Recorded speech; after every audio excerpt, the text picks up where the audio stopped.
Magic has, above all, a psychological effect whose importance should not be underestimated. The performance of a magical action gives the person concerned a feeling of security, which is absolutely essential for carrying out a decision, because a decision is inevitably somewhat one-sided and is therefore rightly felt to be a risk. Even a dictator thinks it necessary not only to accompany his acts of state with threats, but to stage them with all manners of solemnities. Brass bands, flags, banners, parades, and monster demonstrations are no different in principle from ecclesiastical security, which, unlike religious demonstrations, gives the individual no protection against his inner demonism. Hence he will cling all the more to the power of the state, i.e., to the mass, thus delivering himself up to it psychically as well as morally, and putting the finishing touch to his social depotentiation. The state, like the church, demands enthusiasm, self-sacrifice, and love, and if religion requires or presupposes the fear of God, then the dictator state takes good care to provide the necessary terror. When the rationalist directs the main force of his attack against the magical effect of the right, as asserted by tradition, he has in reality completely missed the mark. The essential point, the psychological effect, is overlooked, although both parties make use of it for directly opposite purposes.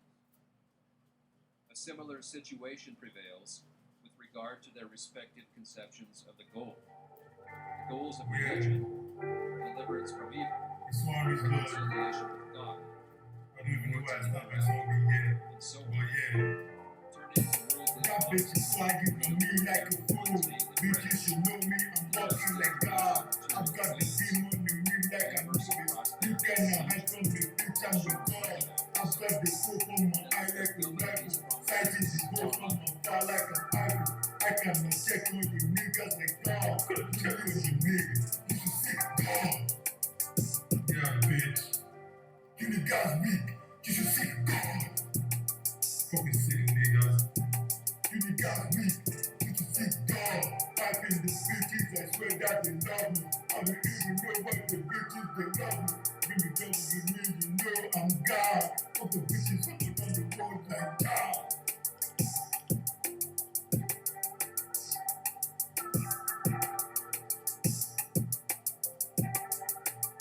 If she giving you mixed signals, cut the bitch off. If she responding late and always leaving undelivered, cut the bitch off. If she acting hard to get, cut the bitch off. If she always try to argue and always got an attitude, cut the bitch off. Don't ever settle for no loud ass, acting like a tout ass, big mouth ass, could never stay in the house ass, too proud ass bitch.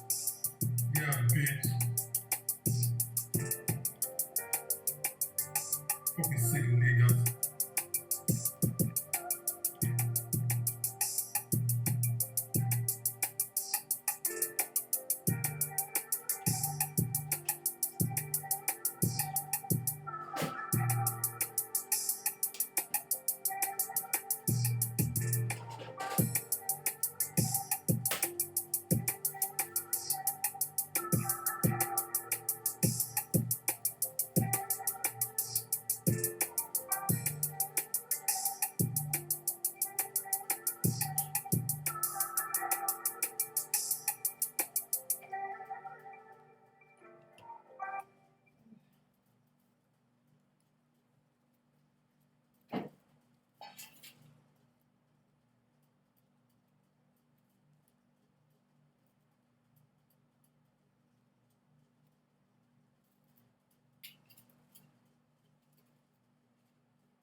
Shall shop go and grow in your stomach. It should grow in my stomach. It should grow in my stomach, Abi. If you go and grow in your stomach, Yeah, grow, man. you don't need to buy shower shop anymore with that. Come and be Yeah. carrying my stomach. Because collecting shower chop.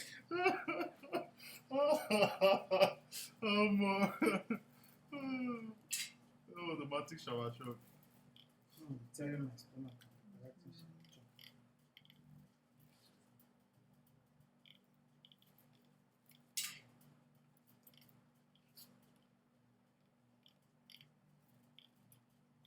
All this one that bleak now. Throughout this year now, not this shower chop again.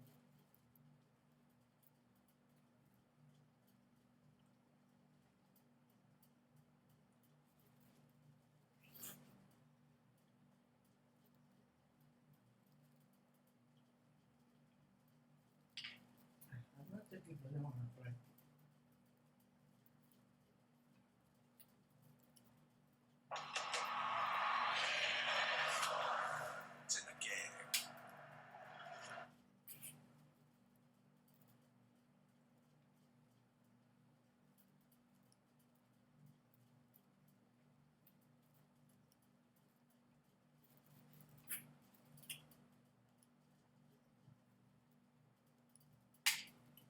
So it was dismissed.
Put a drug like a man. Okay. Okay. Thank you.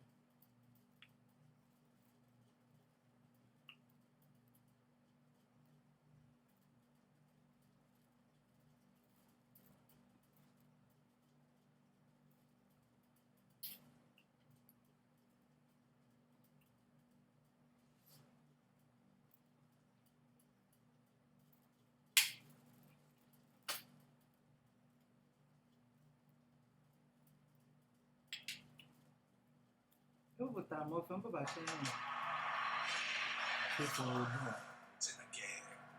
Did you pick it up before? I just got that. And is this night to it out? Yes. I don't know, I don't think I have it. Okay. I have it, okay.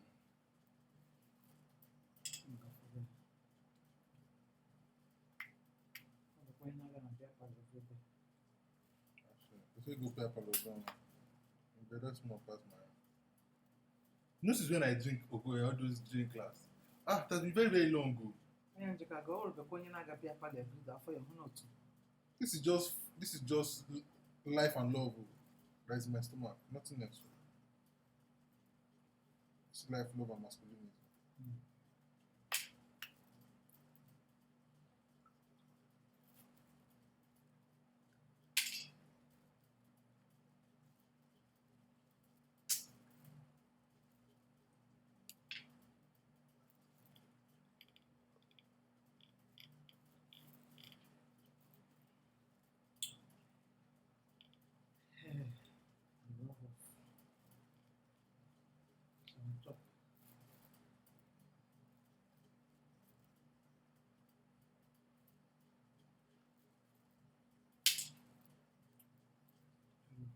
Just how to feel that things is not late.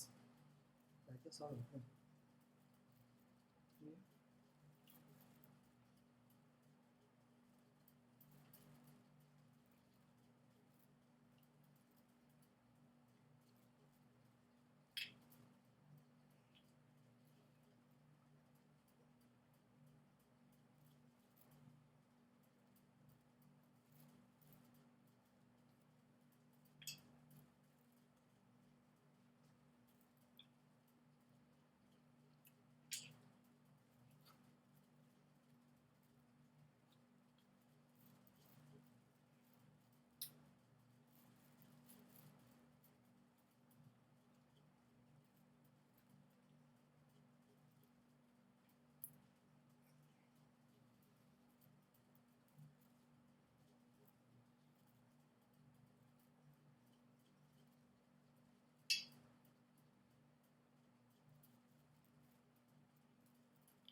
My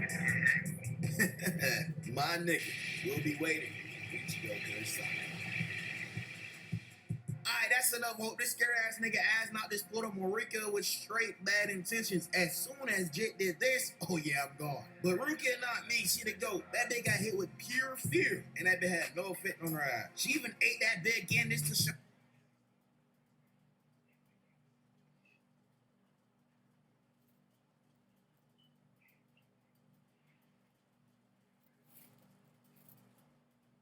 OJ, he ain't like that. And I kid y'all not, after she did that, this nigga went on a fuse of martial arts speech. He got for a cool 2 minutes. But the reason the fear ain't working though is because she's technically dead right now. She lowered her body to below freezing temperatures. You must not get it, nigga. This shit I got on is too cold for you to understand. That weak ass icy gone. Absolute. From Monday to having class from Monday to Thursday, or on Fridays we used to close on time for class.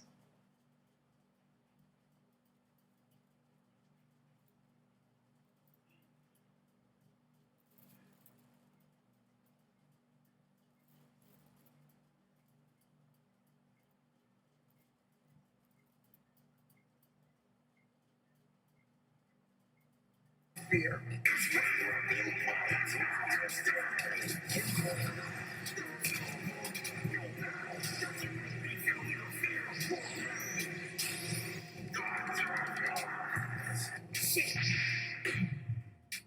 What? Nigga, what's going on? Your nerves are still active. Absolute fear. Lock in. There is no walking in. Your soul is mine. What? Huh? Miyagi, I've been waiting for you to call. Don't make eye contact with her. It's too late. Too late for you. Nigga, I'm back. I'm tearing the fuck out you. Look again, fuck nigga. This is no Bankai. What? You did me a favor. When you bugged my shit, I rediscovered the true essence of my Bankai. A nigga really went in his bag for this, so thanks, fuck nigga. I will not tell you. I will not tell you. I won't say you. I won't get your heart attack as I want you. Until I see your fear. Rukia, Yeah? stop holding back on this nigga. You can fold him with ease. Now, I'll ask you this. Do you still have fear? No. You can fold him. Where do you think you're going? Bankai. Hakanoto Kame!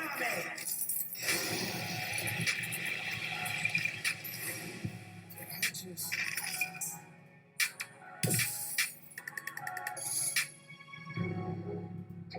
Road and smoke by the ultimate snow shit. Alright, y'all boys get ready. We finna see Kenpachi pull some real bullshit. Matter of fact, this whole episode is bullshit. You finna fight a dude named Grimmy who can imagine anything and it becomes reality. So, you're Kenpachi. You seem strong, just as I imagined.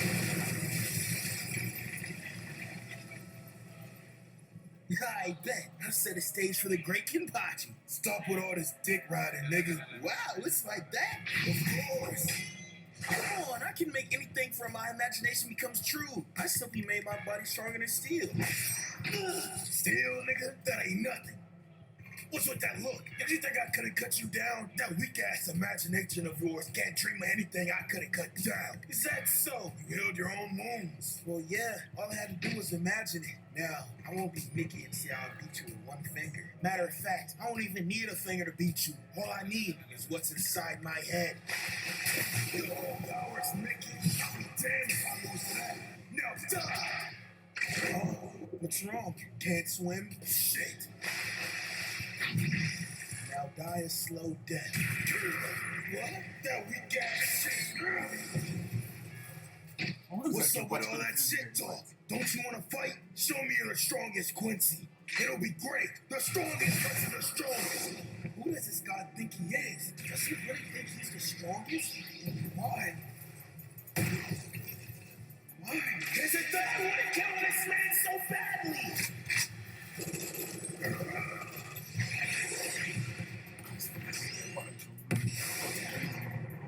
It's about time you locked in.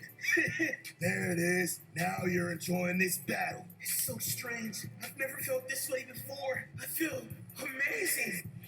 Come!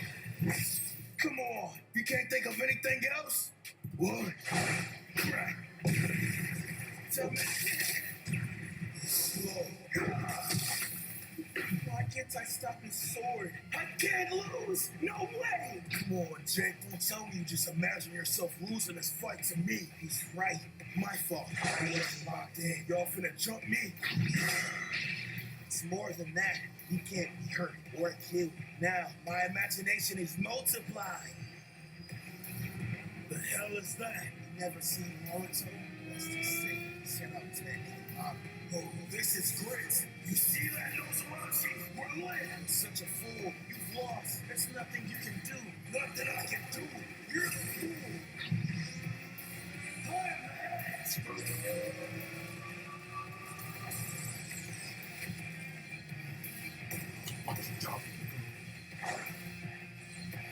Hell no. Damn you to hell. Nigga, stop being a bitch. You know what? I know what would do it. Oh, come on, dog. You can multiply yourself to infinity, but it won't change a thing. That's where you're wrong. You die in space. Nobody can survive space. Ball get. Come on, Jets. You didn't forget to harden your body, didn't you? Yeah, that's the bullshit I was talking about. This nigga dead just cut space. I'm giving up after that. I'm going home. Now what?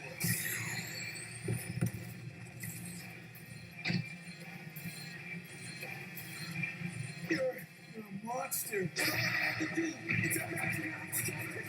It's over.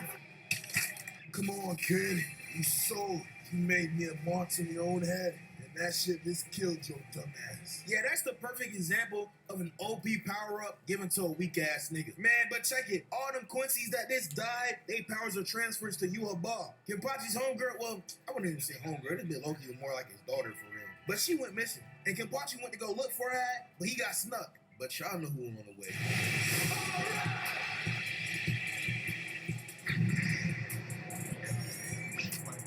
What's that? Damn, I guess I was a little too fast.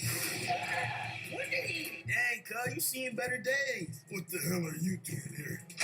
What, a nigga can't help you? I'll be damned. Never thought I'd need help from you. Now go put belts in ass.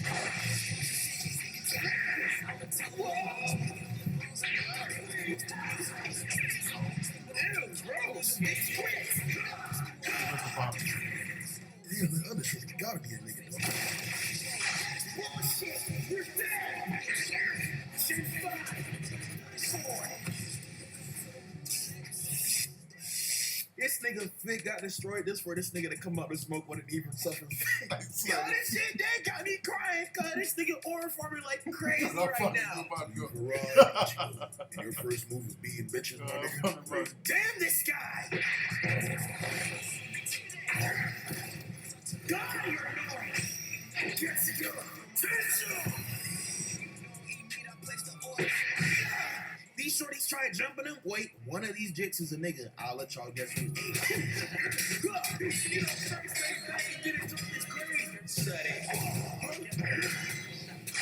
Okay, dead boys, get him. Okay, this is it. Now I got you. Go then. Okay, bitch, nigga, go. Get your attention!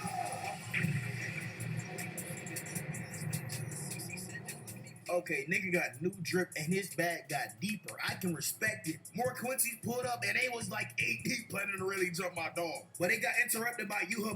And now Jish is finna invade the royal palace. Ichigo, she and Iryu backdoor him. Ain't gonna lie, low-key made him feel some type of way. And good. God, hold on. Them bitches, shit. Oh my gosh. My bad, y'all. That bitch titty so goddamn big and nigga start choking. Shit. Hey, that's ridiculous. That bitch gotta wear like a size Z. You really finna cut an unarmed girl? Baby, you know, I peeped. Yeah, she's probably got the power where if her blood touches you, die, son. What? No way. I'm just worried. Like, how would people think if you cut an unarmed girl? Wouldn't that ruin your reputation? Hey, nigga, check it. Cut keeps saying he a girl, but this is definitely a nigga. What? Cause your Adam's apple big as fuck. If you guess this, Jet, you right. Hey, there was a whole zombie fight between Cut and the really smart scientist, and Loki is an evil dude. Like, he put my dog zombie hits a guy in a genjutsu, and then made him into his own zombie. Like, what? Bro, how is this nigga a good guy?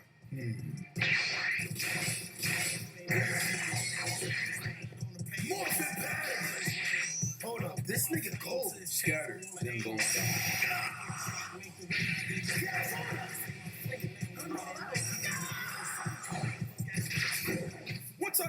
dude. I need to go. Master, let me get that chain. Gen 5.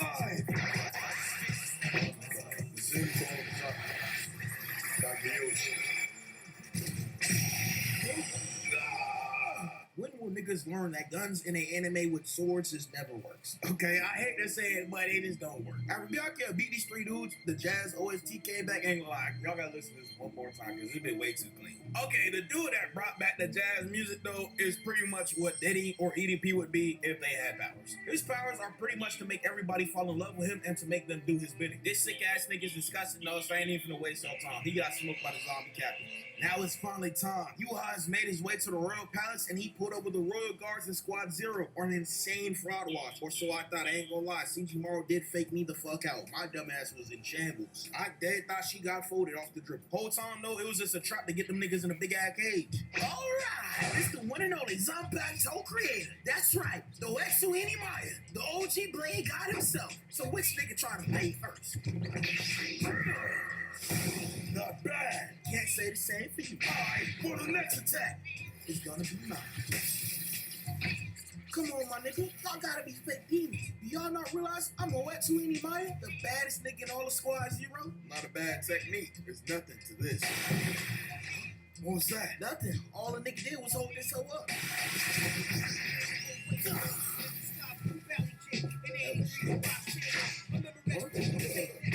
Hey, yo, not mad, my nigga, but it's not enough. You got me. What is that? Too dangerous to put on the market. The streets will be dry. But thank you, Bob, for letting me smoke your niggas as a test run. Hey, these niggas did all this just for brother escape with ease. I ain't gonna lie, I was low-key kind of flabbergasted. It's time, though. Ichibe versus Bob. Put your setup. Yeah, I'll take away your voice. You must forgot what blood has to do. Bitch, I have the power to give myself a voice. Damn, nigga took all my shine. You hate to see it. You're still alive? See, I can't die. I have the curse of every fake nigga. Say what? It doesn't matter. You'll die soon. Your blood will kill you. Hey, what? You underestimated me. Tragic. Having the powers of a fake nigga used to bother me. Shit, not bad. Having too much blood will kill me, right? I bet. I just drain that whole out. Not gonna work. You'll die from blood loss or too much blood. Damn, how do chicks do this every month? Ginger! What? Come on, who could have think a real nigga like me would drop that? Ball game, nigga.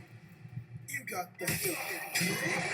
You seem almost excited. Is that right? You wanna kill me that bad?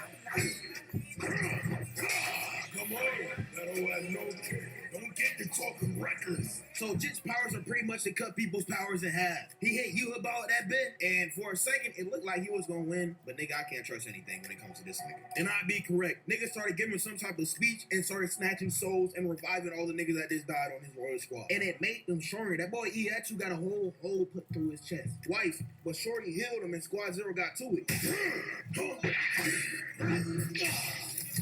What the? Yeah, this some kinky shit. That ain't crazy.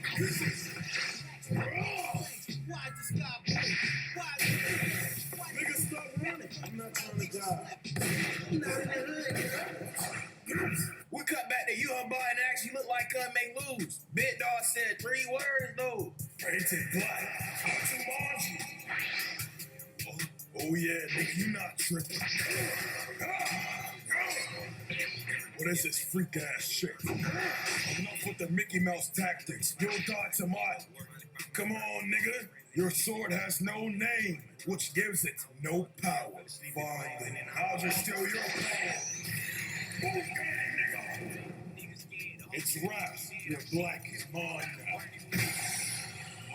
What else happening in Squad Zero is getting serious. Hey, the reason it looked like they was getting cooked is because they can't use their power at the same time, or else the realms are just finito. So, hey, 3 of them took their lives, and Shorty popped the Bankai, and it was straight crackers from there. Nigga, grits. Oh, you really thought you can snatch my shit? Be real. All the black in this world, it all becomes mine. You should have known you can never step to a real nigga. Now it's time to give you a new name. What will you be called? Oh, I know. Who asked? How do you feel? I never imagined. Of course you did. You will never understand. damn bug. I would end it here, but I think it's better off to end it on the Ichigo versus Yuhaba cliffhanger. So let's do that real quick. I never imagined I could see so far with my eyes closed. What? Why aren't you dead?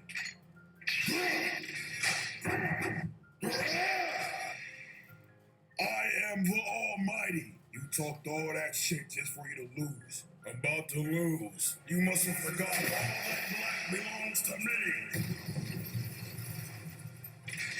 Who can violence for y'all? Graves built from 100 real niggas stolen from the Soul Society hundreds of years from now. These are your graves. You'll be turned into nothing. Now fall into the deepest pitch black of hell. What?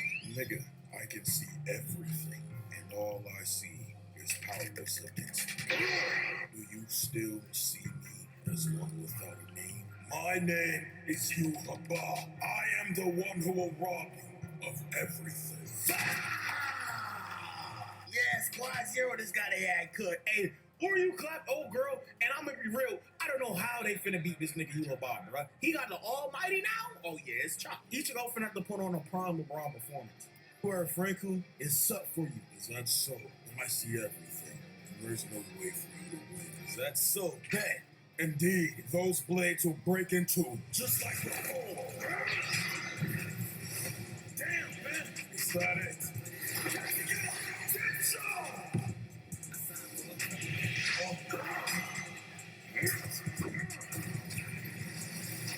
What? Not bad. Sick ballgame.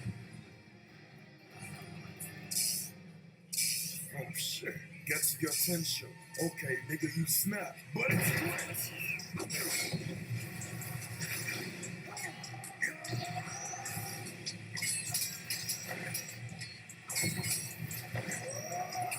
What's wrong? Don't tell me you're scared, my nigga. Well,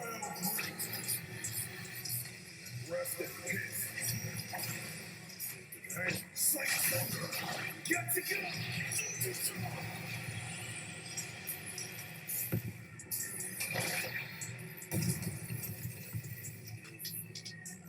I understand you've grown much stronger. You're indeed one of the ones, but that's not enough. The real battle starts now. For I am the Almighty.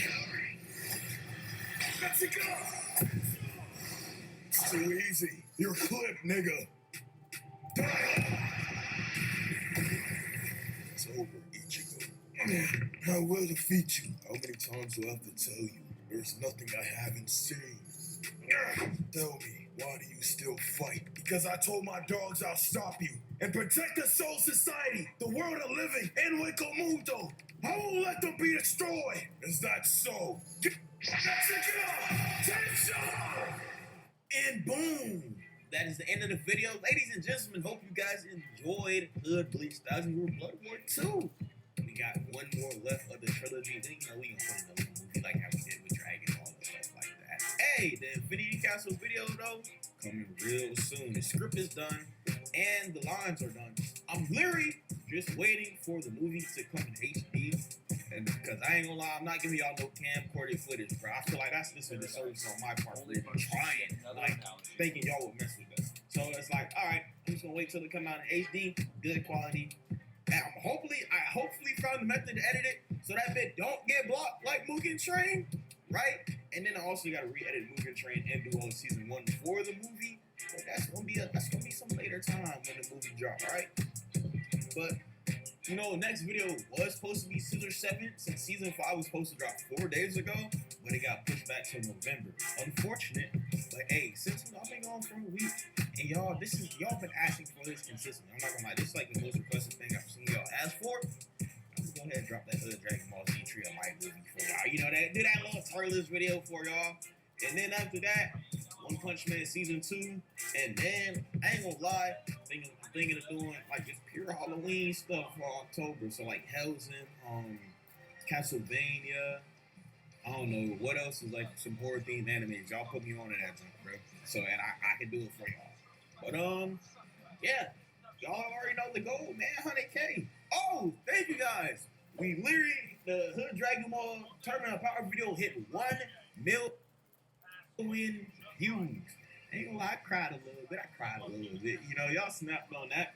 Hey, man, we only got one goal left, bro, and that's 100K. So, hey, want to help us reach that goal of 100,000 subscribers? You know, go ahead and sub up. We like 24,000 away, baby. But hey, I'm trying to get back more consistent for y'all since, you know, the size, I ain't gonna lie, that Mugen Train Strike low-key killed my momentum because they blocked that video and they blocked the Black Clover video, which is so unfortunate because that video was so tough. But I started a Patreon, so, you know, I'll talk more about it in the next video when I have it all the way set up. But, you know, you guys will get videos early, you know, get the videos that are blocked by YouTube and stuff like that. I ain't finna be no cheapskate on y'all. I'm gonna make that $1. Larry, if I can go any lower, I would. But this is gonna be $1. You guys get the block videos. You also get videos early. But I'll talk more about it and explain it and link it all in the next video.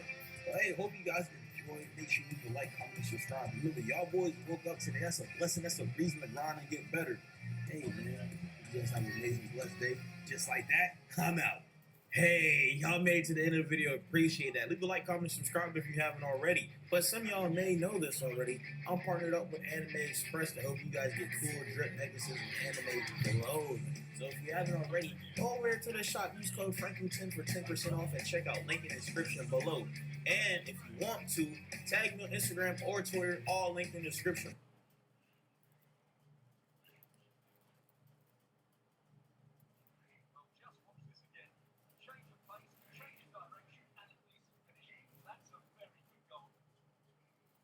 Lock in, please. I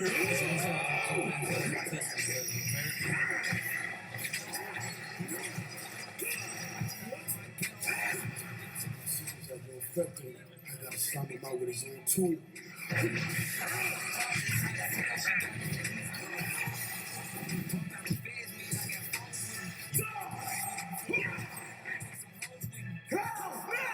I'm on it.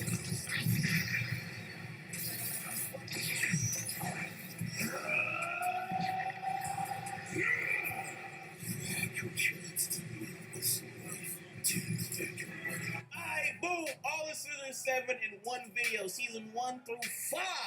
But beforehand, if you guys haven't already, show the original series some love because this show is just amazing. Peak Fiction, I ain't gonna lie, to my top 2 is up there with Dragon Ball. And also, remember, this video is for comedic purposes only. I ain't gonna lie, don't take none of the jokes in here I say seriously. I ain't gonna lie, there's some pretty balls to the wall stuff in this bit. Without further ado, though, Hood Scissor 7, the movie, starting now. Alright, time to lock it.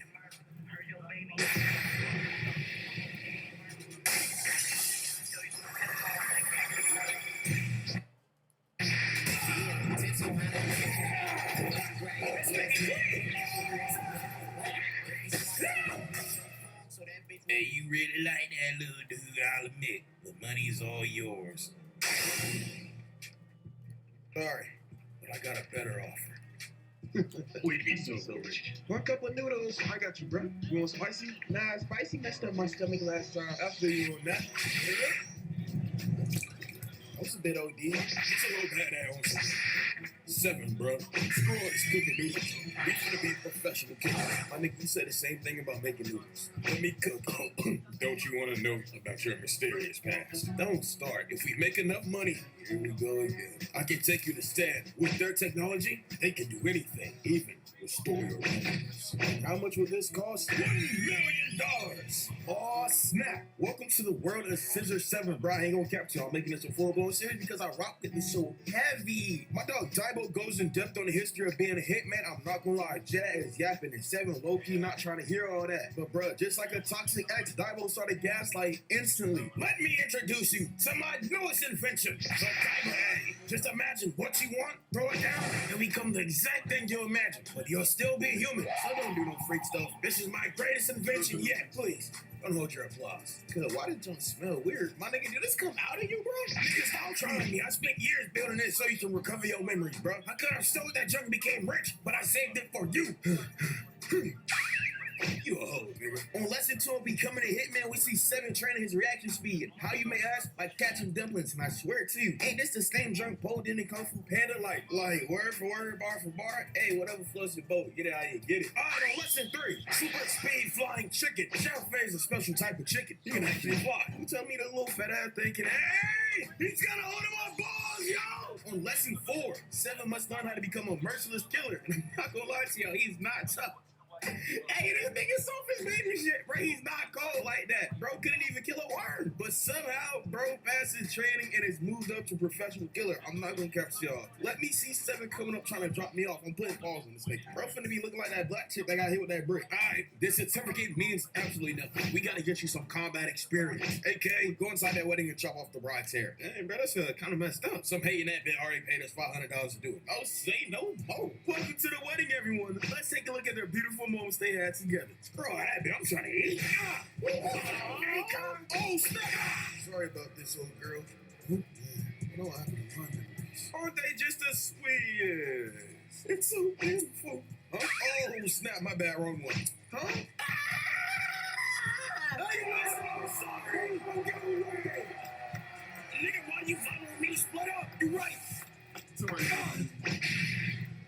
What the? Patience, Stan. Already I can recover memories. Is this true? I'm a resource exploration robot. My memories are all in plan. However, my data shows Stan does have that kind of technology. Is this talking yours? Oh yeah, I must have dropped it. Hey, what's up with you? Die hard. Whoa! Trying to kill me or something? Hey, you know you have to pay for that. Oh snap! Rip that nigga. Alright, time to walk in. Key scissors.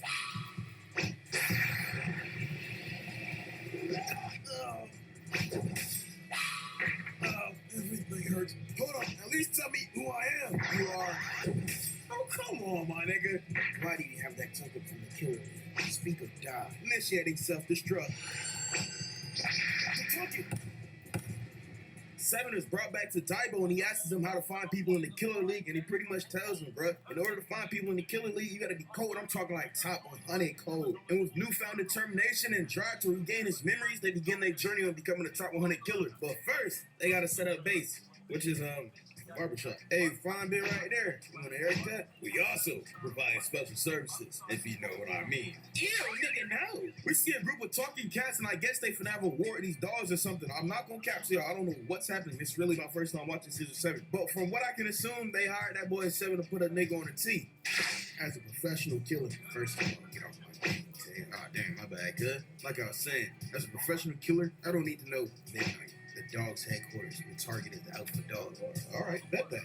I'll murk this dog before sunrise. I don't want you to murk him. I want you to stand out his eyes. Oh wow, you were crazy then. My dog 7 is at the dog's headquarters. The way he just walked in his junk, I'm thinking this shit's gonna be cake. Until he started getting harassed by these group of dogs because some random kept throwing toys at him. After he just got jumped by like 30 different dogs, 7 was fed up. He started moving like Keanu Reeves in the Matrix. Alright, if I just crab crawl, I should be chilling.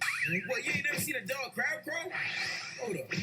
Ain't no way it's the same dog. Whoa! Hey, who are you? I ain't never seen you around here before. What's your name? My name is Mad Dog. Stop capping, nigga. Everyone's last name is Bark. Yeah, my bad. That's my nickname. My real name is Mad Bark. Niggas don't try me. Everyone knows I'm Mad Bark. What are you smelling human? Are you even a dog? Master! I got the perfect way to test if he's a dog. There's only one habit dogs should never shake, and that's eating shit. Now take a bite. You can't be serious. Here, it's still warm. You first. Yeah, I'm good on that. Yo, I ain't never seen a dog get along someone own pet eat their own boo. Especially like that. Yo, his had devoured that junk like me devouring Ruby Rose book. Let me stop myself. 7 goes to stab out Mad Dog's eyes, but he ended up getting dropped like 4 different times. I'll give him credit though. He did end up poking Mad Dog's eye out with his tongue, and now bro is heated. Nothing really made me mad. My goodness, did he just get bigger? Oh, snap. Is this a DRT mother love? Why is this junk so tough? Huh? Hold up. My bad.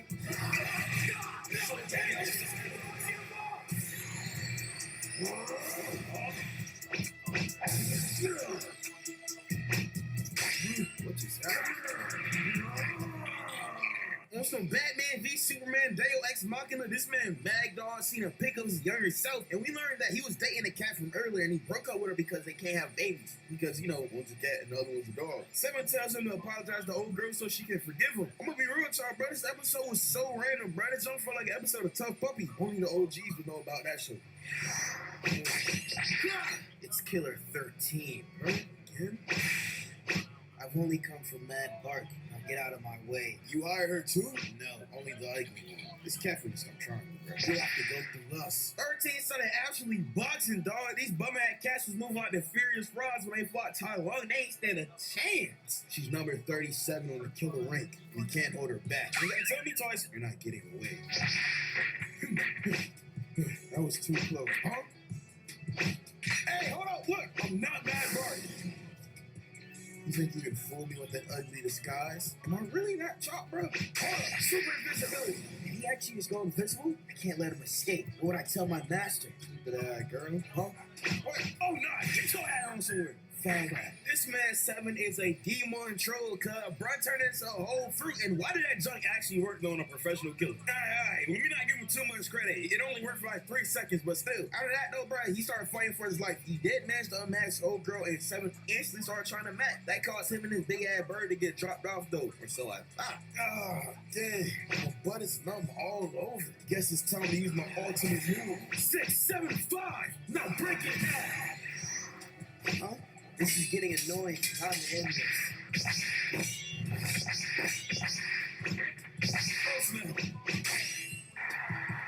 I gotta give that nigga a dapper for that. It felt like I was watching Warcott Kids Market for the first time. Hey, they the improv, my brother. They the improv. That was amazing. Am I right?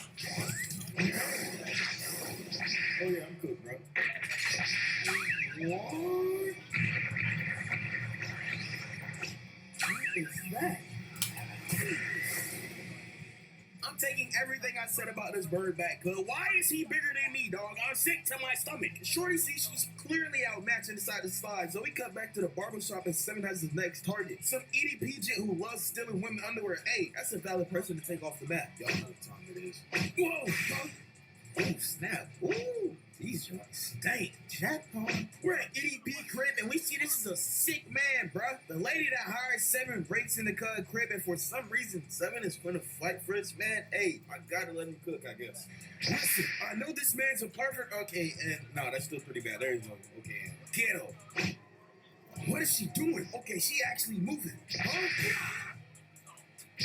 Whoa, okay, she got it. Huh? Time to end this. Hey, chill, cuz! Stop! Use your enemy weaknesses. She gets my glasses. You're a fool. Shut up, old man.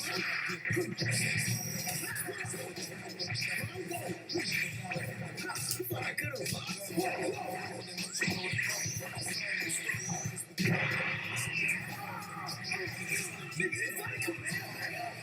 These niggas was boxing, bro. The animation was so unique, bro. Like I said before, this is my first time watching this show. I was really, oh my, like, bro, y'all don't understand. I was real deal hyped. 7 ended up beating the lady, so the next person on the hit list is scamming that old lady. She over here moving like them niggas doing cash app flips. 7 started trying to follow the lady, but almost got caught instantly. She folded bro like a pretzel and stuffed him into a bag. Then this dog ended up blowing 7's cover, and this old lady started moving like them niggas in the UK when they get a new Zombie toe. She was really trying to drop my dog off. He literally got saved by the bell though, or so I thought. Her grandson came out rocking the Daniel DeVito inside to blame 7.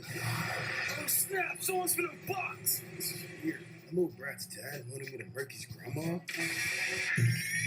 Nigga, what the? Now face the rat. I'm a freak. I'm sorry. Why did this get so sexual? Is that a moose knuckle? Goodness heavens! God, you really are a terrible hitman. Thanks. Huh? No! You know, I respect Seven for what he just did, bro. All this old lady was trying to do was help and provide for her family by any means necessary. I'm not gonna lie to y'all, the next episode ain't anything crazy. He pretty much helps a girl with cancer complete her bucket list and takes her to a doctor to cure her cancer. So we're gonna skip to our next hit. There's 3 subs approaching. I need you to infiltrate the biggest submarine and take out the captain. That's cool and all, but bro, how long have you been in this junk, bro? About 70 years. Seven breaks into the sub by pretending to be a drowning fish. Enough talking. It's time to make some sushi. Oh no, I'm good. What's up with this thing? Talk on. Close one. We got some scales. Yeah, that's cool enough, but can you get off my sword? Oh, my bad. Alright, it's over. You know who you're dealing with. What the? Alright. Hey, gang, I'm gonna need your help. This nigga can box. You do know chickens can't swim, right? We see a flashback of Seven before he lost his memories, and we see he nice with it. He's lagging. No way this is the same guy. You sneaking niggas, I ain't back. I gotta do this for the hoes. No, that hurt. You know what, kid? Seven strikes a deal with the captain, and that was if he can get him to move at least once, he'll let him go. And he did that with absolute ease, so he let him go. The next episode ain't really nothing crazy from what I'm seeing. It's just set up for the last absolute ease to deal with the captain, and that was if he can get him to move at least once, he'll let him go. And he did that with absolute ease, so he let him go. The next episode ain't really nothing crazy from what I'm seeing. It's just set up for the last few episodes. I mean, my nigga, why is there a 3 episode called King of Chickens? That has to be lit. So we going straight to the good stuff. Oh, Son also tried to blow up this guy, but he used his indestructible technique. Seven, be smart for once. You don't want to mess with this guy.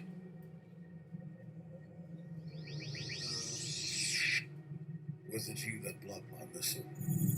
Well, was it? Why are you attacking us? This nerdy chick is really standing on business. He's trying to extract this rare ore from this rock. Problem is, if he does that, the island will be destroyed. Daibo tells Seven not to fake the Stanians, then he goes on to explain the other 3 factions. One has technology, which are the Stanians. The other faction can box, and the other one's just regular people. Stanians and the people that can box, I ain't gonna lie, I don't know how to say their name because the Loki forgot how to do it. But pretty much, they've been at war with each other for decades. There's no point in going back. So prove that, my nigga. This is all I have. I need you to stand on business and take out the prince. No, I won't allow it. Sorry, Daibo. This is my choice. You couldn't even beat a freaky granny. What makes you think you can beat Tony Stark's Asian cousin? You'll certainly lose. How would I know if I don't try my best? If you really are gonna do this, you're gonna need this. You know, when I found you, I told you were my childhood friend, but that was a lie. You washed ashore, and the doctor said, "Did this nigga just leave?" Everyone from the beginning of the season started watching stay, but they won't stand a chance, bro. Mad barking and cat got hit with some 1,000 years of slave shit. The old man got his bullets reflected back at him, which I'm pretty sure killed him, by the way. And a little girl with cancer just got put into a ball. Women are such a pain. How does this lady have such strong cheek? She'll fall again.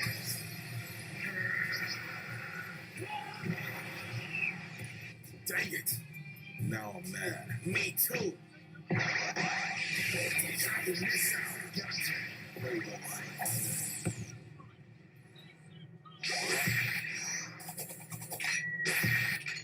Granny, please, let me handle this nigga. It cost me $88 though.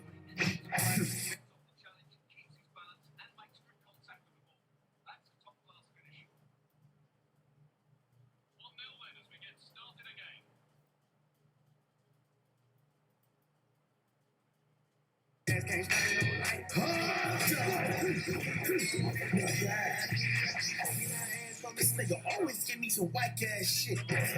Huh?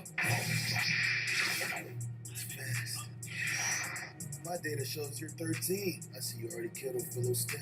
Hey, so about looks like you're gonna kill me. What the flying chicken?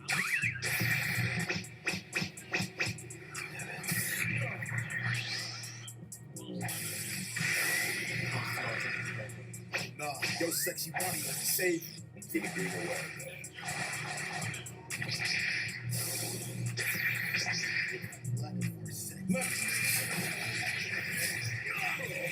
Can't believe I had to use this. Alright, that nigga was learning about boxing Iron Man. Not gonna lie, Stan was putting the beats on 7 and 13. Bro blasted 7 and had everyone think he was dead. But Cud turned into a leaf and tried to sneak attack Stan. You forgot one thing. That I'ma see his stylist in a Daibo hair salon.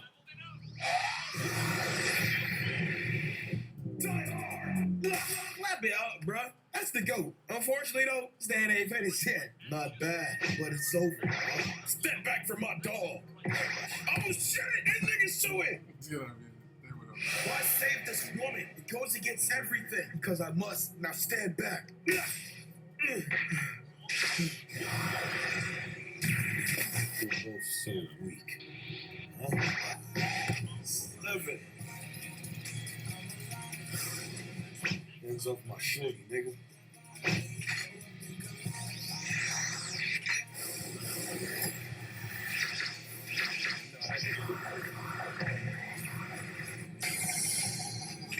It's over. Huh? Oh no, robot mode. GG's your cook.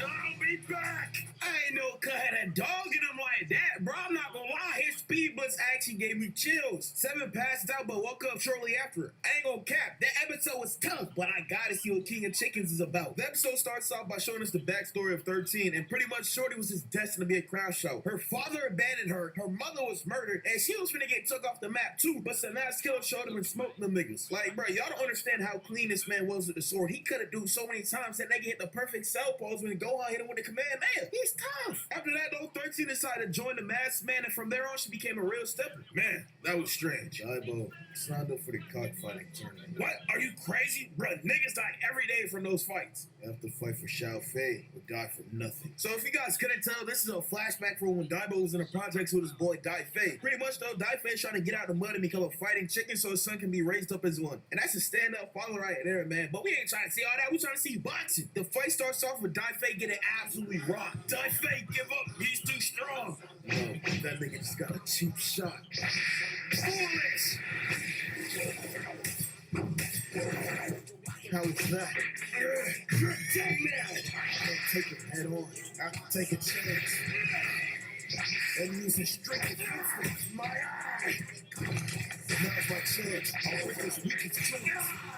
Yeah, I'm not gonna lie, this is where Dai Fei luck runs out, bro. This big ass chicken injected himself with some venom. He grabbed Dai Fei and started choking the man. Time ended up running out though, so technically Dai Fei won the fight. But hey, bro, the world's a cruel place and it just don't work like that. People want to see another chicken beat another chicken to death, and that's unfortunately what happened to my dog. Daibo breaks the bad news to Xiao Fei, which is Dai Fei's son, and Daibo is now determined to get back for his dog. The fight starts off with my man Daibo getting punched and juggled off like 6 different walls, and his spine rearranged like how Piccolo did 17. Yo, the fact that he survived this punch is a testament to his might. But that never quit mentality is real. No matter how many times he got knocked down, he kept getting back up. And see, King Festa only got 5 minutes to murder Daibo. His owner's gonna put him on the tee. So he tried pumping that venom, but Jay got bucked. Where is it? Okay, nigga. You can't use that. It only works for fighting chickens with peak bodies. Maybe this was a mistake. Daibo, take Xiao Fei and go get back for me.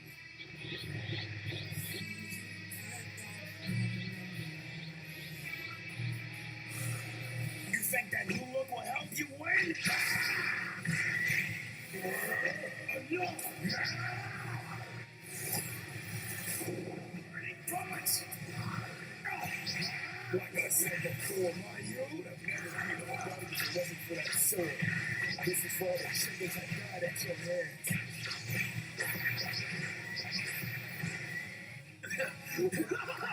You think if you kill me and become a fighting chicken, your life will become so great? The day you can't fight anymore, these monsters will kick you to the curb and eat you. Our kind can never escape their fate. Time for that to change, huh? Not on my watch. Huh? No. Wait. Stop right there. Tell them to open up the chicken coops or you'll die. I know a diamond on free the chickens, my nigga. Clap it up. This nigga low-key Michael X, but if he was a chicken, though, that's tough. I ain't gonna lie, that's hard. Alright, we back on Chicken Island and we see that the block is hot. The boys got caught with some AC/DC rejects. Some hair. Hold on. They use a special type of hair gel. It pretty much makes our hair impossible to cut with regular tools. Oh yeah? Bet that. Ma? Okay. Okay, I'm coming. I understand your business, bro. Hold on. Xiao Fei, cut your game. Come on, you really finna do it like that? Drop the cat, please, Xiao Fei.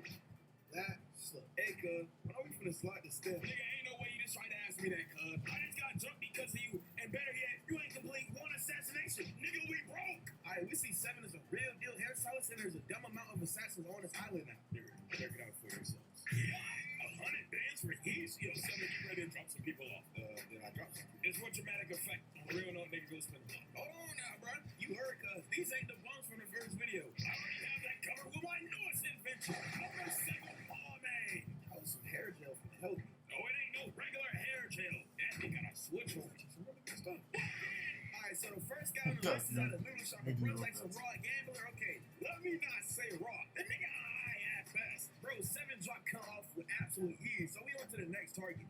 Oh, man, that sucked. Make it worse, I didn't even get to eat. Oh, snap. Look at beef balls? How did you recognize me? I came here to get away. Oh, hold up, guys. Chill out. I just wanted something to eat. I'm killer rank 2,999. Shout out to me, one. Nice. Watch this. Animations, what's up next? No, face the rat. I'm a true meat man. I was wondering what oxtails would taste like. Get off me! Oh, the muscles screw you over the end. Oh, yeah. Keep that same energy. How did you get over there? Bro, what was cuz thinking? You could have, like, rammed yourself into a wall or something, but you decided to penetrate yourself, dog? Hey, get it however you get it, I guess. We on to the next.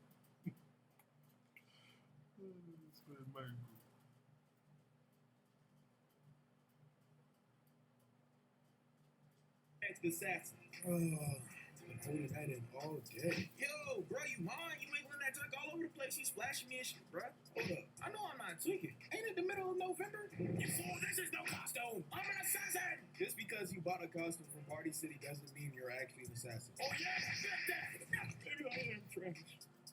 Hey, FYI, you're the only nigga in the show with that fit. Really? 7 walks outside and see Uncle Chinner's been dropped off again. And I could have sworn, bro, last time we seen him, he got shot in his guts. Ain't gonna lie. I thought, bro, it's this East stuff that I ain't gonna cap. We see the culprit who dropped bro off, though, and hold up. Is this nigga wearing Laker shorts? Okay, then. That's drip. That's drip. I'll give him credit. So this guy's whole jig is he's really just trying to fade the strongest people on the island, huh? Why you harassing the old man and the kid? I needed information to see who's the strongest on this island. Luckily for me, he's standing right in front of me. You don't want this work, bro. I'm not gonna lie. Oh, but I so good. Oh yeah, nobody ever expects it. Get switching. Come on now. Real niggas don't go out like that. Now it's time for me to show you some real skill.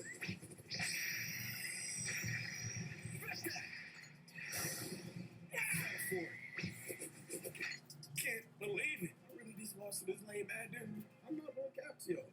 It's not even the same. I ain't gonna lie. It's been 5 hours since I started recording this video. I had to take a little break because someone hit my match call on that dude's foot. How do you do that? I have no idea. We'll be back on track to the video now. Alright, so the old man apparently didn't get shot. Nothing even happened to him. Bro really just passed out because he had a kidney stone. 13 shows back up to warn 7 there's a bunch of assassins on their way to drop everyone off the dips. It's now the next day though. It's spring when Ishiro comes in for a cut because, you know, God's trying to live good for this shorty trying to walk down on. I'm not gonna lie to y'all. 7 hold this man to the fullest, bro. I would have been in that joint mad as hell. Look at this. Man, I would have been in that bitch talking about bodies.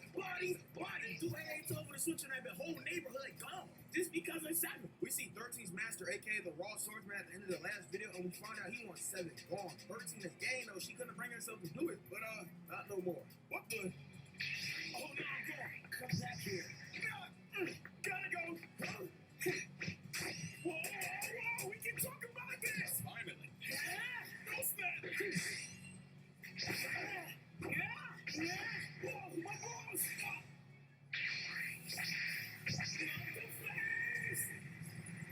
She'll never find me. No! Got her. Huh? This is getting old.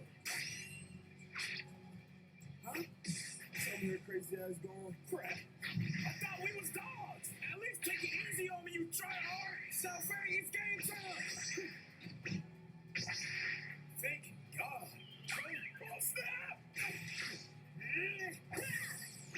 Listen, your father is really making me mad, cuz. Can we at least duel? Fine. I bet. We each only get 3 moves. If I lose, you'll never show yourself again. And if I win, I disappear and give your dagger back. Girl, I don't care about that dagger. I was really thinking we could go on a date for real. That.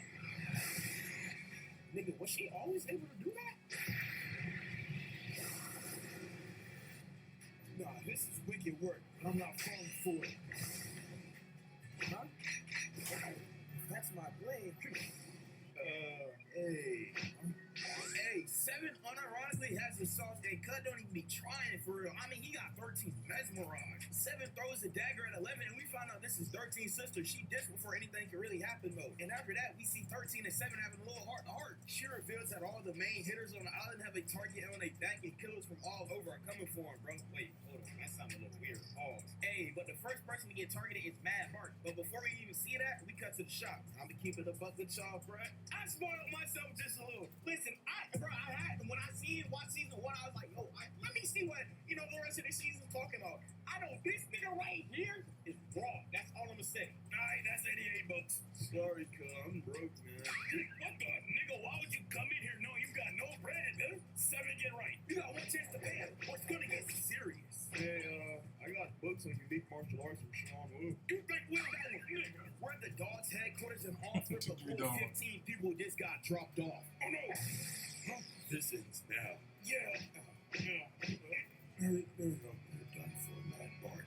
What's good then? Yeah, he got folded off screen. Then Mad Bark wakes up in the hospital and explains to Seven and the others that he tried to have a guitar duel with, bro. But he started playing some sad ass song. He was on some Nino Bay type time, and what cuz said? My stepdad came in and showed me the ropes and died, and it's messed up, ain't it? I know. Oh my goodness, get him some help. He got a Sharingan tattoo for a reason. That's all I'm saying. Seven and Daibo make a plan to set Cub, and boom, we got action. My trap worked perfectly.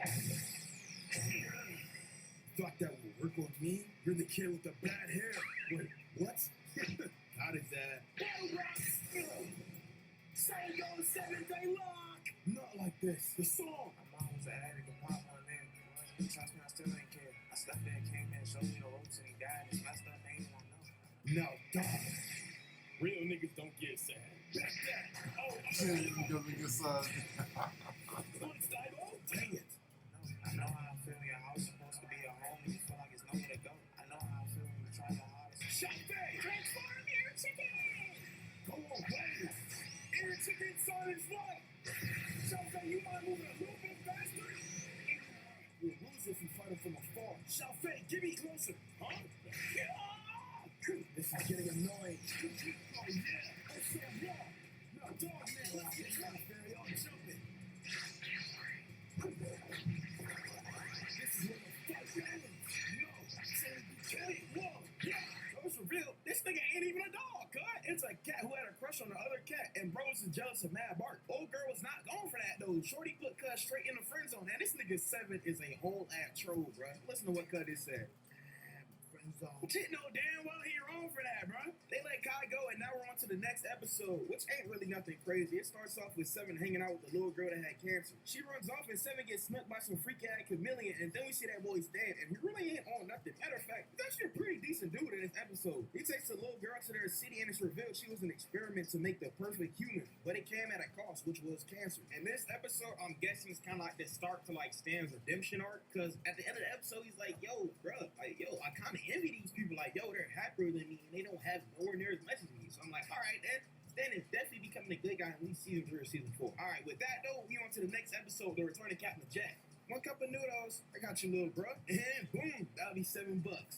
Why didn't you cut up with your scissors? Oh, I mean, the show was an extra $3. Yeah, never mind. Pour the hot sauce in. Yo, Seven, are you being lazy right now? My nigga, I'm blurry selling noodles right now. I need some bread for my date with 13, cuz. Yeah, I don't care about all that. Come back to the salon. Some guy's offering hella bread for you to cut his hair. I'm talking about enough bread to pay our rent for the whole month. So say less. Oh, my bad, dog. So Captain Jack introduced himself to Dido, and Captain Jack really think he Fosh right now. No, nigga, you look like Benny Blanco when he was nominated for World's Sexiest Man. Nigga, you are hideous. It cuts to 13. Alright, come on, bro. Where are his hands at, dog? You know what? Hey, bro, is he wearing that crop top? Come on. You know, let's just get back back on track. We get some info on 7 sword that's called the 1,000 Demon Dagger, and it's made of 1,000 shards of iron. And it's quite literally the perfect offensive weapon. All the blood's rushing to my head. Yo, Daibo! So you've arrived. Oh, it's you with a terrible haircut. My haircut is the newest fashion of the 7 Seas, I have you know. Yeah, sure, if that's the case, why would you try to get a haircut from the world's best barber? I don't want a damn haircut! Then what is it? You got a crush on me or something? I came here to repay my honor and get my revenge for this.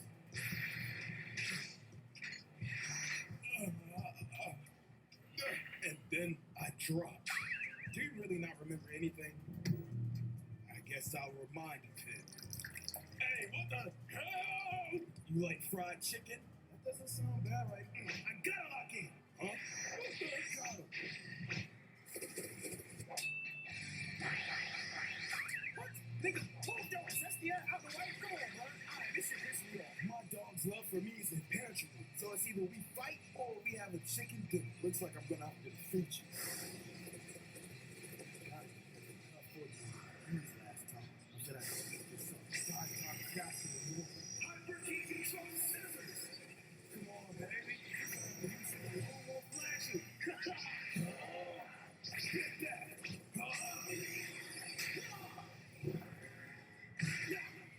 Just draw the demon dagger already. How many times have I told you I don't have that junk? Here goes nothing.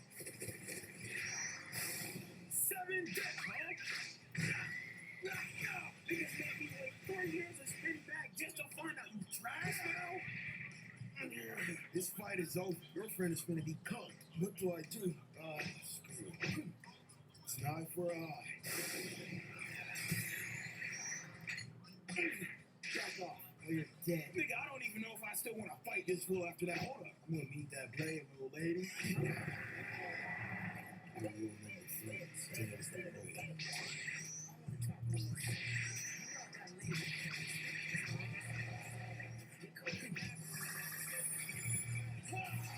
Am I alive? Oh, thank God. No, no pictures, please. You okay?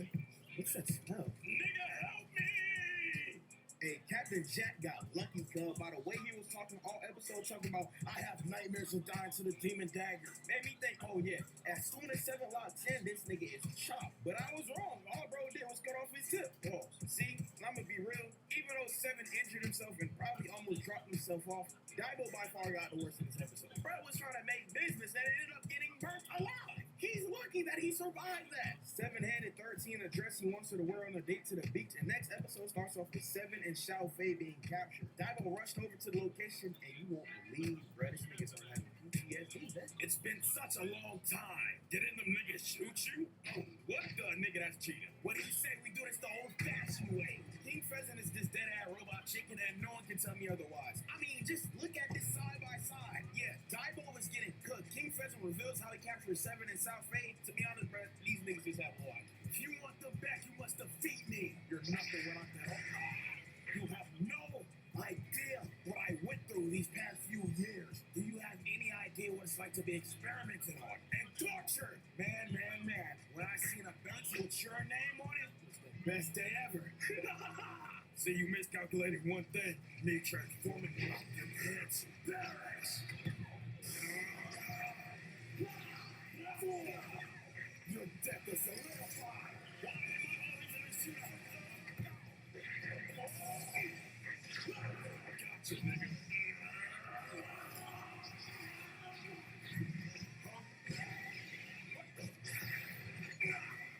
That was a nasty combo. Daibo transformation ran out dumb fast. Yo, that jump was as useful as Super Saiyan 3 then. It's over. Wait, before you drop me off, at least free 7 and Xiao Fei. I need to hear you beg, please. Let them go. I beg of you. Wow, nigga, you really is a hoe now. Weren't you the one that wanted to kill all humans? What happened to you making every one of them fear you? I have no need for revenge anymore. I finally have a family again. Every passing second, I hate you more and more. What?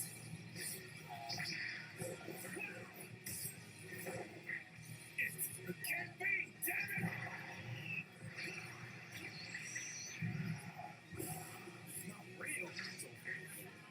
Game Captain Jake literally saved Seven and Shout Fate. They ended up sparing King Pheasant, and the next episode ain't on nothing crazy. But I'm not making the same mistake like I did last time. Because apparently, old boy was like that, and I found out the hard way. So Seven is supposed to be going on a date with 13, but her sister's in disguise. And she caught my dog Lack, and she poisoned him, and the goat appeared. And they started boxing. And this fight would be tough if Seven wasn't high out of his mind. This is what I imagine Kodak was seeing on Casanat Stream. Seven ended up nullifying the poison, causing Shorty to retreat until Heaven Lily came, and she did not hold nothing back. Shorty shot a blast with straight bad intentions. Nigga, she was trying to drop her off. If it wasn't for 13 coming in to help you, 11 would have been torched. Seven took his opportunity though to hand 13 her rose, and the episode ends. And now prepare for absolute sense.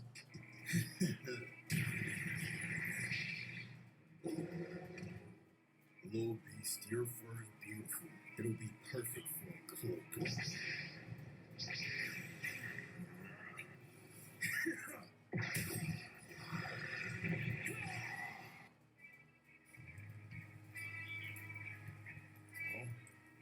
Morning, Dragon King. I'm not looking for a fight. I came with news for you. Speak of it then. You're dead.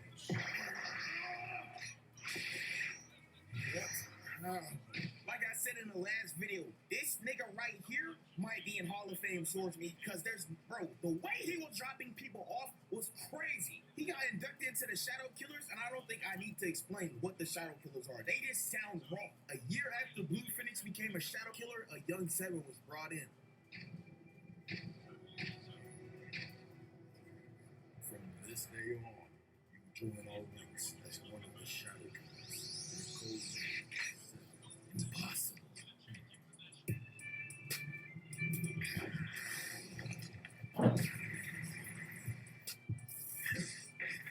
You don't got a single body, but somehow you're a shadow killer, an equal among us, even though we've killed thousands. I'd love to test your strength. You get on that, bro. I recommend you let me go.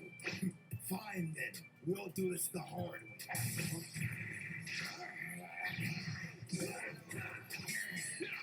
Giving you one chance, you don't want this work. Alright then, leave you no choice. It's all now. Too easy. Shut up and just box. That's that.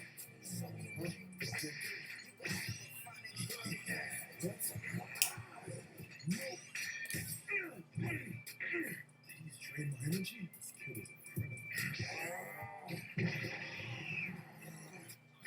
This fight is over.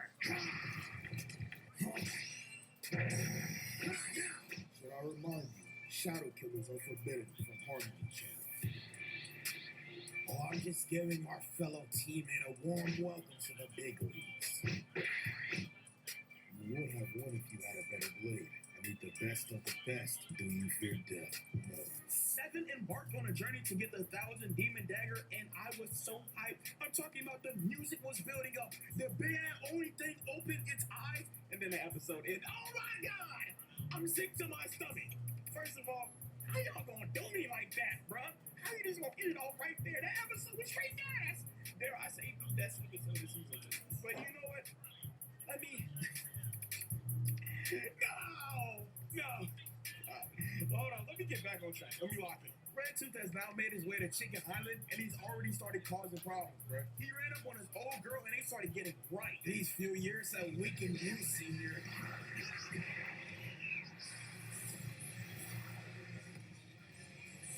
How many innocents have you killed? Oh, I don't know, a couple thousand.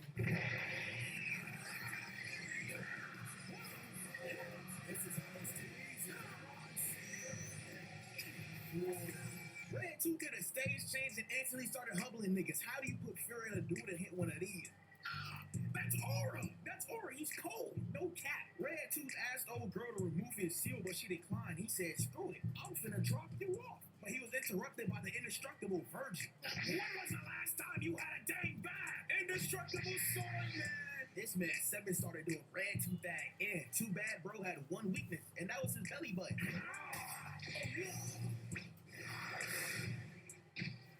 Do you think some scissors can really beat me?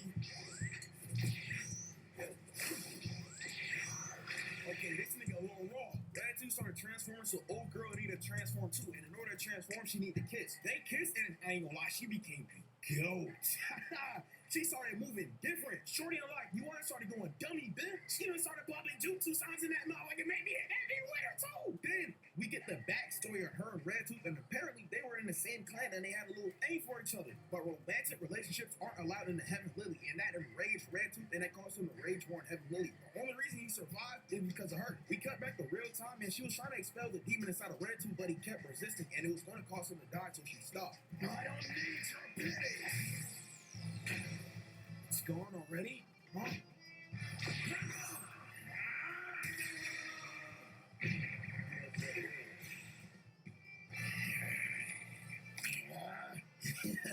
It's been a long time. No, Sophie! Strength is nothing without speed.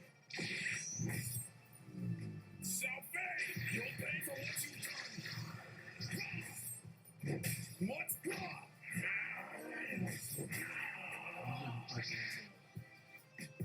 Now, I'll drain this boy dry. Don't tell me he's going to do nothing. You've been searching for me all this time. I am. Together we can win. Let me take control. You'll be the best again. That's no longer my desires. Nonsense. I just want to let go of the past. Impossible. No matter what, all past leads to us being a shadow killer. You cannot escape your destiny. It will take over. You'll never lose again. No. Huh? He's changed. It's you. You've fallen so far from grace 7. Why must you always interrupt me? I'm not interrupting you. I'm simply gonna watch you do it for the ages. Shadow killers cannot be seen fighting each other. Bet that. Let's pick this fight from where we left off then.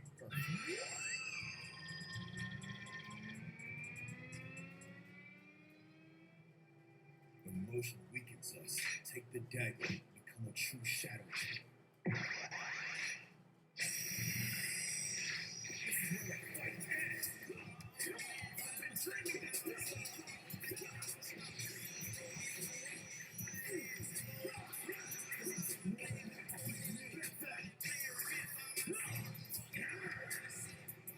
Is this really it? How pathetic! It's gonna take more than that to beat me. Jill was telling me to focus on the key. I knew what he was talking about. Let's think. I think I understand you now.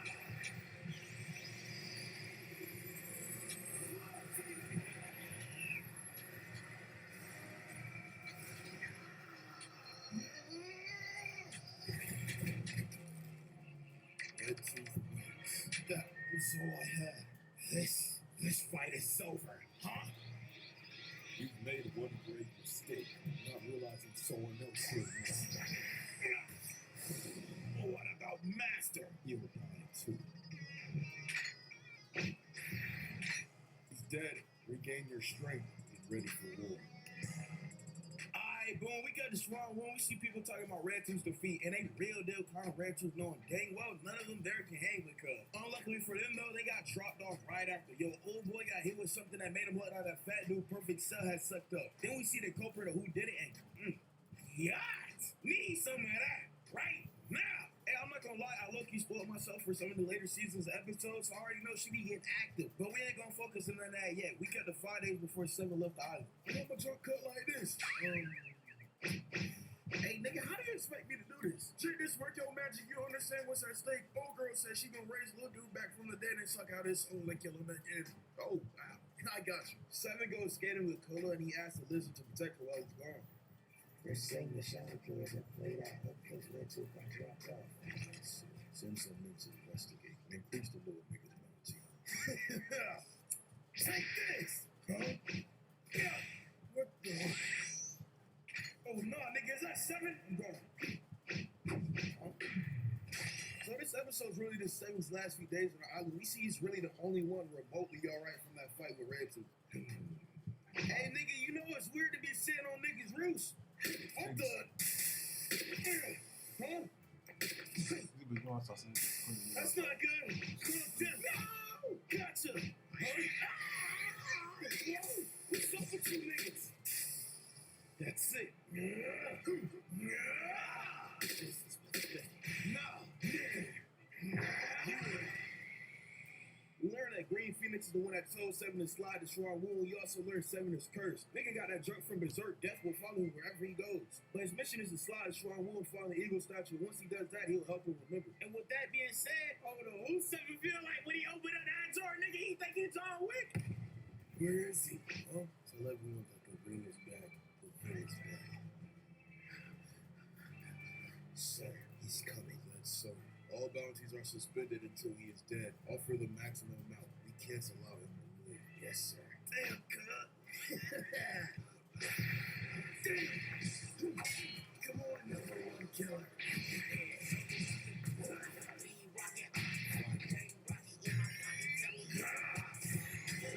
Whoa, give a big old break, cut. Oh, God.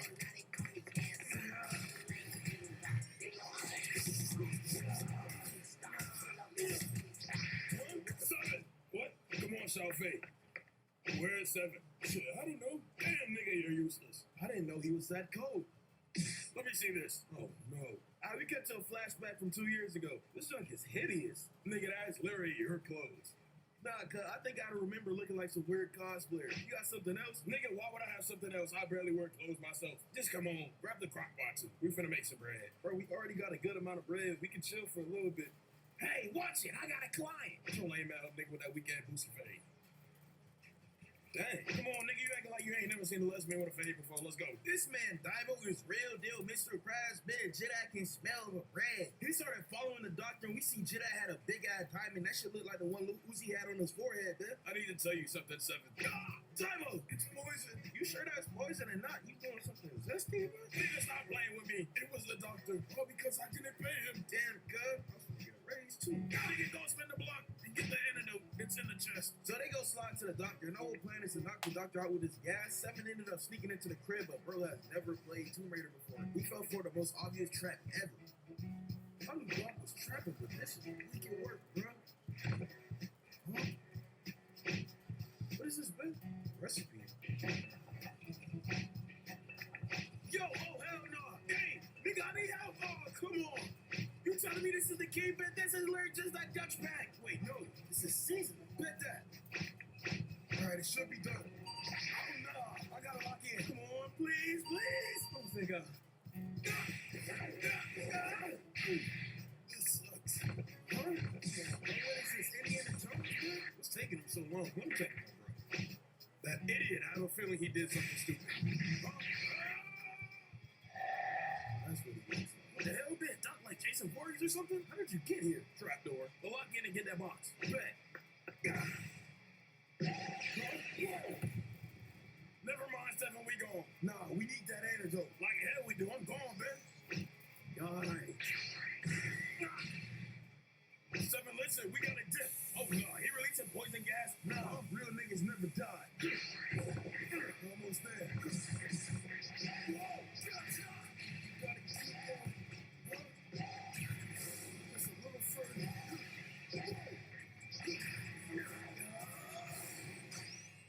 Yeah, Seven never got that diamond, bro. We got the present time and Daibo and Xiaofei on our way to Swan Wu, and now we're on to the next episode. We see Seven at sea, and he's doing just fine, which low-key surprised me, because I was fully expecting a whole episode dedicated to him almost dying at sea multiple times. Seven sees his island off in the distance, and bro thinks it's Swan Wu, but it's actually that place that one depressed that cat was talking about from last season. Seven realized he was on the wrong island, but it's already too late, though. I'm thinking he on the island with a bunch of bad junk. Hell no! Then he's on the island with a bunch of Bill Cosby's, nigga. All them niggas been listening to way too much Rick Ross. They slipped something in Seven drink, and I'm thinking they finna have fun with that, and he ain't even finna know it. He got lucky, though. They just put him in prison. I don't know if he on the right island. This might be Mr. Epstein's island. I don't know. But, hey, he in a cell with a cat, and the cat tells Seven, you gotta drop off the ugly jit so everyone can go back to normal. Bet that up, nigga. With your guitar, we got this in the back. Wait, where's your guitar? They took my shit. These boys really in too deep, cuz. Luckily for them, Daibo and Xiaofei joined too. If I lived up to y'all, we'd be stuck in here for eternity. Luckily for y'all, I'm not, nigga.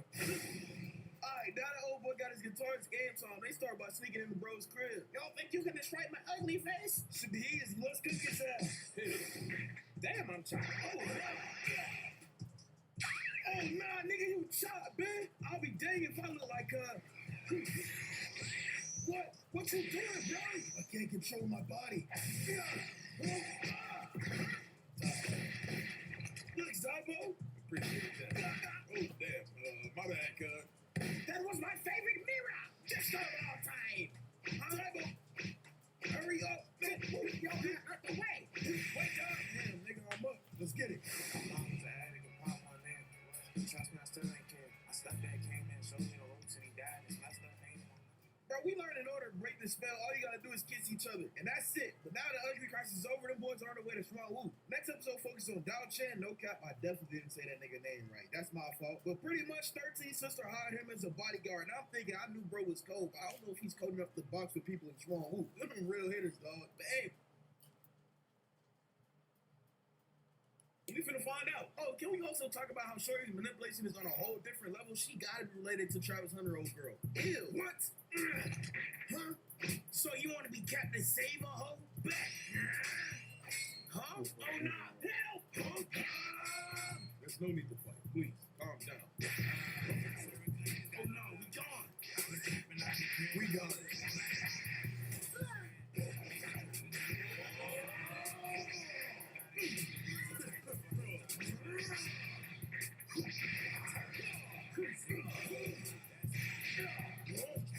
Where's the mirror? That nigga should be dead. Why is Dao Chen moving like Robin from Teen Titans? So the guys that capture 11 are kind of like the originators of the technique she be using. They absolutely despise Shorty though. They started feeling like Chris Breezy, man. Luckily for her, Dao Chen pulled up. We see he covered up his biggest weakness, and now it's game time. Is Kai even human? No, bro. I'm done. Huh? Oh, you're finally bleeding. Looks like your invincibility skill wore off. It took too long. Time to clean up this mess.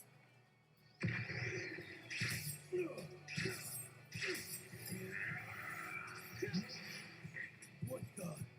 Get off me, chick! Alright, let's see you handle this. What? Gotcha, man. Alright, take that back. Cuz is actually getting right. Shit, old girl was really getting right with him too. Hey, no cap, I can't tell if she's really feeling him or she just manipulating the hell out of him. Alright, moving on to the next episode. 7 and the others on the wrong island again, and this is for real starting to remind me of Dragon Ball Z. Specifically, when they're looking for Namek and they land on some rock with them two aliens that pretend to be Namekians. Now, I know I'm not tripping, but everyone in this building like prime Ronnie Coleman. Nigga, you got it twisted. Ronnie Coleman look like them, man. Yo, can I get 2 beers? We don't got that here. You know this feeling? We only got protein powder and chicken breast. Y'all boys should get going though. The streets ain't safe. Yeah, alright, let a nigga try to run up on me and he'll be blocking out. Oh no, he's here. Oh nah, did they just lick this nigga up and down? And hold up, why does bro look so familiar? I can't put my finger on it, bro. He looks like he's inspired by a JoJo's character, but I don't know which. Y'all let me know in the comment section if y'all know who. What did you just say? No, you got it twisted, that was him. Chickens can't speak. You must think I'm an idiot. Bro, what? Enough. Fight me like a man. They got me messed up if they think I'm fading, cuz. Alright, I lost. Can I go home now? Oh no, sweetheart. We gotta compete for that chicken. Chicken, nigga. So 7 has to complete these challenges, and of course, Jit does not stand a chance. Bro is getting cooked, man, until that invincible body fight. I fought an indestructible virgin. This should be light work. Indestructible virgin? Oh, nah, don't tell me you're scared. All of us can do that here. This doesn't seem very fair. I'm assuming you beat Dao Chen. Yeah, but me and him are homeboys now. I'm the one that chases weak guy away. You couldn't even master the 2nd level of indestructibility. Oh, so you pretty much just say you a hoe. In that case, I'll beat you in 1 strike. Is that so? How about this? If you beat me in 1 strike, you win. Bet that. Shout out that nigga Red too. How did he lose? Nah, 7 left these niggas horrified, but old boy thought he was Bruce Banner. Nigga might as well said I'm always angry.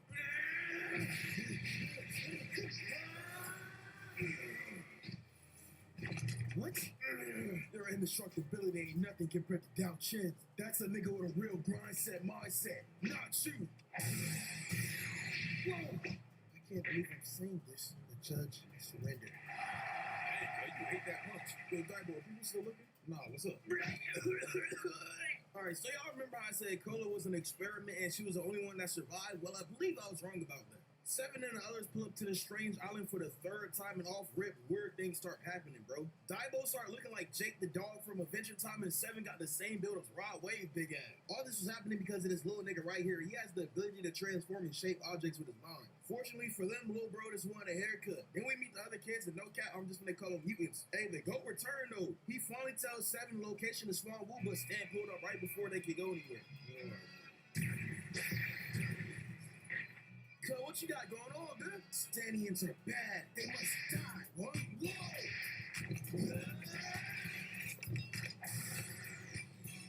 No time for me.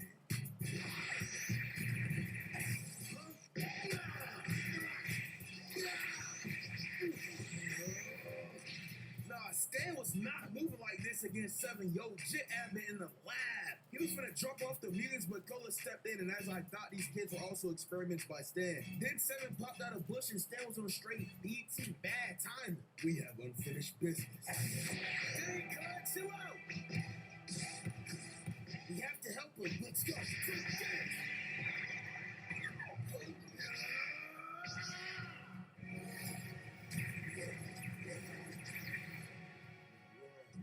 This is tough. What do we do?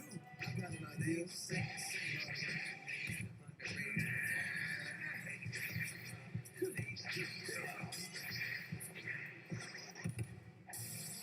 What?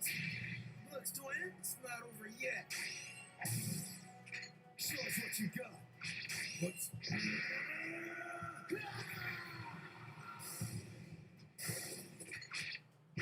Too easy. What? I didn't want it to come to this.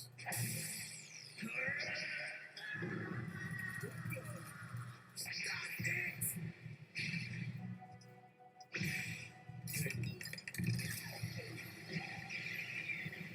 Cola! No!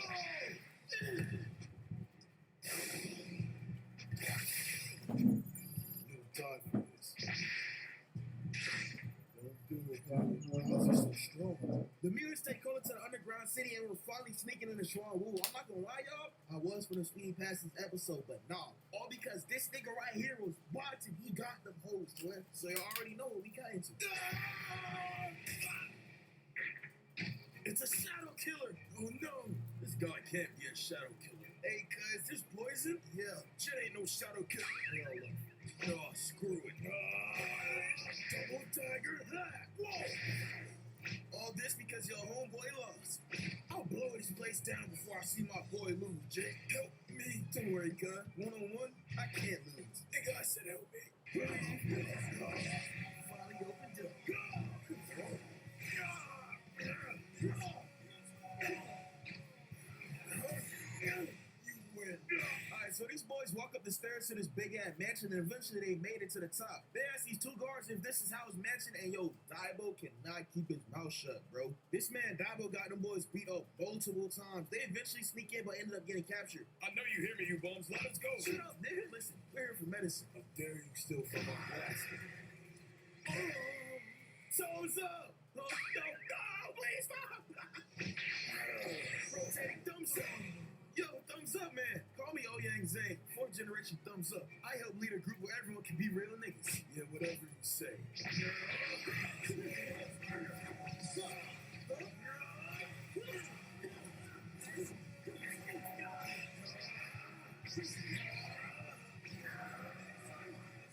Not bad, y'all, but I still got this. Hey, y'all boys can slide. You sure, cuz? Of course. I'm invincible. I can hold it down. Thanks, bro. Also, you dropped this. Thanks. Free haircut on me next time. Yeah, this was the best episode of season 3 so far, bro. But what I'm looking at right now, these few next episodes might go crazy. Seven sends Dibo to save Cola because he didn't want to see the rest get hurt, and he's off. Dang, bro. No bad junks around. No transportation either. This should be the right place, though. I'm setting my maps.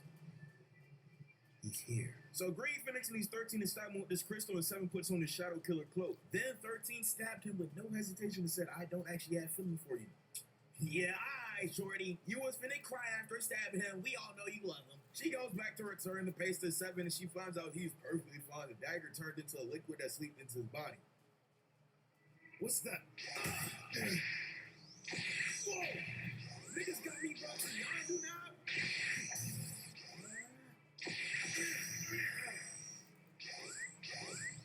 You have like the price of your head. You're alright too. See, I have visions and then they do it. I use these beats to help prevent those things. Yeah, right. You just want to collect the bounty.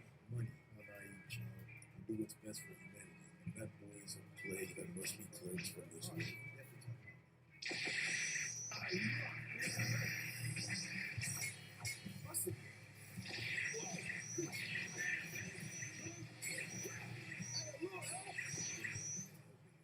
order for there to be peace and evolution, there must be chaos and death.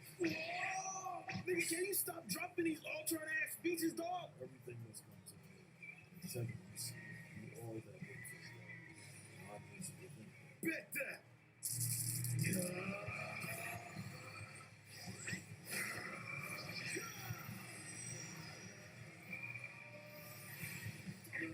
Your efforts are futile. How's that possible?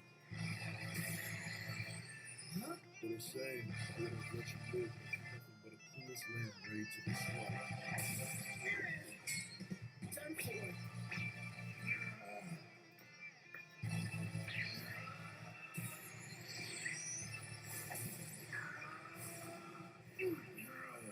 Abdullah finally shows himself.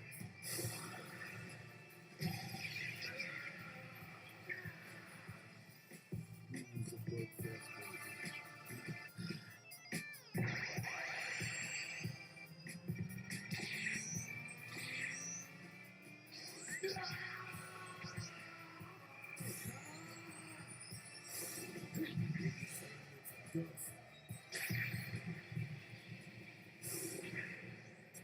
See?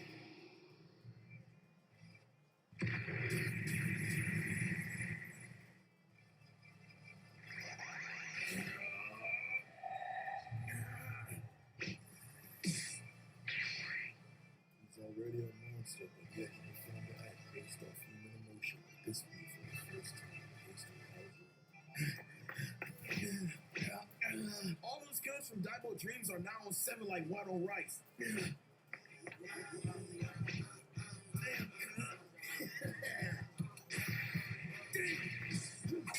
Come on, another one killer.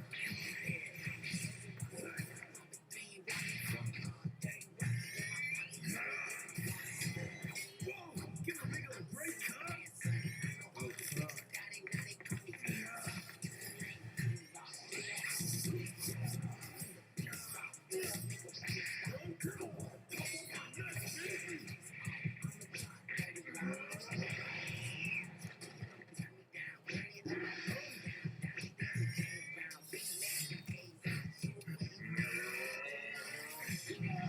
Somehow 7 put in enough pain to escape them just and we see him make his way into a house. And he starts having flashbacks to everyone, then we see his memories start slowly fading away.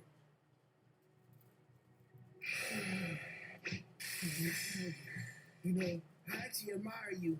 I actually admire you. I mean, you're an actual legend. You became a shadow killer at 15. You took the 1,000 Demon Dagger at 16. And you took down the King of Stan at 17. For goodness sake, nigga, you're him. You don't remember me, do you? You was being chased down, just like today. You looked at me and said nothing. You just kept walking like I was never even there. Like I didn't exist. That won't happen again. Prepare to die. Huh? 13 comforts 7 and tries to help him remember, but she ended up falling asleep. When she fell asleep, 7 had dipped, and we see the old girl from the beginning of the video, and then they start putting the beats on 7. What's up?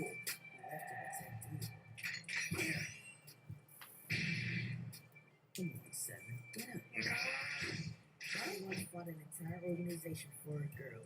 Unfortunately, I wasn't that girl, so when he went missing,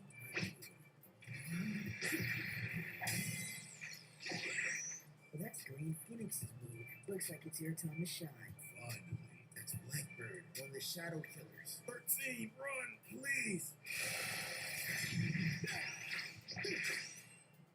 What? 13, I'm coming.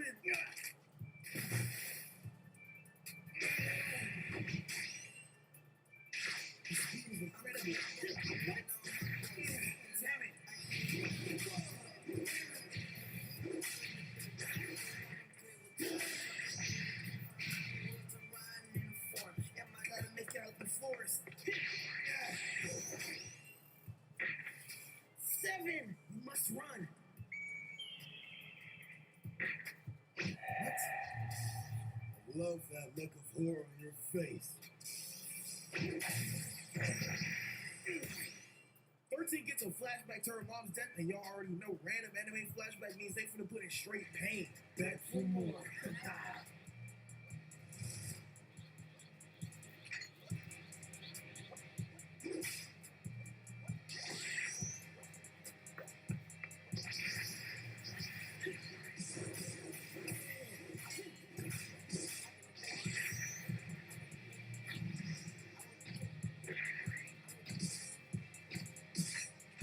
Not bad. You're clever, I'll give you that. But I don't need it with the band.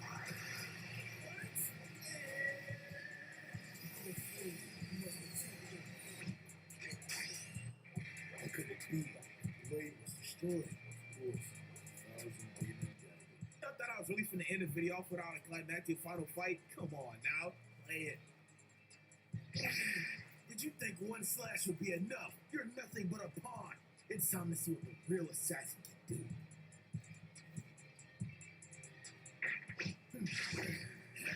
You've gotten slower.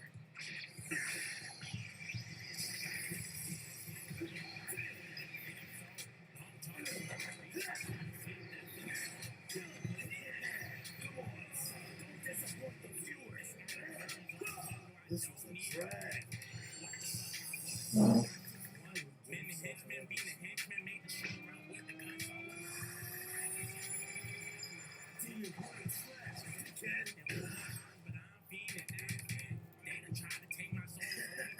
The hell?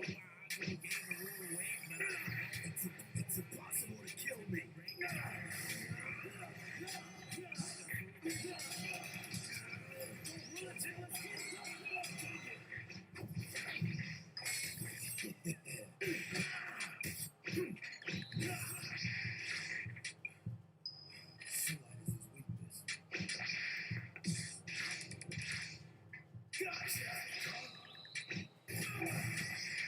It's been a while since I had a real challenge.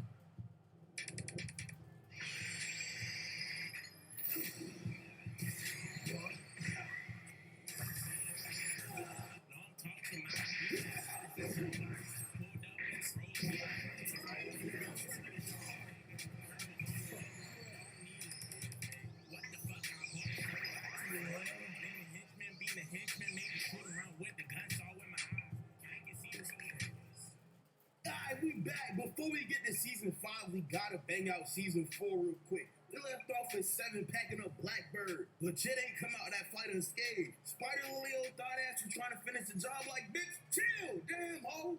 I really hate this bitch. We ain't even worried about her though. Let's cut to my dog Green Phoenix when he pulled up on the leader of the Shadow Killers. He on straight BT, bad timing. He told us how he want none but blood, but Shorty ain't going for that though. They get the banging out and that bitch speed is crazy. It's like going against Ryan Williams in college football 26. It's not fair until you remember Green Phoenix dead ass might have the best defense in the show. Like what old boy said, I walk niggas down. That's really this Green Phoenix right now. When the fuck did Crackhead's flashlight was pretty smooth? Did you really predict that I would lose her shit with fit to make her turn up? Indeed.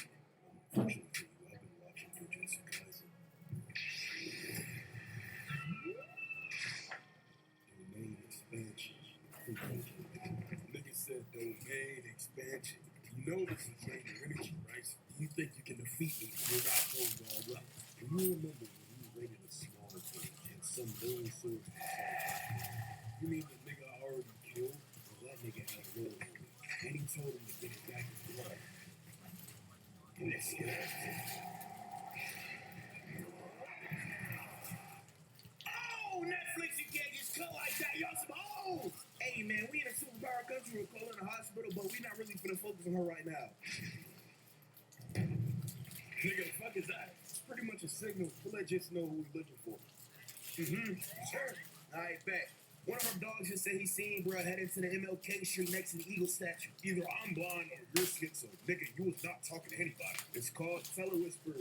You're not gang, so you wouldn't be able to hear it. Your gang is a bunch of niggas walking around shirtless. Trust, I'm cool off that shit. Now, where's the statue? You gotta head northeast past the trap house, then bend the left and past my eater Betty. Oh, got no teeth, but she can suck a hell out of things. Then you gotta pass Cleveland on. Nigga, just point us in the right direction. That way about 93 miles. Alright, them boys made it to the statue, but we cut back to 13 fighting Bonnie Blue. She on straight defense, though. I can't even blame her. Spider Lily lips probably look like hell for unborn kids. Just a billion of lost souls. She started acting like Cardi B trying to make 13 pass out, but my little ghost South A came through.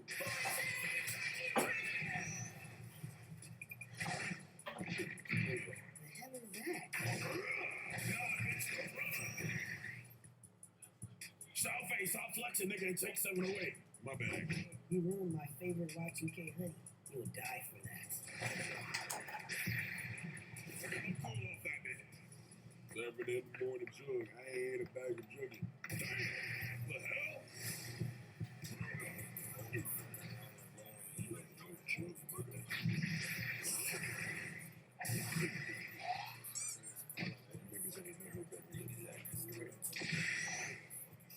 Fuck, man. Who the hell am I fighting? Diamond Head?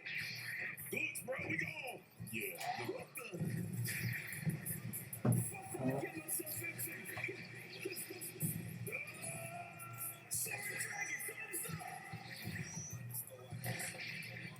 Come on, don't tell me that's all you got. Yeah, the block is way too hot for us. They gotta slide. 13 ended up getting captured, and you already know they finna use her to get the Green Phoenix. We cut back to Chicken Island, though. We see a flashback of all the dudes from season 1 and how Seven pretty much changed everyone's lives. Yes, someone definitely finna bend that cord on Chicken Island. I already know it. Ordinary Assassin started getting robbed, though, and yeah, GG's for him. Nigga was getting treated like a slave until he revealed bruh face. Once he did that, this nigga was trying to drop him off. And no cap, this nigga's chopped. Ordinary Assassin had to lock in on, got it back in blood for at least snuck Jit and started choking cut out. But Jit hit every fat nigga ultimate. He jumped back and landed on bro. Luckily for Ordinary Assassin, he started no time for old boy to pull up. And they jumped the hell out of that man, y'all. Remember how I told you someone's definitely finna bend that corner of Leaf Village? I just said the Leaf Village. I ain't gonna lie, I'm still thinking about Naruto. My bad. Remember how I told y'all someone's gonna bend that corner on Chicken Island? I was right. Pete White Fox, one of the shadow killers. This nigga pretty much chilling until 7 pops back up so he can bang it out with him. We cut back to 7 in the hospital, finally awake.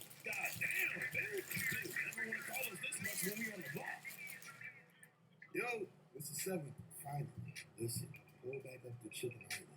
Unless you want an arm sleeve consistent of nothing but dead niggas' names tag. I'm who you want, not them. Don't be a hoe. We'll see if I'm still a hoe in a few days. I'm gonna lie, White Fox almost had me fooled because he has like sprinkles of humanity in there. I ain't gonna lie, like he like it looks like he ain't that much of a bad guy. So he does this. Boom, boom, boom, boom, boom.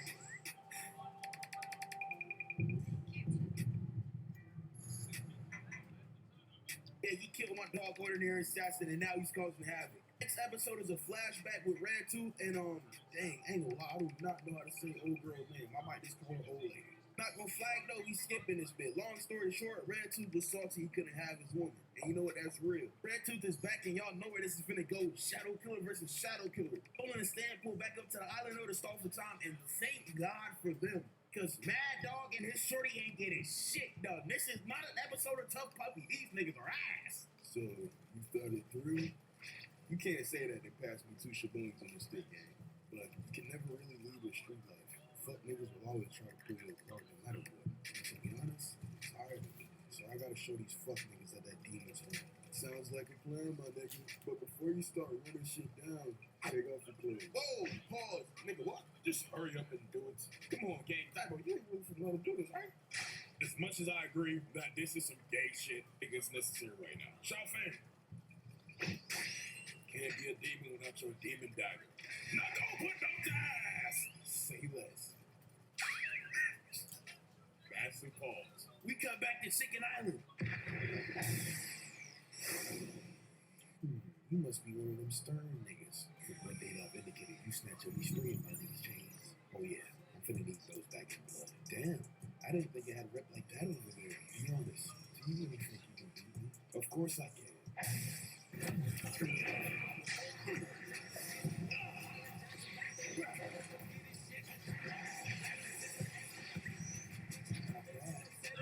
Chick activate.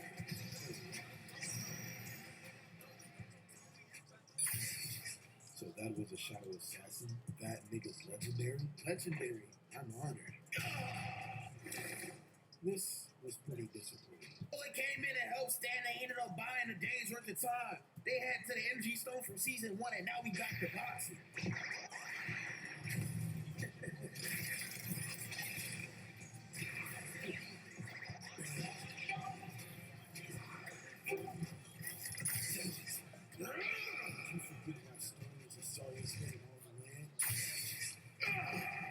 Cole is coming in clutch like crazy. Too bad it wasn't enough, bruh. He was gonna walk her down, and the lizard from last season came to help. But Spring when Ichiro popped up out the cut with a tool, really trying to catch a hat. That boy White Fox is looking unstoppable.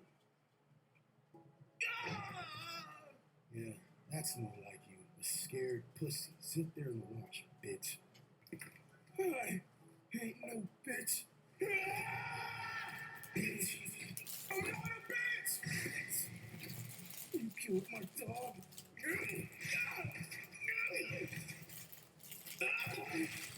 I won't give up. This is pathetic. What?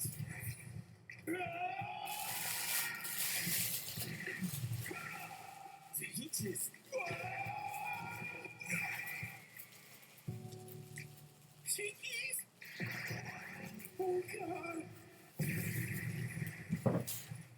Definitely not God. You're still alive? What? You not happy to see a real nigga blood? Yeah, niggas don't lose the hairstyle. Alright, we got jokes out. Put your setup, blood.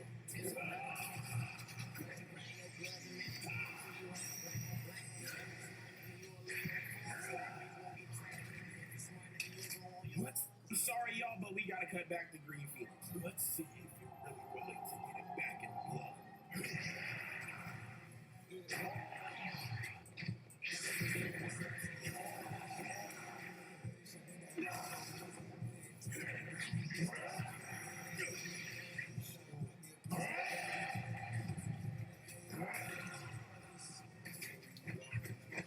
Guys, I must overcome my fears.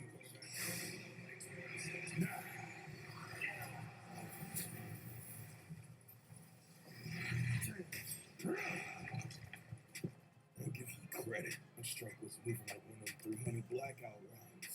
Thankfully, that whole bullet. Who would have guessed that the leader of the most notorious gang is linking up with us? Ain't that some shit? You're talking crazy like that wasn't your only chance to win. Maybe I think I didn't have multiple ways to slime you out. This is simply stating what I know. You have nothing left to lose. And knowing that your best choice will end up taking both of us. But what did I say? They was gonna use her to get the Green Phoenix, and that shit worked. He rushed in, sliced a rubber hood, and he used the explosion as a distraction to escape and head over to 13. He rescues her from some bums, only for Spider Lily thought ass to try to run up on him to get knocked away with ease. And we learned that Green Phoenix had no chance of winning, which is pretty surprising because I ain't gonna lie, he was lucky how to play his best ass. He goes to teach 13 the most powerful sword skill. Oh fuck, hold on. Don't tell me. Finna slime my, oh my gosh. I don't know what this is really like. They finna throw my nigga like Future Gohan. I'm sick. Oh shit. At least he almost caught that bitch Spider Lily before dropping, bro. Alright, season 5. It's time. Let's do it. So, what exactly are we doing? I mean, I feel like it's pretty obvious to infiltrate that shit that looks like Cam Newton's hair and then find a door, and that's when the real niggas be back. Alright, so break into the crib. Sounds easy. You decided to? Hell nah. I'll be watching that shit on Twitch though. Alright, y'all know the mission. First, we gotta swim over to the ship. And then started popping off shots, but 7 turned into a bag. Alright, I see the door. Okay, don't trip. I've literally banged it out with a demon possessed blood. Niggas ain't shit. Oh shit! Okay, what? You can't beat that ass. Okay, the panel's what we need to get to, but that's just the easy part. Hard part is this bullshit ass puzzle. Come on, man. Lock in. You gotta move the hole to the middle. Okay, maybe like this or this. No, like this. No, nigga, come on, man. This ain't hard. Fuck, you got the IQ. Ass with hemorrhoids. Shit probably looks like a turkey. Nigga, shut the fuck up! Okay, maybe like this. Maybe this. Maybe this way. Tackle like this. Like, almost there. Wait, how long have I...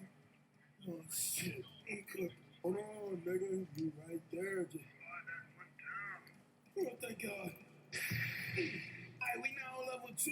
Oh, you know, as I'm realizing I'm like because I was watching this while writing the script. I know we in Seven's brain right now, but each level is supposed to represent the poison in his body. The ice level is supposed to represent the dark frost blade. Remember, Seven was moving like a straight up beast, meaning this big got a big ass monster in it. And I was right. The wolf was really hawking shit down.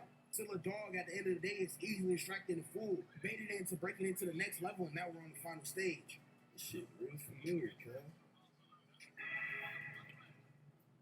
Yeah, that's definitely it. Right. Now all I gotta do is make that far as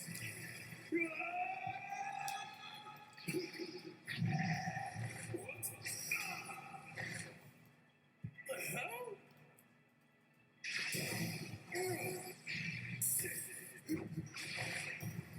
Damn! do you think that you're ready to hit the block once more?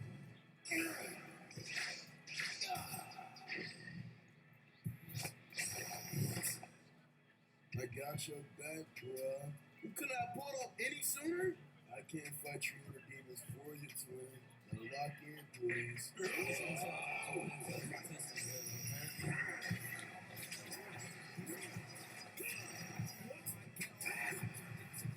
like you're infected.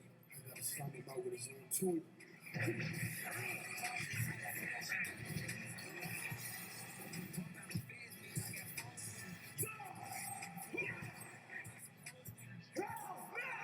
I'm on it.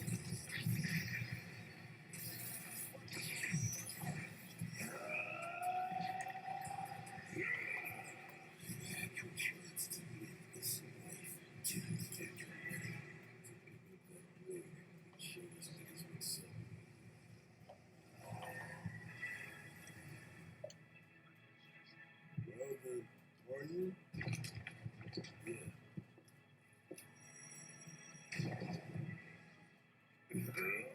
18. My dogs are in trouble. I need you.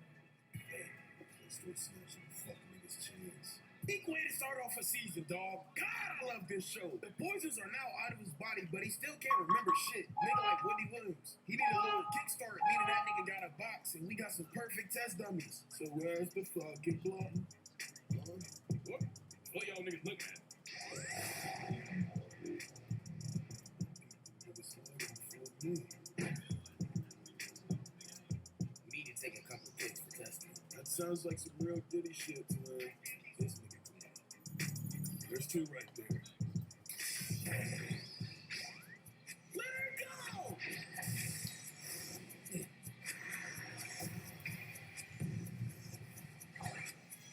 What?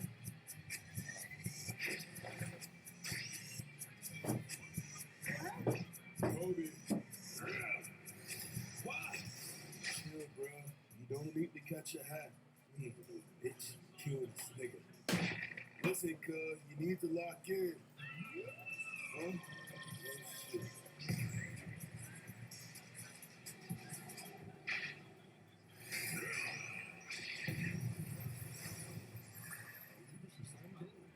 Looks like the demons move for real.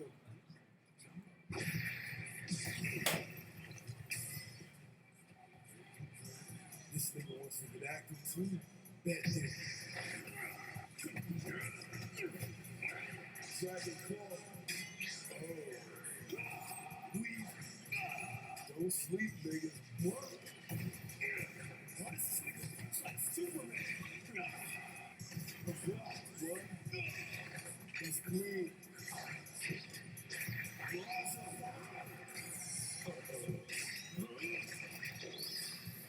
Not bad.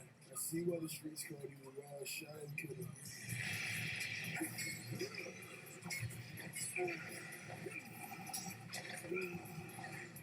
You're a real nigga for the wrong reasons. You got it from spinning blood, not from bringing justice to the hood. You ain't the real nigga I thought you was. You just a young nigga who came to crash out when he got it cold.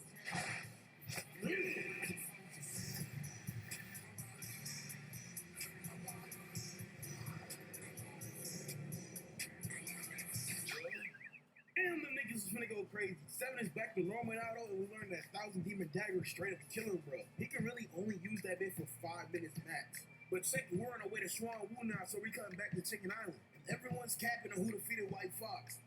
Sir, were you the one that beat White Fox? If so, how? Oh, blood, it was me. Check it. It went like this. I see not putting his son. Blood, let that nigga slide, blood. Let me take control, blood. It's a demon. I gotta loot this nigga.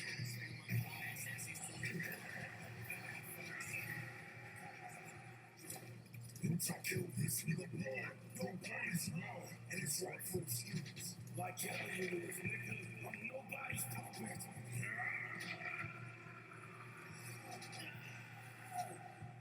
Why don't you let me handle this? I'm your slave no longer. Once you die, then I'll be taking you with me, blood. I kill you with his blood. I'll snatch this nigga body instead.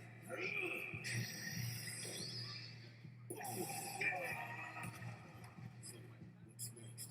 Shit, blood. I think you know what's next. Indeed. Rock on, bro. Y'all piss me off. Yeah, the members of Chicken Island and Stern really clutched up. But y'all know if old boy ain't dead, he definitely coming back in a later season. The rest of this episode is really just Red Tooth adjusting to his new life as a street nigga turned civilian.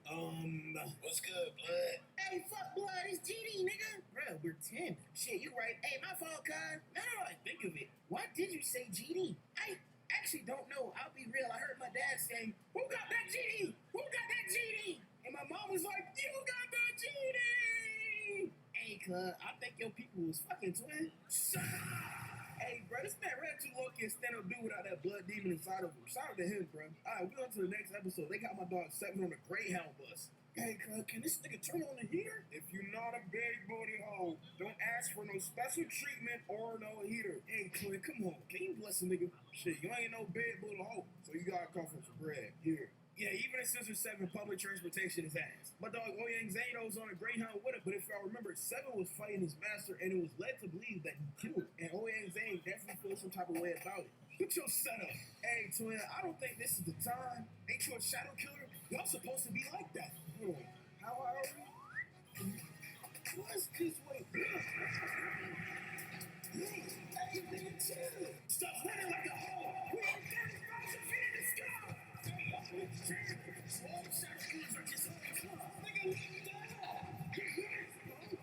Well, fuck. You can chill now. Like major pause.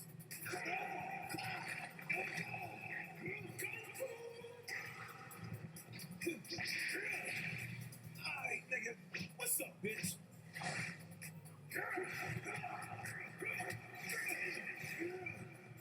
Oh, I remember now.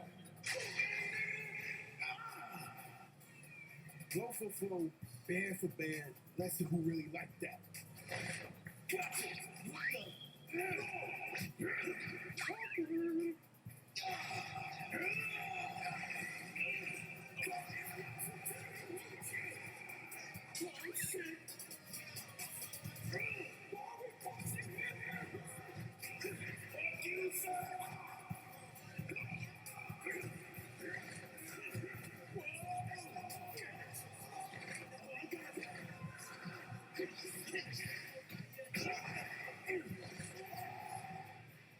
It turns out Seven was really saving all those people when they was fighting in the midair. Him and Zane have a heart-to-heart, and Seven is back on his way. We learned Seven really didn't drop bro off, but it was probably Bonnie Blue and the Thong over here. People though, now that they crashed the Greyhound, the boys are on foot. Can I get y'all anything to eat? Let me use this real quick. It's a pair of Roy Boom. Yo, Stevie Wonder, have you seen this? Nigga, I'm not. Give me this. Check it. Niggas just gonna be off because I didn't make y'all stomach. Can we make that joke? Alright, see these boys over here searching for 13. Twin overheard some just talking about heading to Plum Boston Mountain. Y'all gotta remember though, Seven is like public enemy number 1 right now. Dino, we gotta slide! The niggas already got me, cuz. Hold on, let's not tweak here. You and it! Huh? Oh shit, my nigga really is Stevie Wonder. You know, I ain't never appreciated people jumping. Like this.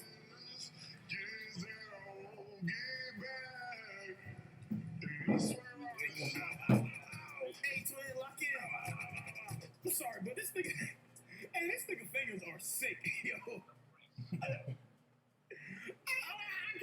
at this without feeling uncomfortable. Hey, he helped Seven get the plum box of mountain, and we on to the next episode. At the top of the mountain, we see Dow Chandler 11. Jig was fading a butler, and them niggas was cooking something magnificent. Dow Chan was throwing them hoes, but that butler's skill with the broom is nasty. You got 11 trying to come in with the assist, but the offense is crazy. I'm telling y'all, this nigga's supposed to be old and decrepit, bitch, please. This nigga built like Elon Musk, but moving like Donatello. He throws up his broom on the Rico out of that bed back like Thor's hammer to pin 11 down. And shit, when you can't box a nigga, you gotta pull out the wrestling. Nigga hit him with that 7-day lock, but 11 got tied up, and that brings us here. Now we all locked up. The leader's back, and it happens to be 13's father. And he's here with 13. And to say this nigga raw is an understatement. He's one of the ones.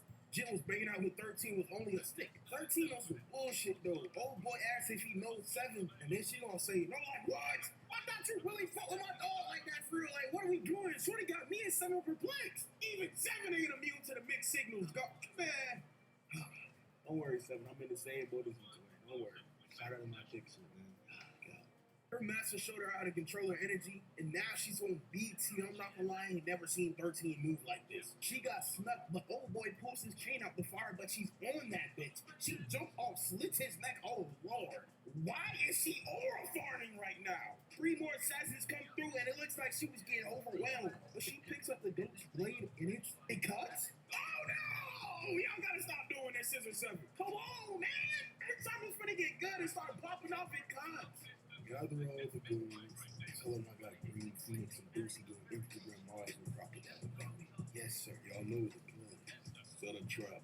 Lure in 13. Good. And I also arranged someone to go with y'all to handle that so-called unit. A new shadow class. Code name 9. 9. Fucking. If he's back to his true self, you think we can win? If you're referring to 7, of course. He's nothing but a little nigga who got a gun to get the hand tough. Now tell me. What? That answers my question. Tell the 7 to drop the love. Okay, that nigga took me off guard, I'm not gonna lie. 7 is still locked up though, but he ended up escaping, but the butler is on dick. So it was you.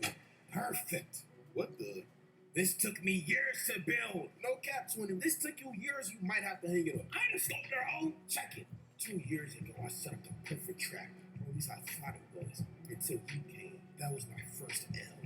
You know what taking an L like that does to niggas? Niggas saying I'm washed up. Niggas are comparing me to Shaq. Hold on now, Shaq was tough. I'm talking about Celtic Shaq. Oh, okay, that is pretty bad. To hell with that. Nigga, I'm not into bondage.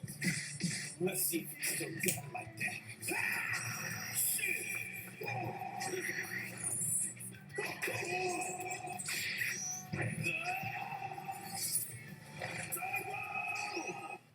What? Okay, that one's on me. Damn it, come on! You gave this cold truth? Where is he? Damn!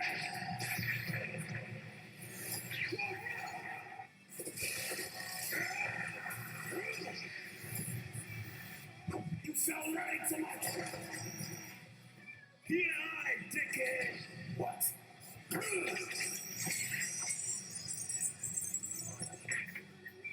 Gay pussy. And them boys is free now. That was a little entertaining. Episode 7, we back on the hunt for 13. Come across a graveyard and it starts shocking 7 memories once more. We see the dude from last season, and this nigga dead might have a reality stone. He starts telling 7 of his origin. Bro was pretty much the perfect assassin, but Cuz started gaining humanity and the leader wasn't fucking with that. So he sent a shorty to backdoor him. And that ultimately made him an enemy to all the strong Wu. That nigga killed a whole army though in one night. But y'all know how the rest went. You know the drill. They backdoored you. They all did. They wanted you gone. You should hate them. Not to get it back in blood. That is the victim of a shadow king.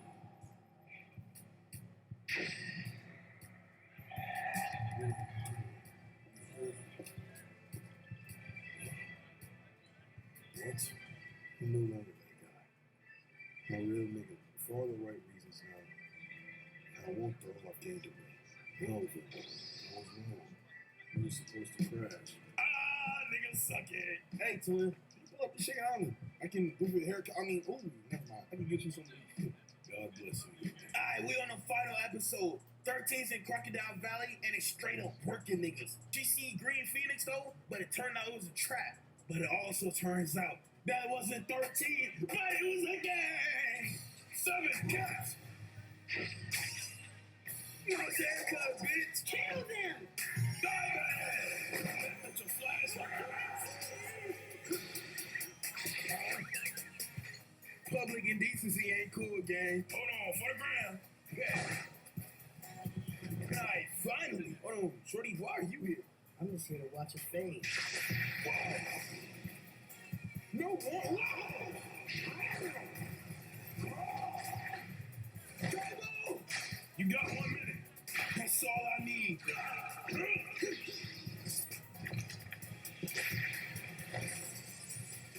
Right there. Shit. This guy's pathetic. Whoa. Take it. He's lying. This is the nigga they call the legendary demon of nature. Nigga, stop playing with my dog. You're slower than expected.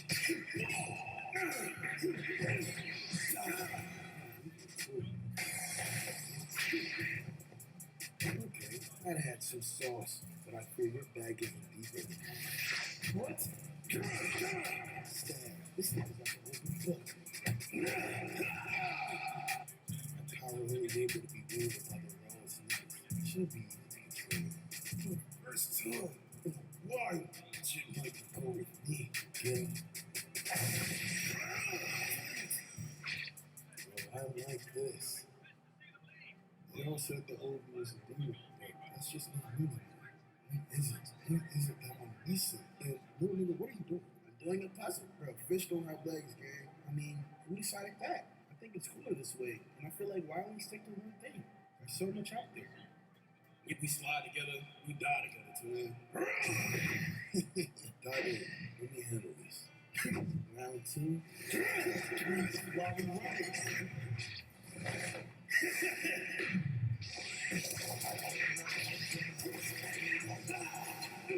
It's time.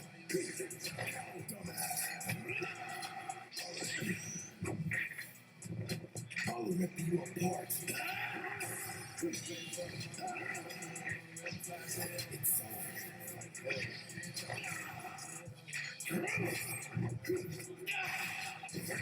What is happening? Shout out to my nigga Al.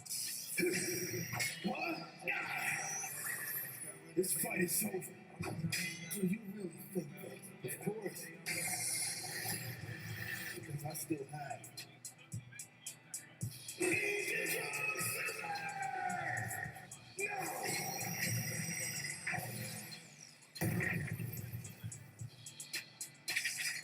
Die hard, asshole! Hey, fuck, nigga.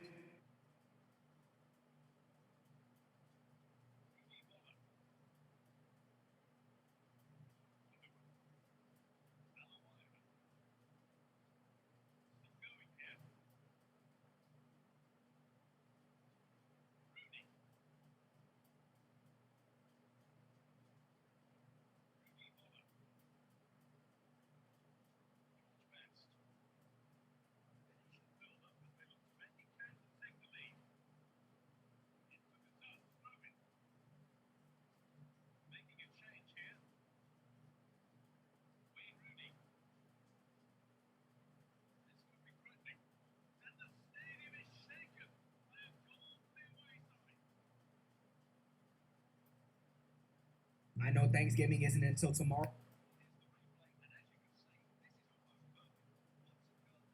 but here's an early meal. Throw this back on the family TV. Eat that turkey.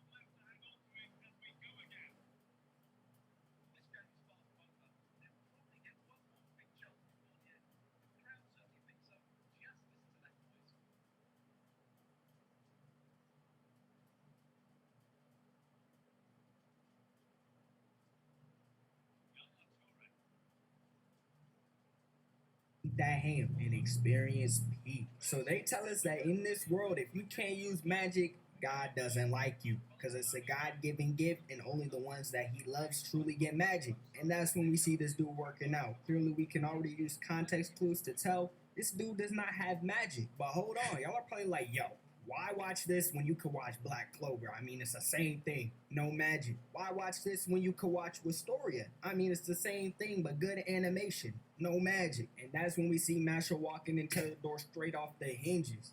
Comedic relief, One Punch Man, but Black Clover edition. But I digress, let's lock back in. But this guy right here is Mash's dad, and he's like, I gotta run some errands. You need some more cream puffs? I got you. But he tells Masha the one rule: while I'm gone, you stay in this house. If you leave, I'm disowning you. I'm leaving you where I found you. He does not say that. I wanted to add it. And the second that man walks out the door, Masha looks at a piece of paper and he's gone. He's in the city with a hood on his head. But while Mash is in the city, he ends up smelling the cream puff wind being kicked up from the bakery. Gets so excited he crushes the coins in his hand. But then he shows us where all his weight training goes because he bends each coin back to its original state, takes the cream puffs and leaves. Leaves the worker in shock. I mean, I'd be in shock too. That's like trying to do a pull-up on a wood structure with 1 centimeter of width. Your fingers just can't do that. But then his hood gets blown off of his head and the crowd in the city notices that he doesn't have a mark, meaning he can't use magic. And then we cut to a jail cell and this guy's listening to the news broadcast saying a guy named Rain Ames has become the next divine visionary and he's only a second year in high school. And after the warden picks up his wand, starts walking over to the prisoner like he's about to do some freaky things to him. He gets a phone call that there's a person in the city who doesn't have a mark. We then see Mash run into a police officer getting his cream puff all over his shirt. Police officer starts getting heated. Mash tears his uniform off saying, I'll take it to the cleaners for you, free of charge. I got you. But that's when the warden pulls up. He sees that Mash has no mark, saying, look at this dude just eating a cream puff in my presence. You're coming to the slammer with me, buddy. But Mash's dad comes in clutch. He grabs him and they run all the way back home. Mash's dad tries to scold Mash, but he just can't get through and he says, yeah, for your punishment, go work out. That's really only reward for Mash. He's just getting stronger. But that galaxy-looking bird that the warden sent out from before is peering into their house. They've tracked him down. Mash decides it's time to go back home, but he can't decide if he has to push or pull the door. But that's when he hears the voices. Inside, his dad is getting pieced up. They keep telling him, yo, if you just tell us where Marshall is, we'll let you go, bro. We don't have to do this right now. You could be a free man right now. And we get a bit of his backstory saying from a kid, he was always a failure. He failed at everything up until adulthood. And he's like, yeah, you know what? I'm not finna fail anymore. There's one thing I'm gonna succeed at, and he failed at it because he sees a baby crying behind him and he decides to adopt him. That baby was Mash. So he gets to shout and telling Mash to run. And the warden's like, I've had enough. It's up for you. He aims that wand at him. But when one of the guards walks to the door, Mash busts through and hits him with a punch, sending him outside of the house into the forest. The big dude from before, he tears his shirt clean off his body, hits him with a slap, and hits him with a mega slap, sending him across the room, leaving his cheeks red, looking like he's a squirrel stuffing nuts in his mouth for the winter. And low key, no, it's not even pause because I said squirrel. And Mash tells the warden, you mess with my family, buddy, I'm sending you down to hell. But the warden ups his wand. Big dude gets to glazing saying he used this move to scare away a dragon. You're cooked, buddy. Marshall slaps that straight to the ground. He shoots another one. Marshall slaps it in his direction as a warning shot, letting him know, yo, that could have taken your head off, but I decided to have it destroy the house even more. Shoots another attack at him. He gets down like he's Hinata from Haikyuu, and he bumps that junk like a volleyball. Starts juggling like he's at the circus. He's feeling like showing off his dribbling skills today, so he's moving like Neymar Jr. He asks his dad, hey, can I borrow your wand? Warden ups a shield thinking it's gonna protect him, saying, yo, these the walls of Jericho, they not gonna fall. He must have not read Joshua because Marshall takes that wand and throws it straight through his barrier. Took all the budget in the anime away from his face, left him with the default expression. Looks like something you could get in the Roblox store. And he's like, yeah, I'm gonna cut you a deal. You're pretty strong, we'll leave you alone if you become a divine visionary. Marshall's like, bet. I got you. So we see Mash at the magic school, and before the entrance exam begins, he's getting that workout and he can't miss a day. The instructor sees this and he's like, yo, why is a slacker here? Like, no, you should not be working out. You should be reading a book. You should be getting smarter. Working out is insane. I mean, that just shows how lazy you are. But Mash's dad and the warden we saw from before are there at Mash's exam trying to be sneaky, and they're not being sneaky. So the exam begins, and the first test is to get the words on your paper lined up because there's some sort of movement spell going on. Obviously, as Mash can't use magic, he's like, yo, can y'all stop moving for me? He then decides to break the pin. It says, I won't ask again. The words line up perfectly. He's the first person to pass the test. And for the next few tests, he's moving the border with his thumb because he can't use magic. Running on water with sheer strength because he can't use magic. And he's just flying through. The teacher's saying, yo, can this dude fail already? I'm not trying to let this guy join our school. But for their final test, they have to find their way out of this maze when it's riddled with traps and monsters. Mash meets with this girl named Lemon. And she's like, let's pair up. We can get out together. Two minds are better than one. But then she backdoors Mash, locks him up, says those are unbreakable. You better stay there. And yo, this is elite ball knowledge right here. Do y'all remember a DS? Obviously, y'all remember a DS, but do y'all remember the app Flipnote? And there was a little animations, and there was one that was like, I can break these because you can't break. Flipnote was so tough, bro. Face Raiders too, but let's move on. Mash breaks out of the cuffs, and after he gets out of the way, leaves her standing there, a giant Sphinx from Clover RPG pulls up to attack her. You only know if you have access. Wave 1, testing the Clover RPG, those Sphinxes and Eldritch that give you the riddles. Oh my goodness. Elite ball knowledge too. But Mash pulls back up and he one-taps it. Lemon's like, yo, how are we gonna get out of here? We're cooked. Mash picks her up and breaks through each and every single wall of the maze. Every student's like, yo, he cheated. He shouldn't be allowed to be here. The professor's saying the same thing. Lemon takes the blame and tells everybody that the professor told her to be a burden to Mash to make sure he doesn't pass. Then the professor says, I'ma just get you out of here myself. We do not need trash like you here. Mash breaks his wand. But before things can escalate any further, the headmaster pulls up, forcibly interpearls Mash into a different building. Why are you at this school? He says, for peace. Why did you save that girl without knowing if the Sphinx was stronger than you, or if you couldn't break the walls in time? Mash says because he wanted to. And then the headmaster says, what will you do if you take on somebody stronger than you? The headmaster summons this giant magical puppet. It takes the soul from the person closest to Mash, and it took the soul of his dad. He said, if this spear stabs through the puppet, your dad's dead, buddy. Mash tries to punch it, but he's too weak to break through it. So he catches it 2 hands, lets it go through both of them, and he says, in a battle of endurance, I'ma win this. You can't hold this spell up forever, so I'ma just hold it right here until you run out of magic. The headmaster's like, hold on.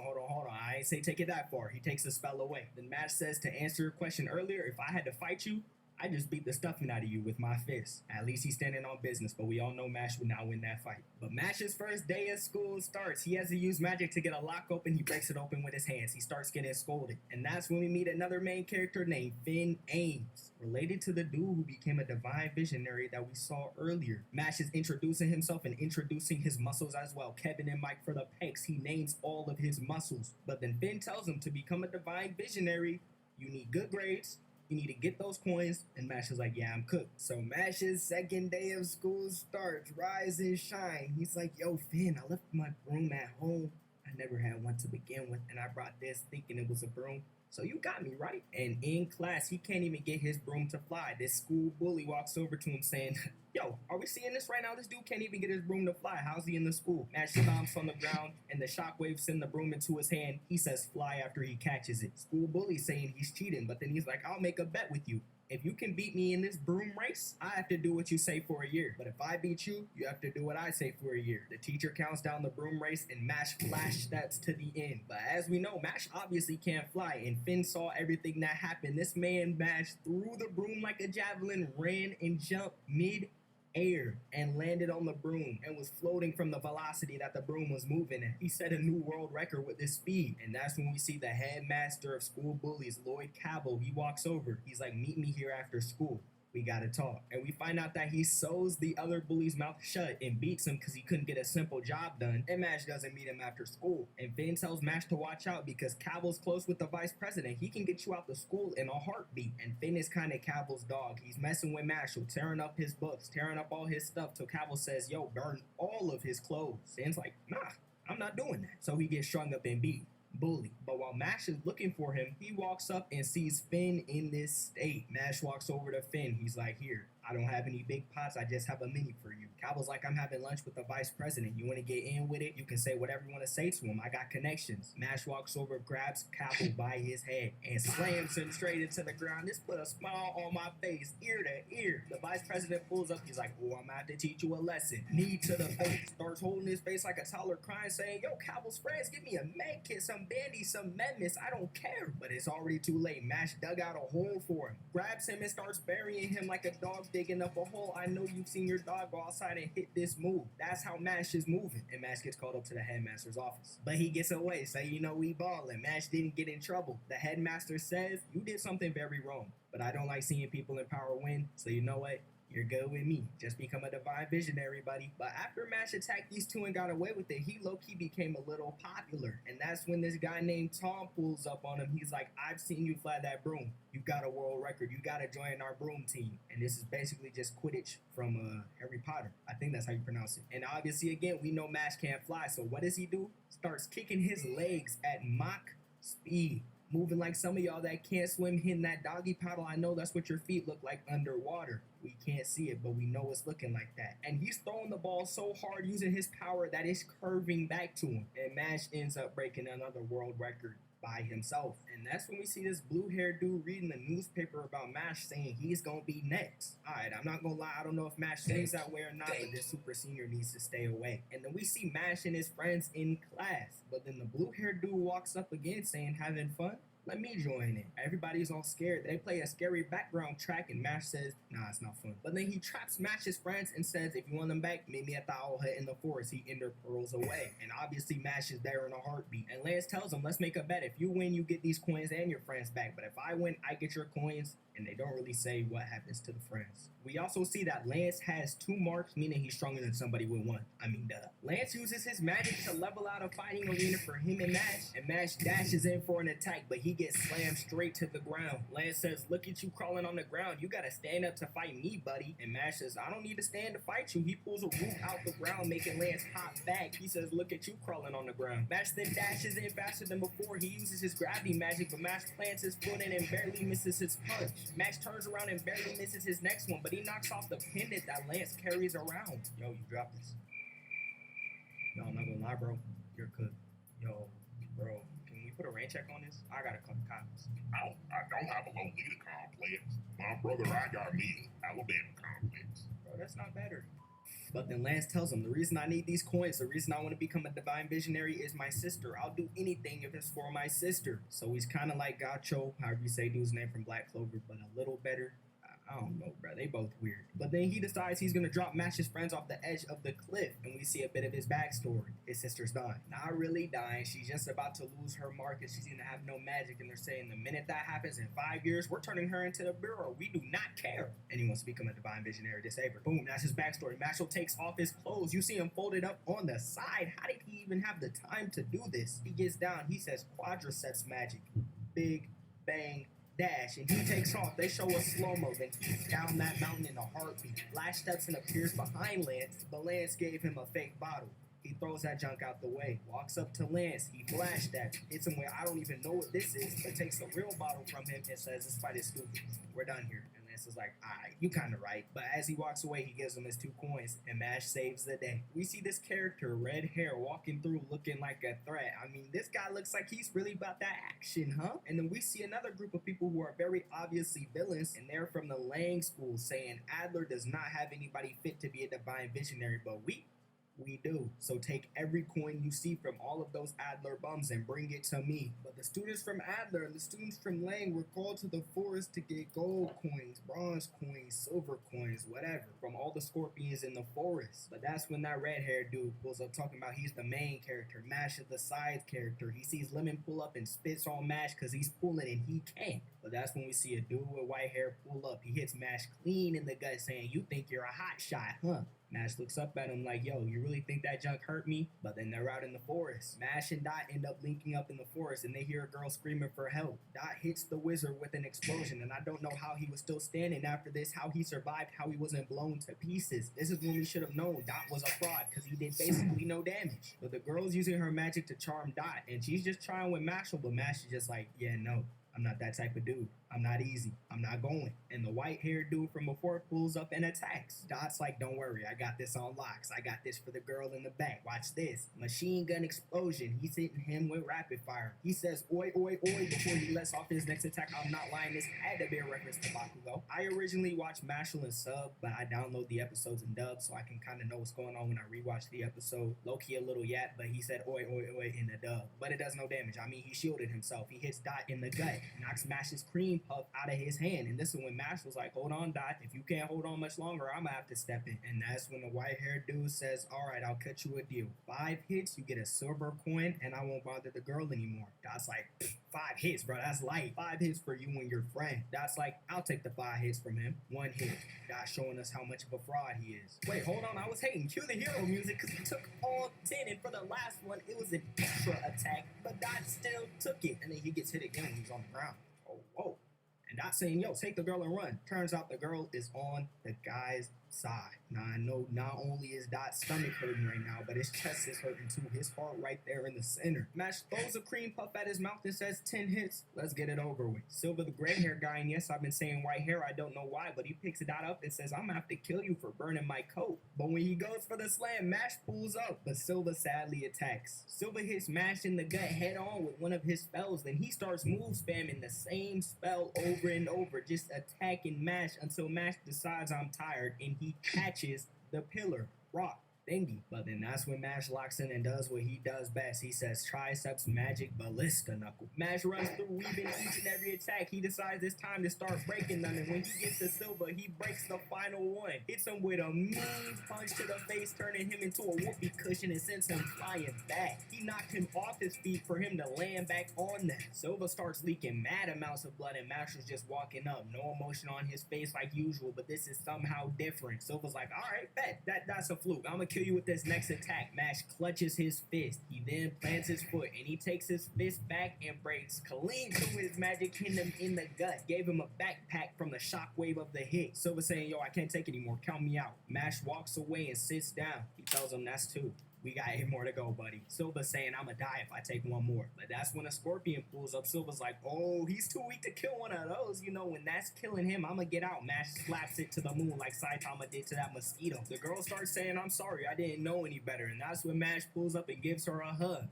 Then body slams her to the floor. She thought she finally charmed him, and Mash says, I don't discriminate. Everyone can catch these hands. We find out that Silver was working with Lang, and Mash finally got his first gold coin. And obviously with Mash being Mash, learning about the Magia Lupus being the head of Lang to stay away from them, he gets lost in Easton and ends up taking their door and walking inside their room. The head of these goons is saying, why do you want to be a divine visionary? And he says, to live in peace with my dad. You know, something calm, and obviously he didn't like this response. He said it was admirable, but no, we're supposed to be the most powerful. We're supposed to be at the top of the world, not just live in peace with our pops. So he tells Mash, I'm gonna tax you. Before you leave this room, you're gonna need to give me that gold coin. So he uses a dummy to attack him, but Mash weaves the attack, grabs his face with both of his legs and slams it to the ground, and after the strings detach, we find out that it's Silver from before. But a bigger dummy pulls up and grabs onto Mash. He can't even move. Takes his gold coin and throws it to the leader, and then slams Mash against a pillar. But Mash gets up. He picks up Silver and says, I'm taking him to the hospital.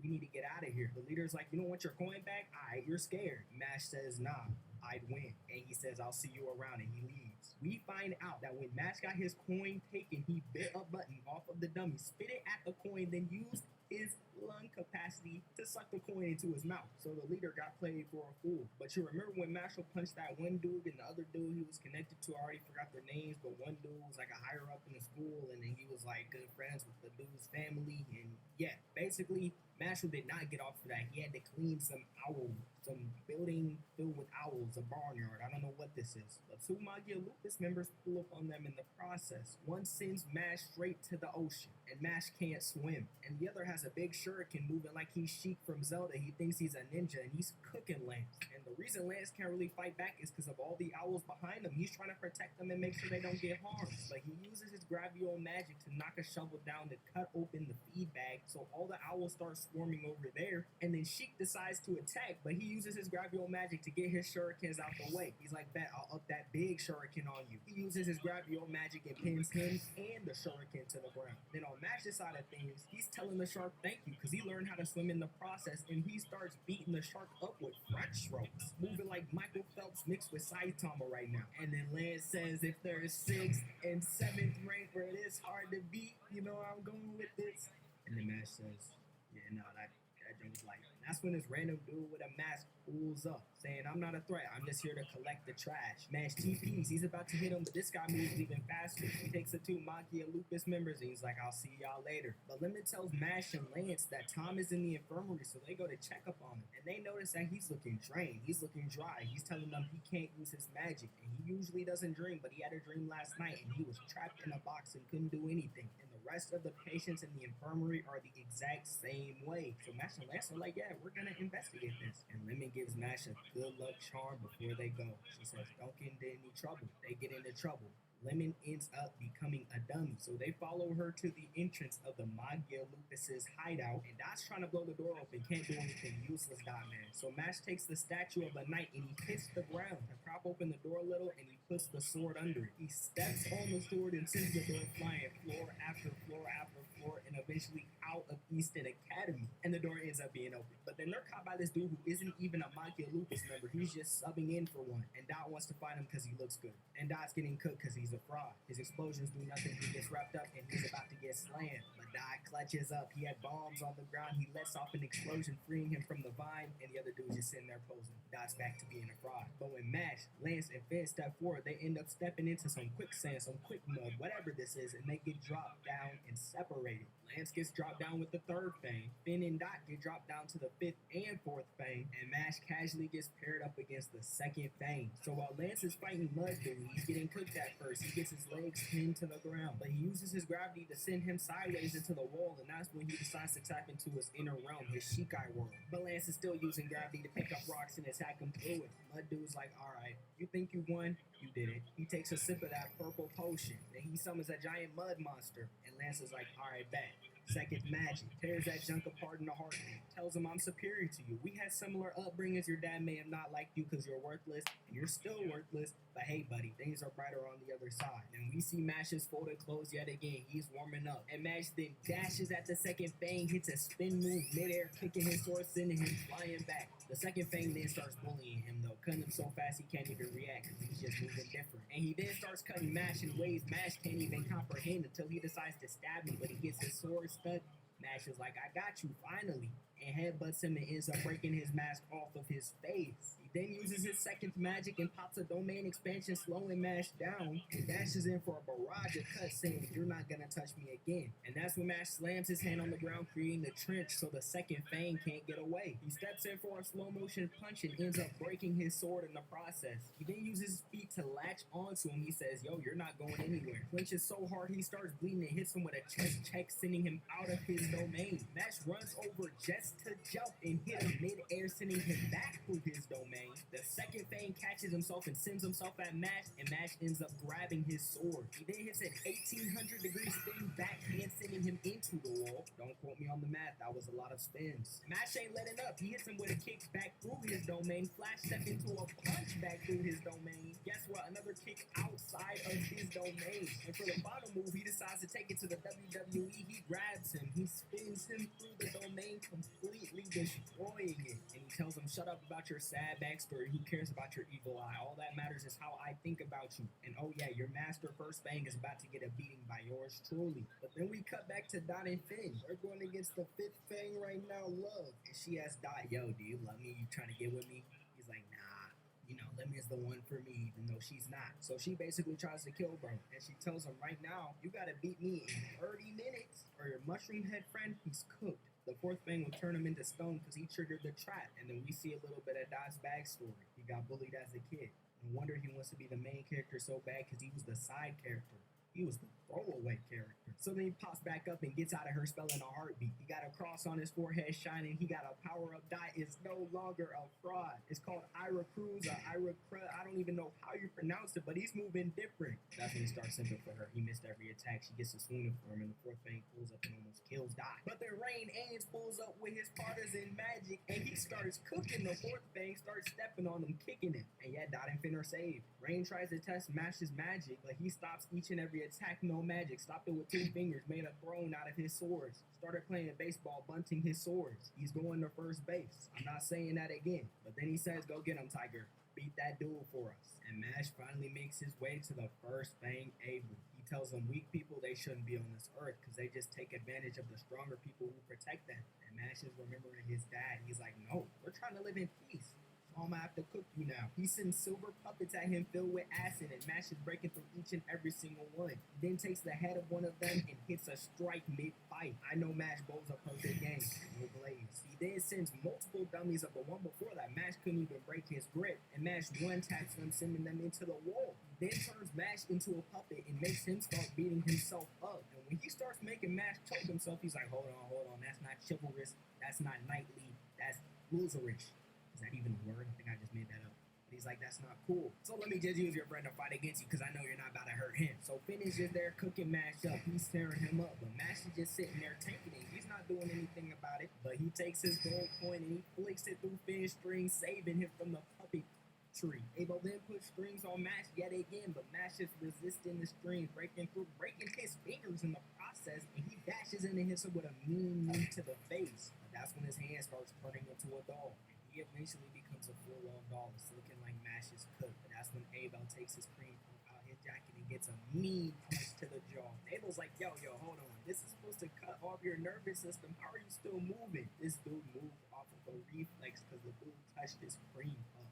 Yo, that's not big backery, I don't know what is. So Abel's like, all right, you're a threat. I gotta wrap this up. So he uses his ultimate spell, summons a 3-headed gigantic doll. And not only just that, he's like, I'm gonna wrap you up in strings and turn you into a doll. So I'm gonna thank you for showing me that I shouldn't underestimate anybody. But Mash completely destroys the doll. And he also didn't get turned into a puppet. This man tilted his body down so he could feel the string right when it hit him. And he just pulled the strings off of his body. Low-key Mash is dumb, but sometimes his battle IQ can be insane. But Abel isn't giving up. He's like, okay, my doll's still intact. So he goes in for one final attack and Mash hits a clean stance. He's like, yeah. And he breaks clean through the doll. He flash steps behind Abel. Just look at this stare. It's over for this man. And he grabs him, jumps into the sky. He uses his erecte magic, however you pronounce it. And he flips him upside down and slams him into the ground head first. Is able to stand. He hit him so hard he went into a backstory, talking about how his mom was rich, he was rich, and she gave to the poor. That's why he hated the poor. He didn't hate the poor because they were rich, giving to the poor. He hated the poor because the poor man killed his mom because she was rich, and he was like, "Why are you rich? This is what you deserve." He was like, "All right, I'll free your friends. You beat me." But somebody from Innocent Zero pulls up. Whatever are we gonna do? Mash knocks the armor off his body. He's like, "All right, let me see if you're using magic real quick." Everybody in the room finds out Mash isn't using magic. The Innocent Zero dude says, "I'm out.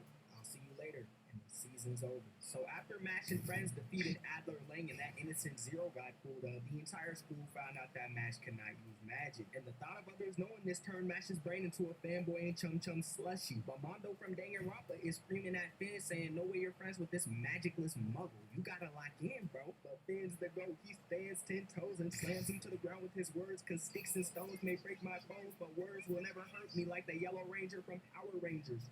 But now it's just Lance for him. He turned his hair into a Christmas tree, but now they're chopping it up, having a happy Thanksgiving. Lemon made Mash all the cream puffs he can eat, but she drops one on the ground. Guess what Mash does? Turns into the vacuum from Luigi's mansion and sucks it up. He didn't care about the pathogens. He didn't care about the 5-second rule. He was not letting that touch the floor. But Razor explains to Mash, Innocent Zero is after your head. They put a bounty on you. You can run and you can hide, but after you displayed what you displayed, buddy, good luck. But then we find out that Abel also only got his third line through Vinsmoke Sanji methods. He's a genetically modified human. That third line he was not born with. He got it added to him for helping Innocent Zero. So now that he's chilling with Mash and Mash kind of went against Innocent Zero and Adler Lang as a whole, things ain't looking too good for Abel. Oh yeah, and Dotson and King Tut rat. But Mash got called up to the Bureau of Magic to be put on trial for not having magic. And the guy saying, well, this is God's perfect world. Magic was created, the landscape was created, and since you don't have magic, I'm not gonna lie, we're gonna have to get you out of here. You're ruining the world. We don't need people like you, and we should make an 86 district just to send people like you there. But nah, we'll just kill you instead. But then we meet our first divine visionary other than Rain. Nikki Kaminari decides to test Mash because he's like, magic really is everything. Unless you can show us something greater than magic,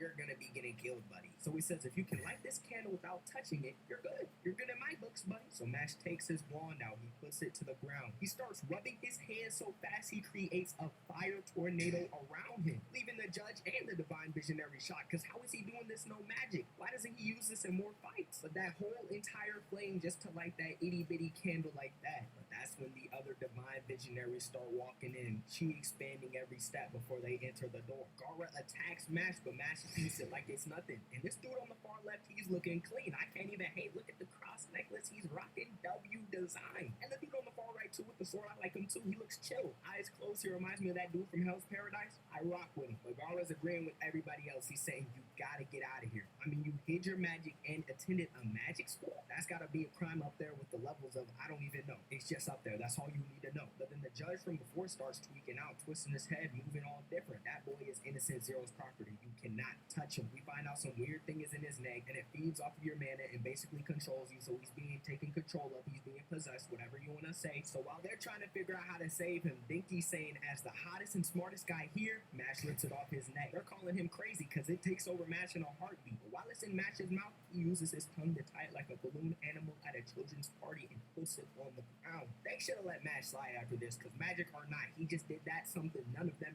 could do, and they're still going to try to slime him out after this, because Gara's telling him, you're going to have to come with us, buddy, you are being detained. Mash stomps his foot into the ground. He's throwing an adult-sized temper tantrum saying, I'm not going. Gara speed blitzes him. He starts moving that sand drill to his head, but Mash looks, peep the reaction time though. If he really wanted to stop this, I feel like he could have. But Dinky pulls up, puts the wand to the back of his head and says, stop there. You gotta lock in. And before things escalate any further, that's when the headmaster and Rain both walk into the room. But Gara's still pushing for the evisceration of Mash, saying, I just don't care about your presence. I'm gonna be so real. You could be the president. You could be the king or queen. These are the rules. So Mash has to get taken off the mat. After he takes off his hat and bows and says, please, bro. Please, bro, I need this. Gara still says no. Even Rain gets down on his knee. Gara still says no. But finally, the judge from before says, I still think he should be slimed out, just not so soon. And even though I don't really like lag magics, I mean, one just saved my life. So I don't care if I get fired, but I ask that you guys look the other way. And I forgot to add in that the headmaster didn't exactly want him to not completely be executed, but just have his execution date pushed. Because if they're this set on getting Innocent Zero on Mash's head, they gotta keep him alive for information. Because we find out that back in his prime, his heyday, 1967, the headmaster ran the ones with Innocent Zero, and he was toe-to-toe with him. So like, I bet we're gonna keep him on the leash, but we'll let him go for now. But Mash says that's not enough. Like Rich and Mary, I want everything. He picks his fist up and slams it to the ground and says, I'll be up Innocent Zero myself. He shook the whole palace with that punch, and we just see this dude look up with a red eye. Yo, Mash is stronger than Goku, bro. Goku Blazers, do not kill me in the comment sections. I apologize for even making that joke. But after his entire court case, Mash and his friends decide to go shopping. Mash is working out, Lance is freaked out. I have no comment about this man's spit, but he needs to be locked up, put on a list. And Dot's just fly. I mean, I was hating on Dot last video, but peep the baggy yellow jeans, peep the crosses on the shirt, on the camiseta, man. He's moving different. I think camiseta means dress shirt in Spanish. I'm taking Spanish if you couldn't tell, so, you know, I might start speaking in Spanish randomly in some of these videos. But Mash and his friends get stopped to play a game. They tickle the koala's nose, and they'll shoot out like icicles so they can play darts. Mash shoots his completely backwards in Dot's head. I don't know how he's still alive. Dot's like, let me show you how it's done. Shoots it at Mash's head. Mash flashbacks and puts him in an armbar. But then they walk into a wand store, and to find your wand, you have to use magic to call it to you. Mash doesn't have magic, but he sees a wand on the ground. He's like, yo, what's that wand right there? Let me get that one. The shop owner's like, it's too heavy. Nobody can pick it up, but it's said to have elf water under there. You sprout that junk up, you can have the wand for free, but no way you could do it. Mash picks up the wand, and he gets the wand on the house. We see Gara just talking to someone chowing down on strength, and we see the person's face is a bisexual Marlin without the skull cap 101. Gara's saying, yo, I need you to get this dude off the map for me. I know this isn't Hitman, but I need you to be mine. Marlin tells him, I need something that'll get me excited, and that won't get me excited. And Marlin's going on, and Gara says, well, you be able, no magic. Would that get you excited? Marlin puts the shrimp down and starts playing the piano from excitement, and Marlin has to let Gara know, I'm gonna get that dude gone. We also find out that Mash has 7 gold coins, and the selection for the Divine Visionary candidates is finally coming up. So Mash goes home to visit his pops, and he brought friends. His pops is happy. But then we see Margaret Macaron, aka Marlin, flying to Mash's house saying, yo, I'm about to crash this party. The swords start raining from the sky. Marlin comes to the ground, and from the forest we see walking out Rain Ames. We find out about Marlin's backstory, about how Marlin cooked everybody in the tournament at the ripe age of 13.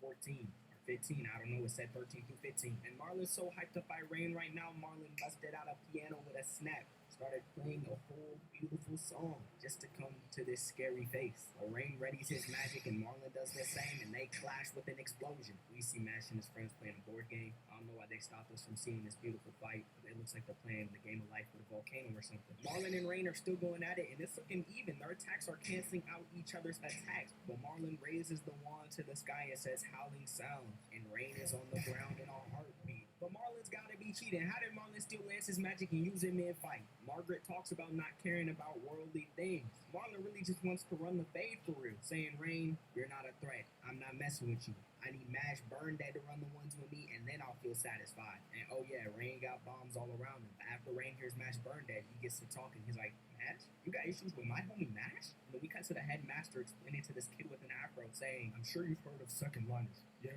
you've heard of second liners? Alright, let me tell you about third liners. They're stronger than second liners because they got one more line, and Rain is the youngest to have a third line. Mash runs out to get some fresh air and ends up running into their fight. Rain tells Marlon, despite everybody going against Mash, the entire world hating him. Shoot, 2 days ago he was on trial. He still tries to change the world. That is his destiny. Marlon's like, I don't care. I just want to fight for real. You can shut up. Rain's like, I bet. I didn't expect you to get it anyway. So Afro Kid asks the headmaster, is there anything else that makes a third liner, stronger besides having one extra line and so much extra magical power? The headmaster tells him, they can pull out the true form of their wand. Rain starts glowing and he pushes all of the magic around him back. He says Aries and pulls out his true wand form looking like a trident. Then he says Black Artisan. Margaret tries to put up a shield to block the attack, but Rain splits clean through that barrier, clean through the trees, clean through the ground, clean through the earth. The animation here was beautiful, but Margaret and Margaret's goons are nowhere to be seen. And Mash is like, thank you, bro. That was cool. You didn't really have to do that for me. But then we see Margaret, and Margaret got out of the attack barely unscathed, just a little cut. Should have eviscerated all of them. But it's the night before the selection exam. We see Dai. He's too hyped. He can't go to sleep, moving like us when we were younger on Christmas night or the night before Christmas. Keep moving. But we see everybody being introduced to the selection exam, and Mash is the last one to walk in, but Gara stops him. He's like, as long as I breathe, bro, nobody will acknowledge you. You will always be trash, bubble gum under someone's shoe. Mash's muscles start talking to him, saying, hey, no, bro. Yo, he's captain, bro. Yeah, dude, you're the goat. So he puts his coat back on. He says, yeah, after I'm done with this, you can run a one, I'll beat you up, and I'll be good to go. Continue on with my destiny, but I'll see you. And he steps into the ring. But when they're explaining the rules of the first game, they have to find a key to escape. The key's in a balloon in some fish's belly or something, and they gotta pop the balloon using magic. And they're being chased by Deader Vents. Good luck, y'all. So they get teleported into the ring with all the Deader Vents, and we see the Shiesty sorcerer, if he decided to have a wand and actually try to cook up, wait, Deader Vents are immune to magic, so he's the first one out. And Finn's just being scared, but Finn's just being Finn. But the audience is trash talking, saying someone's already out in the first round. Bro, last year we had Rain Ames. This year we got Seth Curry. Literally, Finn is a perfect comparison to Rain Ames, with Rain being Steph and Finn being Seth. But we see Mash take his fist back and he punches the lights out of a Deader Van. But we find out that the Deader Vans are Deadpool, Wolverine, whatever you want to call them. They can regenerate in a heartbeat, a demon from Demon Slayer. So Mash is like, alright, even I know I gotta run. So he starts running. But as he's running, he gets shrunk down to an itty bitty mouse. So the guy that shrunk him actually wants to work with him, and he's like, yo, I have a plan. He puts his finger up to his chin, gets to moving like the thinker, the egoist, and Mash's brain flatlines because he can't handle that. While they're sneaking looking for the key, Mash trips, catching himself smooth criminal like Michael Jackson. So they find the balloon holding the key, but Mash touches it like a dummy and calls a Deader Van to their area, so they gotta dash. But they then decide they have to blow up air somehow into the balloon, so Mash walks over to do it, and they call another Deader Van to their area, so they gotta dash. So they end up breaking the bellows to try to get the key out, but all that happens is they broke the bellows, and now they don't know how to get the key out of the balloon. So String Dude can actually make the stuff bigger, and he ends up enlarging the balloon. Mash starts hitting his weird tribal dance. He plants his hands down, he gets down, and he starts breakdancing so fast that it causes a tornado to go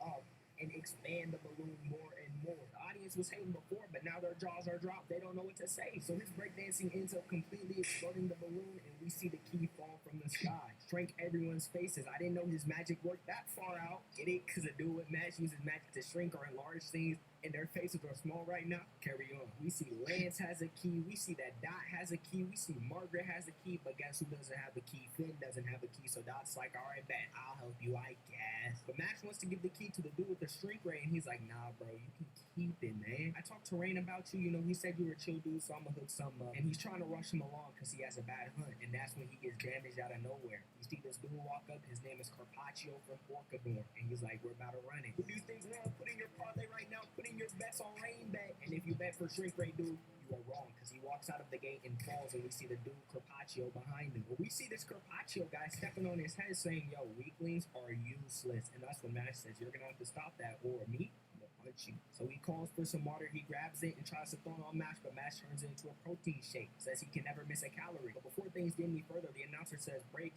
eat, and says, let's save the fighting for the next time. I know we all want to see it, so y'all can fight in the next game. We'll purposely put you on separate teams so you can fight.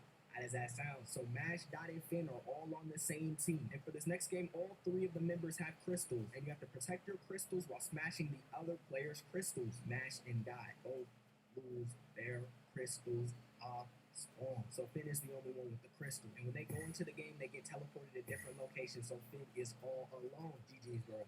It's over from here. We get a random lore drop about 13 ancient wands that choose the caster that is most fit to use them, the strongest in the dimension. We see Finn plotting about how he's gonna make it out of this situation on his own, and that's when he hears noise on the other side of the wall. We see Carpaccio and a dude killed over like a dog. Carpaccio has a knife in his shoulder, and he reaches for it and twists it, and we see the other dude on the ground take damage. New versus pro versus hack. Carpaccio's saying, yo, if you're weak, bro, you gotta go. You're not supposed to be here. And he steps on this crystal, destroying it, and walks away. He was playing with the knife in his arm like he was playing Surge in the board game, taking tick damage like it's Minecraft. But Finn tries to hide, blending like a chameleon to the wall, and when he finally does it, stops his breathing, stops his heartbeat. He peeks over to see if Carpaccio is gone. Sigh of relief. Carpaccio's behind him. He summons some gigantic angel to stunt real quick. He says, oh, you're the dude who reclasses year after year, barely making the cut. Bro, you gotta give up on your hooping dreams. You're not making it to the NBA. The Rain shouldn't waste his time messing with the system, trying to get you to continue passing. You gotta just give it up. So Carpaccio says, I'll take that crystal from you now. It doesn't belong with you. But Finn is like, if I give him this crystal, Mash is cooked, and Mash has to change the world. So he runs in for the attack damage out of nowhere. He's on the ground. Then Carpaccio says, I don't know what you're trying to do. You are not that guy. Just hand it over unless you want to end up like that guy over there. We see Mash running quick. He's on the way. But then we see Margaret, and Margaret's talking about, oh, I guess the contenders are cool and all, but Carpaccio, he was blessed by one of the 13 wands. That's why we got that random lore drop. Margaret's saying bless him. He's an unripe fruit, moving like Paul from Hunter x Hunter herself. Then finally starts talking about magic, because I was thinking he's like, Mash, we haven't seen this dude touch his wand once. We haven't seen him say one spell. And that's when he points his wand to the sky and says, dangerous. Carpaccio looks up like, what? This dude has magic? And he runs. But when Carpaccio starts walking up, when he gets to a certain point, Ben says changes, or whatever he says, and Carpaccio is in an entire different room. But the reason he did it is because no one knew his personal magic, so he could catch anybody by surprise. But as he's running, saying, oh, I finally caught distance, I'm out of here, his leg gains a new injury. He steps on his leg, twisting it like that deer did to Finn, and I'm just like, dang, I mean, that made me wince behind the screen. And he starts stabbing himself repeatedly, and Finn is just taking these attacks. How is he not passing out from losing this blood? Even the audience is saying, this is too much. Someone has to put a stop to it. Carpaccio's like, just hand it over, little bro. Ben starts having flashbacks of Mash and all of their other friends, and he says, I can't abandon my friends. He shoots a spell, it doesn't hit. He shoots another one, they get split diagonally. We see Carpaccio with his blade in his chest. Carpaccio says, you shouldn't have messed with me, bro. I'm in a bad mood. You know, my girl just left me, so I'm in this right here. You only made my day worse. He starts putting the blade to his neck, and Finn's not folding, even though he's staring death in the eye. But that's when we see a step, a grab, and a slam to the wall, and then you play it for us to see 3 times. So Mash tells Finn sorry for being late, and as he walks away, he starts dripping blood. Oh, what is this, bro? I mean, it's something I can't feel, mate. What's that behind you? You flipping twit. Look at the whip. I already told you, her name's Megan. It's me, and anyone who thinks otherwise and tries to hurt me will have the pain flipped on them. So he stabs himself in the leg, and Mash takes the damage as well. So Carpaccio tells him, ever since I was born, I couldn't feel pain. The wand chose me, and the angel lady in this little surgeon get-up altered my life forever. So I can't feel pain, all due to the Master Cane. And I would love to feel pain, don't get me wrong. But someone like you, a scrub, you cannot bring me any pain. I'm sorry. So Carpaccio stabs himself in the shoulder, and Mash takes damage 2 more times, knocking Mash back once, then twice. Mash gets knocked back, planting his foot to fly in and punch Carpaccio in the face, but he only damages himself. Mash Mash is just in there hitting full-on combos, knocking himself back with each and every single attack. He's going against the Great Wall of China right now. He is hitting some crazy combos, though, I won't lie. Carpaccio says it again. If you don't have talent, you really just shouldn't be moving on this earth. I mean, look at Finn, for example. His older brother is Rain, and look at him, who's been a bum since middle school. Don't be like him. And Mash is like, yo, I see your point. But the fact that Finn could face his fears even though he knew he couldn't do it, that still makes him a goat. But to laugh at him like that, I can't let that slide. So Mash gets ready for the end of the fight, clutching his fist. He dashes in and he punches Carpaccio clean in the face. It knocks him back, but does it look like he cares? He dashes back in with a barrage of punches to his face. He's doing him wrong with these combos. And Mash continues his barrage of punches, damaging himself and even Carpaccio, saying, yo, you may be fast and strong, but what are you doing? And that's when the goddess statue cracks. Mash cocks his fist back and goes in for even more punches, and he's moving quicker and quicker, and the goddess statue continues to crack. He hits him with a mean uppercut from the ground, even making Carpaccio hop back. He's like, hold on, wait, I know I said I was ready to feel pain, but I think it's too soon. But Mash says, knowing you'll lose this fight, can you be like Finn and take that L like a man? But Carpaccio starts laughing because the goddess statue starts to transform. He's excited. He's like, this is the first time someone has ever cracked it, but it's only going to become more defensive. So the goddess statue throws syringes in the air and they come down at Mash, but Mash is dodging each and every single one. Carpaccio's still stabbing his shoulders, trying to hinder Mash, damage Mash, but Mash is still dodging every single one. That's when they stop and the smoke screen clears and the syringes disappear. He takes his iron wand out for the first time that he bought at that shop. He starts sculpting it like SpongeBob with his own fingers moving different, and he turns it into a tennis racket. He starts throwing the ball up and down, and that's when Mash jumps up, hitting the tennis ball. We already know he's about to cook the goddess in some crazy way, and it hits the goddess head on. He's taking Carpaccio and the goddess statue to Wimbledon. He starts having a rally with the goddess statue, just going back and forth, hitting his forehead with the tennis racket and the ball, and he's dodging each and every single syringe in the process. Even the audience is going crazy. Carpaccio turns around to look at his statue. He's like, yo, am I about to get cooked? Is it over from here? But that's when Mash hits it with the crit, runs up, jumps into the sky, and hits his ultimate move on the goddess statue and hits it in the forehead, completely destroying it. Carpaccio's stunned. He doesn't know what to say. Mash says, you want to feel pain for the first time? Don't worry, I got you. Takes the tennis racket and slams it on top of his head. Iron wand, by the way. And Carpaccio survives this. Full of blood on the ground, and he's moving like God, saying, is this my blood? Is this pain? Every time my heart beats, it spreads. But at least he's happy he felt pain, I guess. So we see Margaret and two randoms. Margaret saying, you guys are only a ray. You cannot touch me. Puts both of them in a heartbeat and takes their crystal and stomps on it. And after Margaret says to Mash, the ripening summer arrives with this terrifying phase. Mash gets a feeling from Mike, his pet. He told him that Margaret is bad news. We see the shiesty sorcerer talking to Margaret saying, yo, mess up Mash bad. I mean, he made a fool of me. A dude with no magic is making it farther than me. Gets slammed into the wall. Margaret saying, don't mess with my fun. I'm trying to see spring bloom. We see Cool Sword Dude talking to the headmaster saying that he's the administration of magic at the Bureau of Magic. And he's like, yo, I checked out Margaret. Those files are insane. Mash is going to get cooked. So he decides to test Mash for himself. He asks Mash if he wants to play a game. Mash is like, no, I don't want to play a game with you, buddy. But then he says, if you win, you pass the exam. You're good. And then Mash is like, all right, I'll play the game with you, buddy. So he tells him it's a game of you look, you lose. And you have to dodge all while being in a circle. So good luck, buddy. So he points up and Mash looks down. But he sees an attack coming from the ground. So what does Mash do? He contorts his body and stares at him, not looking up though. And for the second round, he hits him with two directions at once, left and right. So guess what Mash does? He waits till the attacks are about to hit him. He punches both of them out the way, looking down. And for the final round, the sword guy pulls out his sword. He's finally using his weapon, but it's engulfed in black flames. Everybody's saying, Mash, you're in trouble. You gotta quit. So he throws his sword in the sky and says, oh yeah, if you look any direction that isn't down, you lose. He runs up, catches it, and starts attacking Mash. But Mash is leading each and every single attack. And mind you, we can look every direction right now, but when that countdown's done, he better be looking down. So when Sword Dude is still swinging at him on the final number, he plants his feet into the ground, takes the ground out of the ground, jumping up, looking down, and then he comes back down to the ground safely. But then the owl flies up and takes his cream puff, so he ends up looking at it, and he loses the game. But the Sword Dude's chill for real. He's like, you know what, let's just make it a tie. In your next battle against Margaret, you're probably cooked. You're probably not strong enough, but good luck. Also, this man Mash tried to take the attack from the sword head on, but he decided he had to die. That's why the Sword Dude was like, you're cool in my books. Join us on the other side when you get there. So before Mash and Macron start their battle, Mash is like, hold on, I need to meet my calorie count for my workout. So he takes out a cream puff. Macron's like, can I join you? Pulls out some shrimp and starts dipping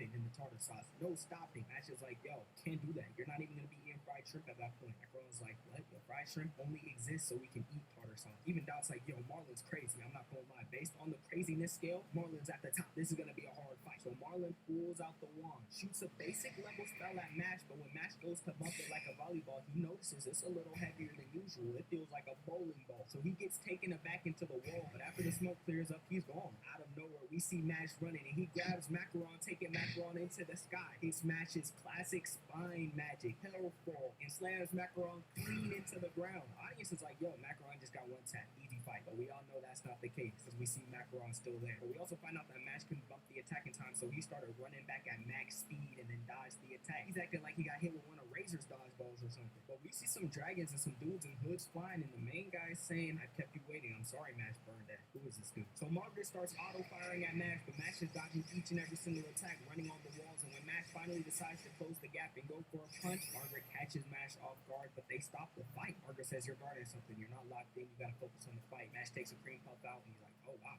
Thank you. You're letting me put this on. I bet. I'll go all the way out now. But Margaret says, all right, it's time to lock in. Show me what you're capable of. Margaret pulls out Psalm's Fall. Mash tries to punch through it, but ends up getting his eardrum split in a second. I don't think split's the right word, but he's basically that. Margaret then says, you really thought you could block this type of magic? I'm not gonna tell you. We're gonna show you. Margaret sends out another attack, and Mash tries to block it and gets knocked back. But before he can get his balance back, he gets hit with one more. Tries to get his balance back again and gets hit with one more. And then we see him spit blood from his mouth, and blood comes out of his ears. Even the audience is saying, oh, this is over. I mean, we know who's winning. And then Margaret says, it seems like you were my tartar. You're just a fried shrimp. So Margaret pulls out the finale attack, summoning an entire orchestra, a whole domain expansion, and starts playing music so loud it explodes Matt and sends a shockwave flying out of the stadium. But when the smoke clears up, Margaret's like, where did Mash go? And a hand grabs Margaret's leg from the ground and pulls Margaret underground. But we find out that right before the explosion hit, Mash dove underground and started digging like a mole. He used the underground as noise-canceling headphones, so the attack didn't reach him. So then Mash takes his foot back and kicks Margaret in the face, sending Margaret sliding across the stadium. Mash then jumps in the sky, lands down on Margaret, and starts wailing on Margaret. The audience is like, Mash is a champ. The fight's already over. The sword dude says the audience doesn't sense it. Mash gets a feeling and jumps back. Margaret says, I'll show you my true form. Unleashes a musical scale. We're seeing demons and all this stuff in this transformation. I'm not gonna lie, it's looking scary. And Margaret's just a kid now. We see Dinky, and the Afro kid runs in saying Innocent Zero is on the move. And Dinky already knows that they're on the move for Mash. We go back to Mash and Margaret's fight, and Margaret is saying, let me show you something real quick. Snaps and is at Mash's ear, and a heartbeat blows on his ear. This is the equivalent of the Felix and Subaru moment. And Mash is on the ground in a heartbeat. Limit thinks her first kiss got stolen. She's getting heated over there in the crowd. But Margaret starts pump faking Mash, just showing what the real form can do. Teleporting all around and not hitting him though, just showing him the speed. But we see Mash just trying to swing at Margaret and just completely missing. Even Sword Dude saying, you gotta move quicker than sound to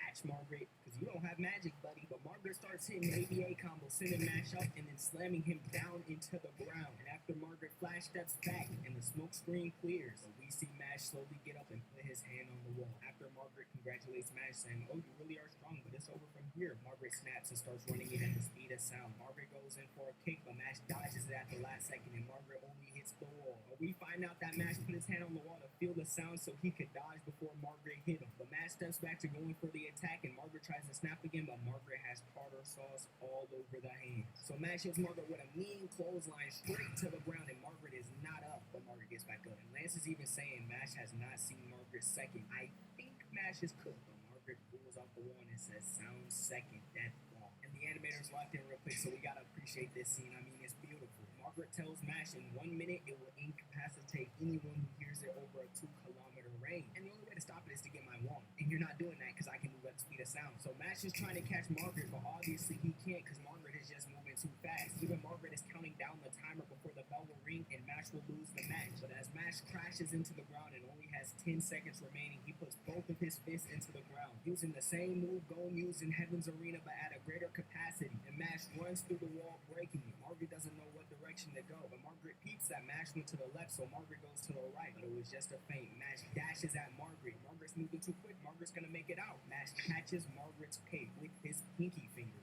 Pulls Margaret back and slams Margaret to the ground, grabbing Margaret's wand and breaking it, and as a result, the death gong goes away. But this is only the 7th episode. They feel some weird sort of spiritual pressure, and the sky cracks, and we see Innocent Zero come flying through. Innocent Zero completely stops time and walks up to Mash and says, my son, starts caressing his face all crazily. And he's like, all right, it's time to go home, Scout. The Wahlberg teleports to the spot and says, no, you ain't taking it. But we see a bunch of randoms in Innocent Zero, and Innocent Zero is the name of the leader of Innocent Zero, and he's saying, Mash is a part of my family, so what I say go. Wahlberg's like, nah, I'm not giving bro up. He pops his 2 lines like it's a Bankai. They get to chi expanding with both of their wands. Innocent Zero summons some zombies, cool. Wahlberg gets some students out of the time stoppage spell so they can fight. So obviously the students are cooking through the fodder, and Wahlberg teleports off with Innocent Zero because he can't get the students wrapped up in their mat. But they tell Mash to go fight the core member of Innocent Zero, and it's the one we saw at the end of season 1. He's at the top of the tower, and guess what Mash does? He starts kicking the tower out like that one mobile cake game you play where you stack the cakes. That's how clean he's kicking the tower until the top floor comes to the bottom. And he doesn't remember who he is. He says, oh, you're the dude from the entrance exam, right? We find out that there was a man named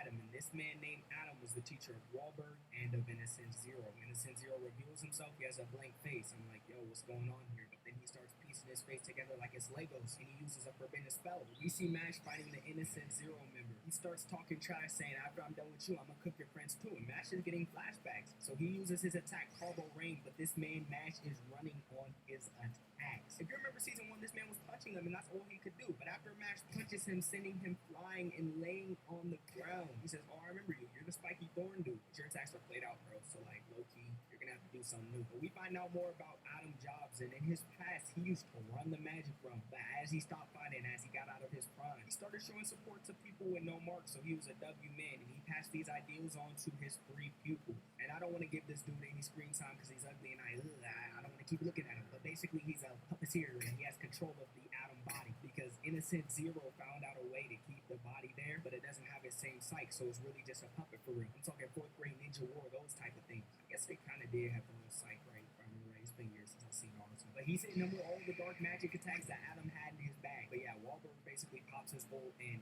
erases space and erases the guy using Adam and erases Adam himself. Mash asks the Innocent Zero member he's fighting, so why exactly does Innocent Zero want me so bad? He's like, easy, you're his son. There's 6 of his relatives and he needs them to all come together so he can have the perfect body. He's like, honestly, I don't know why he made you one of his sons. I'm kind of jealous. And Mash is like, yo, bro, I don't want to live like this. So he takes him that mid-fight. So while the Innocent Zero member is getting heated, Mash pulls up and punches him mid-talk. He's even saying, yo, you just punched me mid-dialogue. Let me finish my sentence at least. But he pulls out the true form of his wand, and he's sending these 2 metal discs spinning at Mash, but Mash is dodging each and every single one. Of course, I mean, sure, it may have cut him a little, but what's that cut gonna do? Get infected? He's moving like a ballerina out here on this field. We find out that this will track him until it eventually cuts him down. And the Innocent Zero member says, if you run, I'm going to use these black diamonds to cut down each and every single person in your school. So now you gotta fight me. I mean, and you can't even break these things. They're diamond tip. Mash sees the metal disc flying at him, and he turns his back, and the minute it touches his coat, he's gone. Innocent Zero member's like, what? So this is his time now? I mean, I didn't think he'd actually run, but he appears behind him, and he whispers in his ear how we can run the whole school. I can coat my body in diamonds, so basically when these blades come back and they finally catch you, they're going to kill you,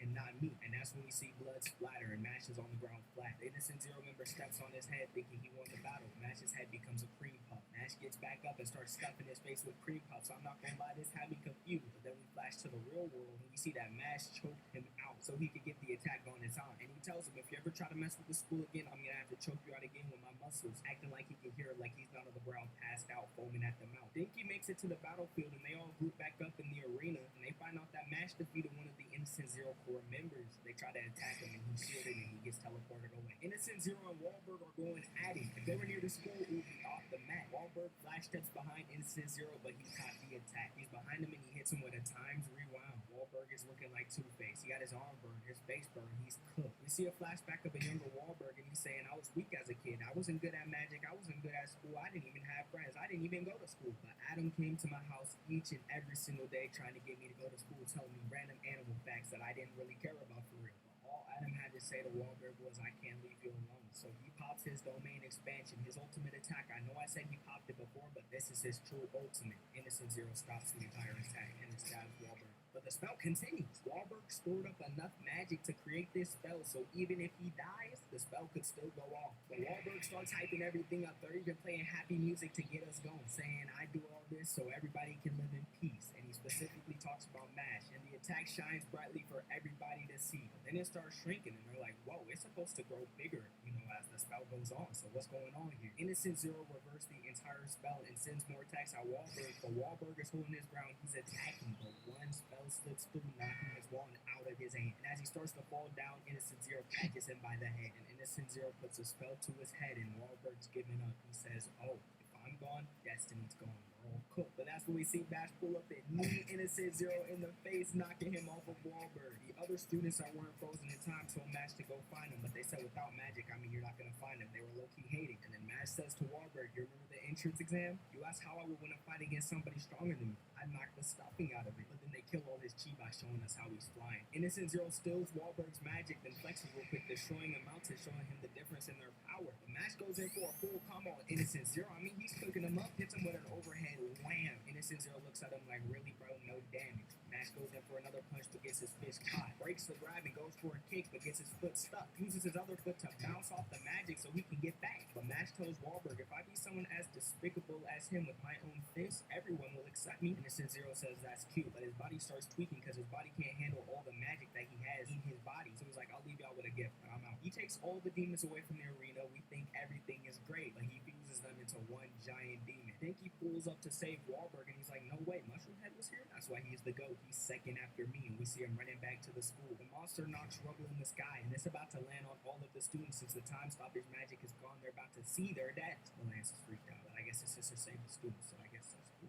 He used Gravio magic to stop it, but they all try to attack the monster itself. The magic doesn't work against it. There's a barrier, and they suspect that someone put up a barrier nearby, so they're trying to find the Innocent Zero member that put it up. But the students that are trying to escape as well, they run into a barrier and they can't leave the arena. Everybody thinks it's all over. Everybody thinks that they're about to get slimed out. Even Lemon saying, I haven't gone on my honeymoon yet. The monster starts getting dragged back, and we all know it's not walking back. And that's when Finn and Lemon look over and see Mash. The other students start to follow, and they're like, yo, we can't let a dude with no magic save us. I mean, what's going on here? Can you really be at the top of the school? He has no magic. That's when this one random student says, does that really matter? I mean, dude's saving our life right now. He's the only person who could fight the monster. So everybody starts saying, go Mash. Everybody starts cheering Mash on. But it's not until Finn screams out, you can do it. I believe in you, Mash. And that's when Mash locks in. He steps back, hits a whole 180, and swings the monster over his shoulder. He swings the monster in a circle midair and throws it across the landscape, making it go through 2 mountains. And then it just randomly explodes on the third. They hired Michael Bay. And he eats his classic cream. And even Dinky tells Wahlberg that Mash did it. His name isn't Dinky, by the way. I mean, it's Rio, but I've just been calling him Dinky because I don't know why. And they try to make this episode all happy and sweet. It's a beach episode. Least fan service beach episode I've ever seen, by the way. Absolutely peak. But Wahlberg tells them they're going to have to go against Mash's other 5 brothers, and we know that's going to be in the future seasons. And Mash has to study to pass his final exam. Mash isn't the smartest, so everybody helps him study, everybody helps him get locked in, and he's locked in until he runs away to bury himself. But then he gets locked back in, and he ends up passing his exam. There's also a newspaper that goes around talking about Innocent Zero's attack, but they pass it off as the Divine Visionary's victory. They find out it was Mash, so they storm Easton Academy when they find out that they're hosting a lack magic, and they're talking smack. Lemon's going to war for Mash. Dot's his agent. He even flips him off saying, I'll kill you if you mess with Mash. So that's when this ugly dude starts talking trash, saying, if I turn this lack magic in, I'll be rich. He throws a stone at Lemon. Mash gets heated. They start throwing a barrage of stones, but that's when Mash pulls up and starts catching the stones like it's nothing. The ugly dude summons his magic to trap Mash and says, ooh, monsters get subdued by this. You're cooked. Mash pokes out of it with his fingers, right? He grabs it and throws it at the guy. It lands perfectly around the guy, and the door follows. And that's when Wahlberg appears and says, don't worry, we'll get this all sorted out soon. And Mash says his classic line to close the season, whenever comes my way, I'm not stuffing out of him. Okay, I think I like season 2 a little more than season 1. I don't know, maybe that's just me. I can't wait for season 3. I'm not gonna keep y'all too long. Like, subscribe, comment down below. I say that. Hype the video. I'll catch y'all in the next one.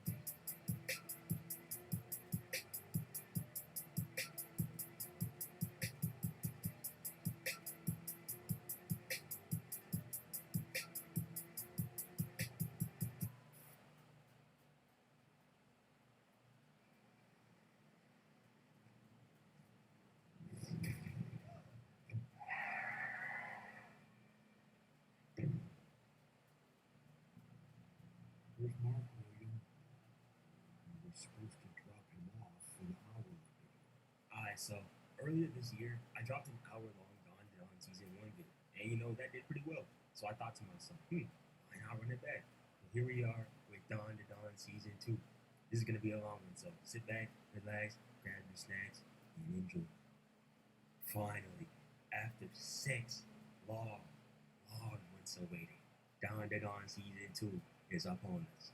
And it has been an excruciating wait. If I see another bottle of EOS lotion saying something, okay, really, see you tomorrow, TikTok headquarters will be hearing from me. First off, this intro was a straight banger. They are 2 for 2 right now. Can't even lie. Really goes to show how much Momo has changed Ken's life. Entire world was gray until she came through. She a real one. And that outro was fire as well. Shout out to Ira. She was really hitting this for real. To give a quick refresher, last season we left off meeting Gigi, Momo's childhood friend and love. He's a little annoying, but he's got spirit. Gigi came over to ask Ben and Psycho for help with some spirits, but Psycho was like, Momo, you got it, and sent her instead. Now they're at Gigi's place, trying to figure out what's wrong. Momo went to the hot springs to chill, while Gigi and Okaru chilled in the house, and they figured out that this house was in fact not normal, as it had a secret room inside of it. And oh my god, bro, can these hooligans leave Momo alone? I am not trying to see this, bro. You are grown ass niggas doing this too. Don't y'all have jobs, places of employment, things to do? But of course, the GOAT, Turbo Granny, came in and saved the day. Blew up the hot spring, brought down the fence on these bombs. Momo tripped, but then Turbo Granny came in clutch on these damn thugs again. Nigga thought this was sweet and got crushed. Damn, what a view. And it turns out she was really out here chilling this entire time. Before they left, she heard where they were going from Psycho and then decided to go all James Bond and sneak into the back then. She really could have just asked to come along, you know, but whatever.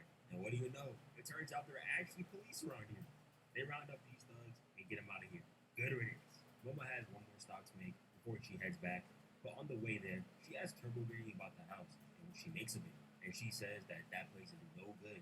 There's a lot of blood in there. And if Turbo Granny is saying that the place is no good, then that place is no good. They should get out of there. Meanwhile, these two buffoons are worried about the hole in the wall when their doorbell rings. And we see that there's a female version of the Diddy Force from earlier. And what do you think this dude Gigi does? He lets them in, and they're out here feasting on God knows what in his own damn home. Grandma's sitting over here on the chair like she owns the place. Well, actually, it does, because she's the landlord. And Gigi's living here rent-free. Niggas couldn't pay me to live in a house with these spooky gray people as my landlords. This is why you never see black people in horror movies, because 90% of the time, we be out of here. And we even asking Gigi why he left without telling me. Like, are you his landlord or his mother, bro? He can go wherever he wants. The reason why she's asking this, though, is because she thought he'd bring back a spirit medium again. Talking about how he's trying to ruin their property's good reputation. What reputation, bro? Your rating is in the dirt. Gigi was like, hey, bro, chill. Does he look like a spirit medium to you? Which, yeah, good point. Ken just looks like a chill guy. And this woman pulls out a Red Dead Redemption double barrel shotgun out of nowhere. Where did she get this? And then she pointed at Gigi. All bro has done is be peaceful, and we up in the pool on a teenager. But yes, a cop. Yes, the cop, bro. I love 12. Praise the blue. Thank you. This is the Quito family. They run this rural town like the cartels run Mexico. I don't even think that they paid this cop either. They just put the fear of God in them. What they do in these parts, we'll find out in a minute. But right now, Okaru and Gigi are in a tough spot. Because Ugly over here thinks that Okaru isn't Gigi's best friend. Gigi tried to stand up for him, and he told that nigga to shut up. And he listened like a good boy. Nah, bro. Between him running for his life when Momo was in danger and this, he low-key a bitch. And he wants to be with Momo too. Get out of here, man. The Ugly dude gives Ken a question only Gigi's best friend would know. What is his favorite football team? That boy Gigi was sweating bullets, bro. He thought it was over. And then he said his favorite football team was PSG. Oh, hell no, bro. As if I needed another reason to despise his ass. I am still mad about Inter getting dealt to ass in the final, bro. But then Gigi messes up. The grandma questions him about the girl, Aya said, who was here earlier. And he tried saying something. I don't know. All bro had to say was, yeah, I know her. She'll be here soon. And just wait. But now, you're lying and messing things up. Like, y'all see why I don't like it, bro? And yeah, it might be raps for them. Back to Isaac. He's checking out this great serpent shrine. The guy in front is out here doing gymnastics. Turns out he's like a YouTuber who wants to be. Shout out to him. I hope he makes it someday. But the shrine wasn't really all that unfortunate. It's just, I really have no idea what this is. Even the shrine guy says it was a sham. This region is famous because of its volcano, or more specifically, the snakes inside of it. It was believed that if it didn't sacrifice one child per year, the great serpent would get angry and make it rain fire. But it's been over 200 years since the last sacrifice, and the volcano hasn't erupted. So everything is good now, or so they say. Ayase is a little disappointed because she wanted the show open. But that's alright. She heads back to the house, but when she opens the door, she's greeted with this abhorrent sight. Okaru and Gigi slumped over, and these grown-ass men, butt booty naked, waiting for her. What the hell was Ocarina doing, bro? He got powers for a reason, and yet he's still getting dropped off by senior citizens. Gigi too. They beat the fit off that boy as well. Only left bro with his undies. This is nasty work. Michael Momo was ready. She didn't even waste a second. Dropped the bag and went straight into that trademark left kick of hers. Put bro on the floor. On try coming in. Momo got the grab and made him taste her kneecap. Had bro leaking everywhere. The other arms pull up. Momo says weave into the step back, then made him feel the heel with that reverse roundhouse. Glasses struck back with a fade into the left hook, but Momo was on that easy block, weaved the retaliation, then got the table and hit him with the most painful part. They kicked him in the balls. And why is bro smiling? This is not a game, man. Your jewels are gone. The other glasses flute came in, grabbed Momo, and then headbutted her. But y'all know that GOAT Turbo Granny had to get her licking, made that bum triple for glass bottle, and knocked him out. A damn plushie has put in more work than GG and 10 combined. Especially Okarun, bro. I'm gonna need you to lock in. But now it's Grandma's turn. She flew in with this clean 1-2. Then Momo reads her next punch as she ran away. Momo steps over the leg sweep. Grandma steps back, goes in for the spin kick, but Momo dodges. Leave, Momo blocks, gets flung back, so she pulls in the chair off the fadeaway. But Grandma evaded that effortlessly. I don't even know Auntie could move like this. Momo dodged it too. But look at this. Auntie is locked in. She pulls up. Momo goes weave, sidestep. Had Auntie looking dumbfounded. These youngins moving too fast for her. She parries the random fiddle faddle Momo threw at her, including her own damn son. Then she hit the Naruto run and pulled up. Blocked by Momo. Think she got a hit here as well because of the ankle. Momo Loki stuffed that. 1, 2, 3, blocks Momo. Momo weaves the next attack, but that 1-2 kick was too devious. She sent her flying. Then came in with the super move called the Jennifer Lopez Anaconda. First off, that ain't no damn J-Lo move. That's Rob Lucy's. And second, the only Anaconda I know is that one music video by Nicki. Ooh, she gets launched into the wall that Okarun and Gigi found earlier. And this is where we find out what the Kido family has been doing. For generations, they have been the ones who were sacrificing or giving offerings to the Great Serpent so the volcano wouldn't go crazy. This house is the site of the original altar where the offerings would take place, meaning that Gigi's dumbass parents paid all that money to turn into snake food. Nah, that's crazy, bro. Gigi for real thought he was living here for free 99. Can't trust her landlords, man. They were about to make Momo a sacrifice as well, but she flew out of there, only to get stopped by the Sinister Six. But then, finally, Okarun and Gigi woke up and they went to save Momo. And just when they were about to do it, the table broke and they all fell down into the pit. Where we see that there are multiple houses down here. Shout out to Oakland for that cash for him. That bum Gigi could never. This man is a walking liability. How did he even end up like this? He's strong as hell too, bro. I know he could lift himself up, but he ends up falling to his doom. Smoking on that Gigi act. Rest in peace, you will not be. Oh man, it looks like they weren't lying after all. As the Great Serpent turns out to be real, or not really. This doesn't look like a snake to me. The entire family started posing, hitting dances, praising the serpent. And you want to know the funny thing?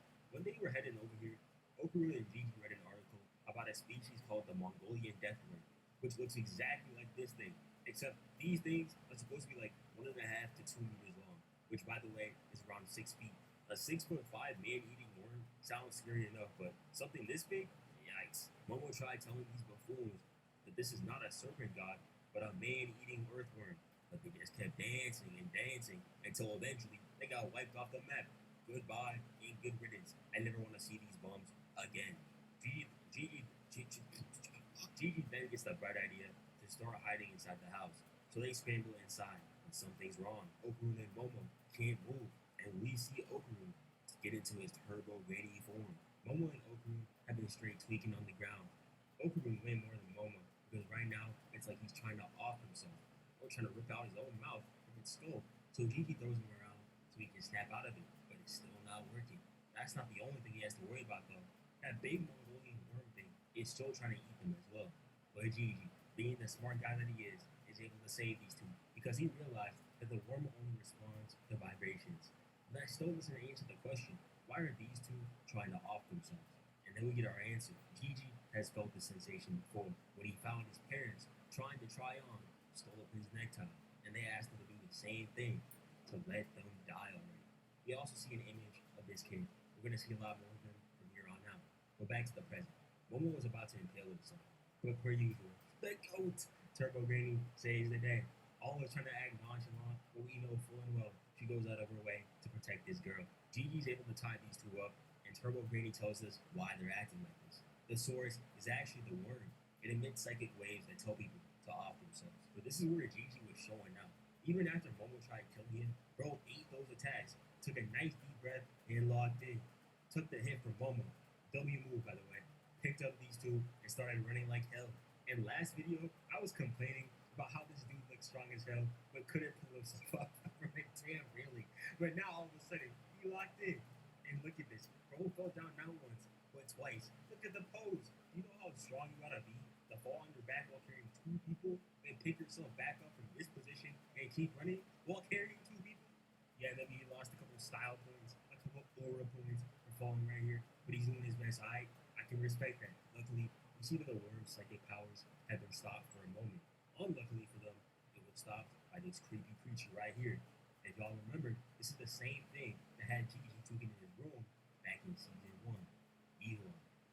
Their little aura off over here is canceling out each other's powers. And oh my god, besides the fact that this turnaround is creepy as hell, that haircut is genuinely diabolical. Of all the crimes this dude has had the displeasure of facing, this lineup is the worst of them. Bro got the sky top of absolute doom and despair, and that bowl cut to boot. If I had a fade that egregious, I'd turn into an evil spirit as well. But don't look him in the eye. According to Turbo Granny, this guy has the same powers of the worm. If you look at him, you won't want to be here any longer. And honestly, this guy doesn't even need the powers to make me feel this way. I get the heebie-jeebies when I stare at him for too long. Now that these two are free, it's time to strike. Goku might as well be Momo's Pokemon. Where I said, Goku, I choose you. Use Quick Attack. And he was gone. But it's no use. This Mongolian Death Worm has RCT and is back on the attack. But as these two run away, Evil Eye looks this dude Gigi dead in the eyes. And then we get its backstory. And damn, bro, this one's sad. You see that Evil Eye has been around for quite a while, but he wasn't able to have a normal childhood. Locked away, he could only watch as other kids played and danced and had a grand old time. But hey, that didn't stop him from trying to have a good time himself. Gotta admit, he hit in this for real. But yeah, little guy had it rough. No food, no water, no friends, no nothing. It's the thoughts of others having fun to keep him happy. And the reason for all of this? Because he used to be a sacrifice to the great Mongolian slug, Earthworm Sally. Which begs the question, if you were going to sacrifice this kid, why not let him have some fun? Why not let him be free and enjoy himself for the little time he has? They didn't even give him any food either. They malnourished him. They sent him as an offering. I'm not trying to be the ethics police when it comes to human sacrifices, but they ain't doing this the right way, man. Screw that ugly ass grandma, bro. Had no reason to offer this poor kid as a sacrifice. All he wanted was to play with others this one time. But instead, they gave him the Full Metal Alchemist greed treatment. They burned him alive. Now, you know, this could have been a feel-good story. Poor kid gets a terrible life, burned alive as an offering. But damn, when a new family moves into his home, he finds a kid. They become friends. He gives him powers. They start moving like Danny Phantom. You know, all is good. Happiness. In this here story, there ain't no such thing. Each time a kid spotted Evil Eye in their house, the parents would end up offing themselves. Generations of people bought the same house time and time again, and he'd be happy to see another kid just for the parents to die. And it's such a shame because it wasn't even his fault either. It was the damn Earthworm Sally. Badass stuff used to eat some dirt instead of doing all this. Niggas will do anything but get a job, bro. Let that little man hit his jig in peace, man. They're just jealous. They can't hit a 1-2 as mean as he does. But then we see the Keto Grandma come back. And I don't know if this kid is deaf or mentally ill because he heard her say, I'm going to use you as an offering, little bro. And he didn't say a damn word. But yeah, what happens next is what we already know. The Keto family buried the remains of this house and built another one on top of it. And what's worse is that they sacrificed the kid along with the house. The same situation that Evil Eye was in. Trapped against his will and forced to be something that he never wanted to be. And he couldn't even save him. So it's only mandatory that he wanted to spin back, which led him to taking over the kid's body. And that's how we got here. But surprisingly, Gigi doesn't see him as a bad guy. And he runs off to find Evil Eye's original body until he makes it to his resting place. And I respect Gigi for being a good guy and trying to be nice. But this dude is a demon. He ain't trying to be buddy-buddy with you, bro. One more step, and you're about to get the Mega Man treatment. Turbo Granny's trying to tell this guy that Evil Eye is not like us. And he's like, nah, like, no, nigga. Listen to Granny Lamar. She knows what she's talking about. It's not getting any better. That that stupid ass oversized earthworm starts attacking him. First with lightning, and next with a sticky orange fluid. Ugh, nasty work. But Momo was able to get out of it. And Gigi, yeah, he might be good. He's genuinely such a good guy. And I know I'm gonna slander him in about like 20 seconds, but the fact that he was willing to forgive the evil entity that somewhat took out his parents and start kicking it with him, he's earned my respect. But unfortunately for him, it's about to get wicked. With his statement of saying, I will play with you forever, he just signed a 360 lifetime contract with him. And I thought, bro, opened the door of truth right here. Should have listened to Turbo Granny. Now he got hit with the Mega treatment, and Evil Eye started going crazy. Right hook obliterated the earthworm. And why is it that this anime makes these teenagers skinny dip any single time they try to throw hands? The worst thing you can do as a Don to Don character is wear your best fit to a fight, because 100% of the time, that junk is getting wasted. Evil Eye ain't dumb though. Wound up his leg way back and then sent it skyward. And oh my aura, Evil Eye got Gigi looking tough. Black nail paint, black tats, and the multicolored earrings. He got that shit on though. Momo tries to chop it up with him like, damn bro, you looking tough, twin. But Evil Eye ain't hearing a word. He kicks Momo, blowing out her bag, but she's able to block his kick. And Turbo Granny saying so, we're gonna kick your ass. We just wait. We? I didn't know she was bilingual. There ain't no way she's saying we right now. Momo told Gigi to drop the X-Lord act, the nonchalant gimmick, and go back to his normal self. But Evil Eye was not with that. I know his ankle screaming in pain. He plotted something devious, but when the worm tries to retaliate, Evil Eye is able to block with this. I won't say it. And then he used the spirits that created it into a ball and started going wild. PSG could have used his ass in the Club World Cup final because he was moving different here. Peep this frame, absolutely violating that worm. Hit him with that Forget being a yokai. Evil Eye needs to sign a contract. These flicks are elite. Bro moving like Nagi before he fell off. Momo is over here wondering how Gigi's moving so clean when Turbo Granny makes us realize, and it was told to us all along, our glorious Queen Cycle was always calling Gigi a genius. And I thought this was just her being nice, but he genuinely has insane spiritual ability. And on top of that, dude is like 16, 15, built like this. He's low-key like Yuji when you think about it. Pink hair, happy demeanor, makes a great vessel. Kind of makes me wonder why I hated him in the first place. He's exactly like one of my favorite characters. My agenda was to blinded me. But with the worm out of the way, it's Momo's turn to fight. He tries blocking the direct shot, but Evil Eye uses that as bait and comes in with that uppercut. And he's about to go for the finisher. When they don't, Ken Takakura, Okuru saves the day. That's my nigga, man. I knew he liked it. Anyway, before we move on, am I wrong to say that I rock with the outro more than the intro? Because the outro is such a vibe, too. I love it. Especially the dances, they were killing it.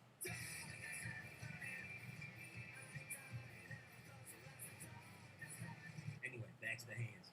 Okuru gets blown away, but he's able to dodge that Evil Eye missile and save Momo.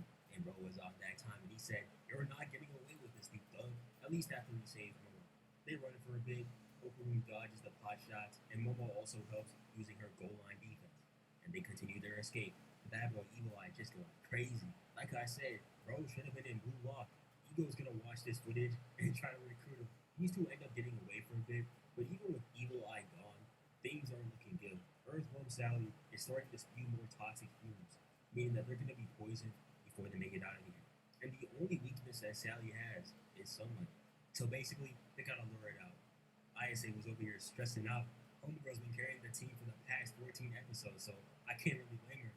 But this time, Ken is gonna clutch up.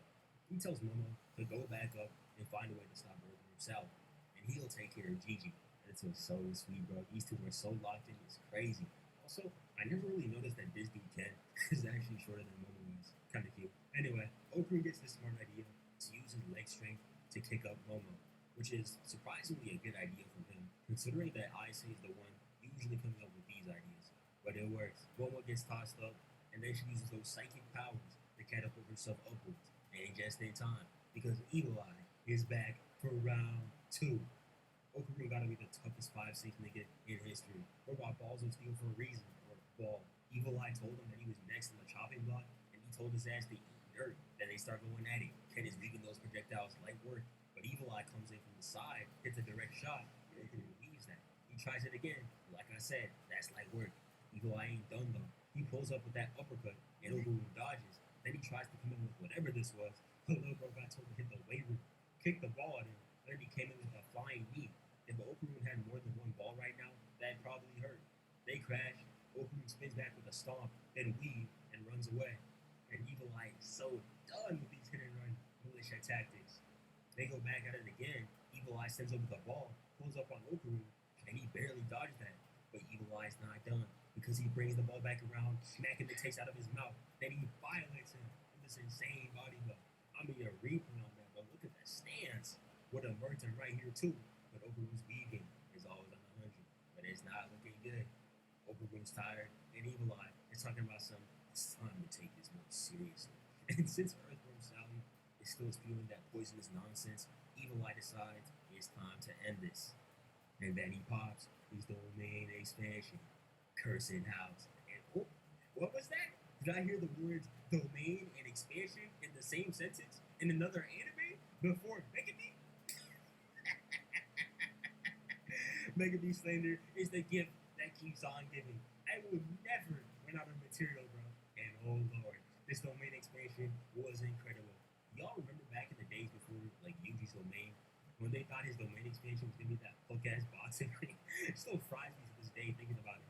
But that's basically Evil Eye's domain. He told Okarin he would never be able to leave this cursed house. Then he pulled up to the crib, talking about some home, and oh my god, while hitting that stare down too, I'm running out of honey, bro. You too raw. I hear horror from me in the undies too.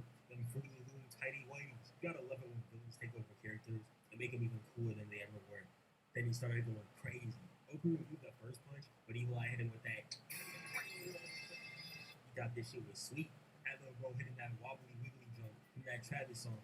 Evil Eye had all day to charge this punch. And then the beat down ensued. He beat the damn brakes off this nigga, bro. Had Okarin posing for the camera and everything. Fight back, bro. But then he started talking about what he do to Momo. And that's all my boy needed to start locking in. Grabbed him by the face. Not even, bro. He palmed that bro like a Spalding, bro. They told him to stop chattering. Then he said there were 3 things that he shouldn't have done. 1, he harmed his girl. 2, he snatched his homeboy's body. And he didn't even finish the 3rd one before he started going crazy. He had that boy Evil Eye come puzzle. He could not believe this. I mean, peep the grab, bro. This is actually crazy. Evil Eye tried throwing him off, but look at that evasive. You know Okarin is feeling himself right now. Moving like he got 1 AirPod in. Weaved the knee, got down low, and started violating. Y'all remember the workouts that he do behind the school, jumping up and down? Well, now it's time to see the fruits of his labor. He beat the brakes off of Evil Eye, was hitting them so hard that bro actually broke the domain expansion from the inside. Had his ass looking crazy, floating up in the air and everything. And look at Okarin, bro, hitting the pose and stuff. He deserves this. After getting his ass kicked so many times too. Shout out to the GOAT. Anyways, back to Momo. She hasn't been sitting idly by. At first, she tried making a makeshift rope, but it was too short. Then, she remembered a conversation that she had with Gigi when they were younger. Basically, earthworms breathe through their skin, and when it rains, they can't do that, so they come up to breathe, which leads to them dying because of the sun. Also, young Gigi is evil as hell, man. Out here bullying little Momo, bro. She looks so sweet. But anyways, she gets a good idea on how to lure out Earthworm Sally, burning down the house, then using the fire department to put it out, bringing out Sally as well. Which is good, because Okarin dumbass is out here getting himself stuck in worm goo. Evil Eye beat the last brain cells out of his body, because what are we doing, bro? ISA was almost unable to get the worm out in the first place, because these dumbass cops, stupid ass police officers, were trying to arrest him. I can't believe I was out here saying praise the blue the last episode, bro. Luckily though, the earthworm is rooted out. That stupid house was in the way, but ISA got rid of that quickly. I keep forgetting how strong this girl is, bro. Jesus. Out here throwing a fire truck like it's nothing. But with that, Earthworm Sally is finally gone. Wrong, you sickin'! Get up! But somehow the Keto family is still alive. Stupid ass worm did all that for nothing. And that isn't even the worst of it, because with the earthworm gone, that volcano, which is the reason for all this in the first place, has now erupted. And these Keto idiots think that it's her fault. But Momo is smart. She realized that the legend talking about the dragon rising to heaven wasn't about the dumbass snake, but the geyser. Back in the day, a geyser going up would be seen as a sign for a volcanic eruption. But over time, the legend got twisted up. People thought that the worm was the reason for all of this. Dumbass. ass niggas. But Momo has a plan. This girl always moving like Sean Livingston at the mid-range. She just don't miss. While running away from the Ketos, she takes the dead worm over to the geyser. She's strong as hell, bro. She then fills it up, heads back, takes the other end of the worm, and then uses it like a hose. But there's still a lot of lava everywhere, and fires are starting all over the place. And these damn Ketos, bro. I hate this group, especially the niggas, bro. When it's time to touch minors, they want to go crazy. But when they have to save their village, now they want to start slacking off. They even went to jump Momo, but then Walkman pulled up on some crazy time. Never seen a man kick at this angle before. Bro was out here doing handstands on YouTube, but he could be doing stuff like this. I know those will be winning my subscriber videos. Will go hard on his channel. Apparently, Psycho is this guy's master. He my master any day of the week. He was doing these boys crazy. 1-2 on this guy. Leg sweep on glasses. Flip bro over into the nasty heel on the chin. Spin move. Smacked his ass. Then hit him with the hood. And he just flipped this guy over. ISA continues to play firefighter, but that didn't last long at all because Evil Eye pulls up. You gotta have regen or something because there's no way Oku can give him a 100-piece combo just for him to start moving like this again. They start going at it. Grandma barely gets saved by Momo. Evil Eye flash steps. Mothman kicks his shit in. Man, sit your bitch ass down. Had him spinning in the air while grabbing his head. Jesus. Momo clutching with the support though. When Evil Eye hit his direct shot, she told him to duck. Then he came in. Mothman clutched with the save. Grandma hit the Rob Lucy. Momo came back in, caught Evil Eye. The priest came in with the leg sweep. How do you get weaved by a guy who can't move? Momo now has Evil Eye on a platter, but it's no good. This is the first time that I've seen someone break through Momo's powers like that. The poor priest got absolutely bodied here. Blew his dang back out. And it's not looking good. Now ISA's powers aren't working. Is she cooked? No way. Is that my boy Ippo? Y'all remember, this is the guy who Psycho gave a cow so he could save his son Chiki Cheetah. He pulled up with Taro and my glorious queen, Psycho. Her ass took a good 2 minutes getting down here, doing all that aura farming too. Like, yes, Psycho, we see the fit. Chiki Cheetah was singing the entire time too. He's so cute, bro. I love him.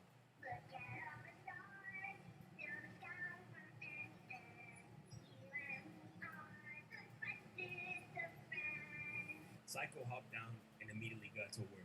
Ippo ran headfirst into the fray and almost got his head taken off, lower accurate. Then Psycho came in, missed the first two, blocks Evil Eye. He tries getting sneaky, catching her back, but she told him to get that weak shit out of here. That basic by Evil Eye was clean. Ippo came back in, got weaved, and kicked in the face. Bro was over 2. Then he got gobsmacked. Now he's over 3. Bro should have stayed home. Evil Eye blocks, flips over. Pause this frame right here. Okay, cool. Moving on. Evil Eye dodges. Psycho hits a pump fake, but he reads that. They trade evasives. Psycho's supposed to be a grandma, but she for sure ain't moving like them. Caught this hit up right too. They trade evasives once again. Evil Eye dodges. He tries going for the stomp, and I'm definitely blurring this out. I don't want no niggas nuts on my screen. Psycho uses that cigarette to block his vision. Sidesteps. Gets back up. They do a quick 1-2. Taro finally comes in, and I thought he was about to do something crazy. But when he ran up, Evil Eye decimated him. But it was all part of their plan. Using a tailsman, YouTube boy is able to seal Evil Eye up. He was out here treating him like a special grade curse. But yeah, that's it. The Evil Eye has been sealed. Chiki Cheetah was helping out too. He was out here putting more work than the firefighters. But it's not over yet. The Oberon is still down there, and he needs help. And Momo did promise that she was going to save him. But it looks like it's too late. When Isa gets over, it seems like the lava has filled up the entire underground. Damn, bruh, not like, oh, God, like this. He just started living life as well, bro. His poor, non-existent parents are gonna be so upset when they find out that they had a son. Momo was genuinely about to go down there and try to find him herself. She's really loyal, bro. Her powers aren't even working, and her first thought was to go down into molten lava and save him. But that goes. Chiki Cheetah had to step in and help him out. Remember how these two idiots ended up getting stuck in that like sticky goop thing? That actually ended up saving them, which is hella ironic to me. I guess being clumsy does pay off. But Momo was so happy to see these two Okaru alive. Turbo Granny ungrateful ass didn't even say thank you. And Okaru trying to be nonchalant so bad, bro. Go give your girl a hug. But yeah, this is very sweet. And with that, the battle is finally over.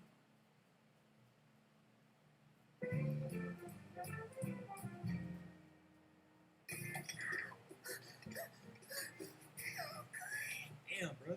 Food could not be that busted. Actually, never mind. That looks good. good as hell. Got me hungry just looking at it. The animators took one look at the manga for reference, and they knew they wasn't doing all that. You can't even blame them. Now, as for Eagle Eye, he's still in control of Gigi, and try as they might, he's still here. Go to sleep, go to sleep, go sleep in the bed. Go to sleep, go to sleep. So they'll have to figure out another way to get rid of him. On the plus side, though, we got time for a little post-W dinner. Ira's sitting here, and she put in any work at all. Bro only shows up when the job's finished. Kind of funny, though, because if she was there, she would have definitely put Evil Eye in the blender. Anyway, Ippo is sticking around because apparently you can't milk a cow on a liquid planet or something like that. TLDR, he's living here. Ira Soki's maternal instincts already kicking in. Low man's already her favorite. As for Gigi, he's in quite the predicament, though. His spiritual power is so strong that if they separate him from Evil Eye, he's gonna end up with a Mega tumor. Brain dead. But then, after Taro takes a sip of hot soup, we see that Gigi is somehow back. Basically, the gist is, when Gigi is hit with cold water, Eagle Eye takes over. But if he's hit with hot water, he can take his body back. Jesus Christ, Turbo Granny's fat as hell. Always eating something. Jumping into the entire bowl, bro. Nobody's taking the food from you, bro. This gotta suck, though. Imagine not being able to eat cold foods. No ice cream, no sandwiches. You gotta drink lukewarm water. Actual hell. That priest really think he's slick. Bro isn't listening to a word she's saying right now. He ain't even trying to hide it. He just let me through. Psycho apologizes for putting them all through this. But my glorious goat does not need to apologize for anything. Kid double been asking in a fight, so it cancels out whatever bad that she might have done. Besides, they have more pressing matters to worry about. Turbo Granny tells us that Evil Eye is basically one of one. The other yokai speak of him like he's the damn goat. Luckily for these guys, this Evil Eye is like a baby mentally, so they're somewhat able to control him.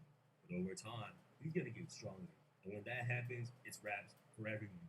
So Psycho says that they need to stick by Gigi at all times, carry around hot water, and make sure not to leave the city. So Ippo and his son leave, and you all know that this guy's real name is Peeny Weenie. I go by Fly, you call me FTC.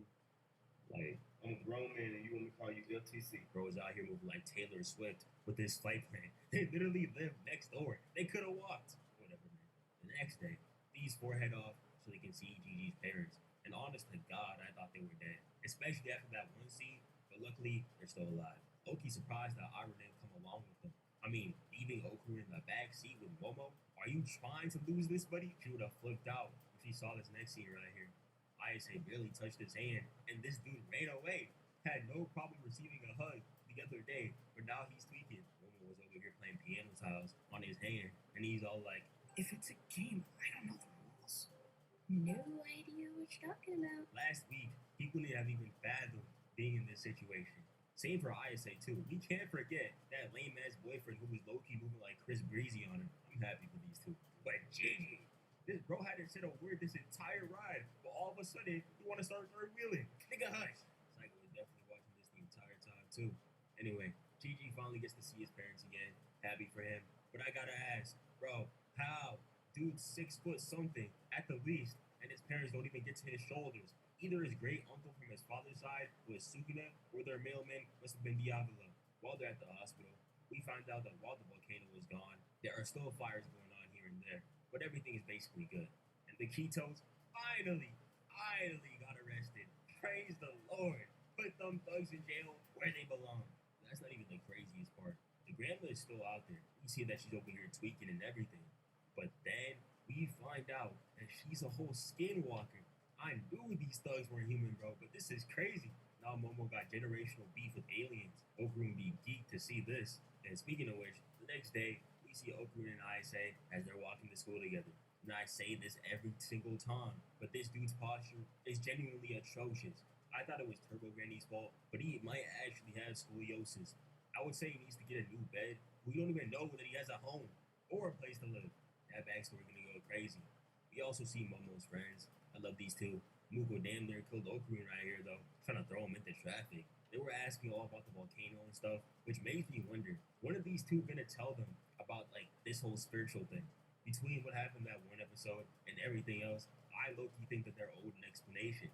Speaking of friends, you see that poor Ira has none after defending Miss Momo ISA and confessing to spreading those rumors, nobody's rocking with her no more. I'm not no losing thing one and thing two had to her.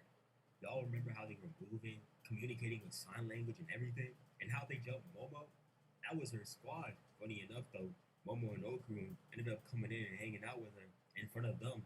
Okurun a different nigga now. He was sending a mean stare down. He wouldn't have thought of doing this a week ago. I were over here talking about some. If anyone sees me with you, it will destroy my popularity.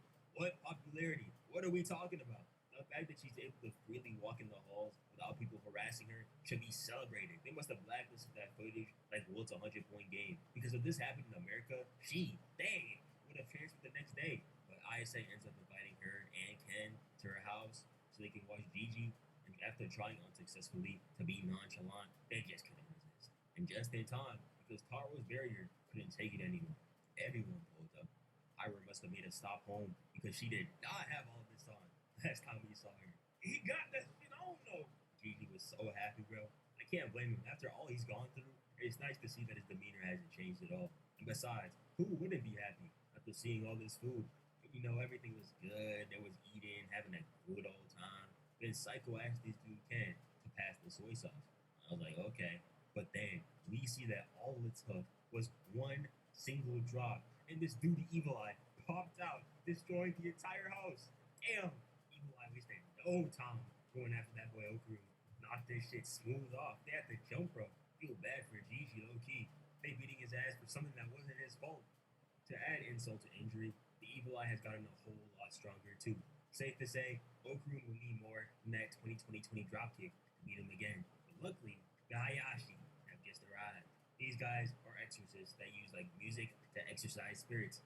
And yo, I wasn't expecting much since this entire scene was like 2 pages in the manga. I was looking like Ira over here. But these niggas were so tough. They had me fooled in the first half, messing up and everything. But when they locked in, they snapped. Dropped an entire song during the middle of an episode. I had to watch this in both sub and dub. It was so heat. They were going so hard that niggas were coming back from the dead just to hear them perform. But as they're finishing up, Gigi telepathically tells Momo not to kill the Evil Eye. He knows that all Evil Eye truly wants is to be free, to be able to play, and if they kill him, Evil Eye will never have that chance to truly enjoy life. Gigi's such a pure soul for real. Okurun too, because he even promised to get stronger so they could help him out. Personally, if a nigga did me like Evil Eye did to Okurun, I would have had him chilling with Jay Epstein and them other guys in a flash. They couldn't even have a good moment with this before Evil Eye popped out again due to the rain. They deadass won't have a house by the end of the week. And Okurun might not even have a body. Who cares about that? We got Psycho over here looking fine as hell. Now that I'm officially an adult, it has been due time for me to move up to the major leagues. The big leagues have been calling. We've outgrown the minors. Let me stop between this. What we saw with the hair down earlier, I think it's safe to say that she is top 1 grandma of all anime.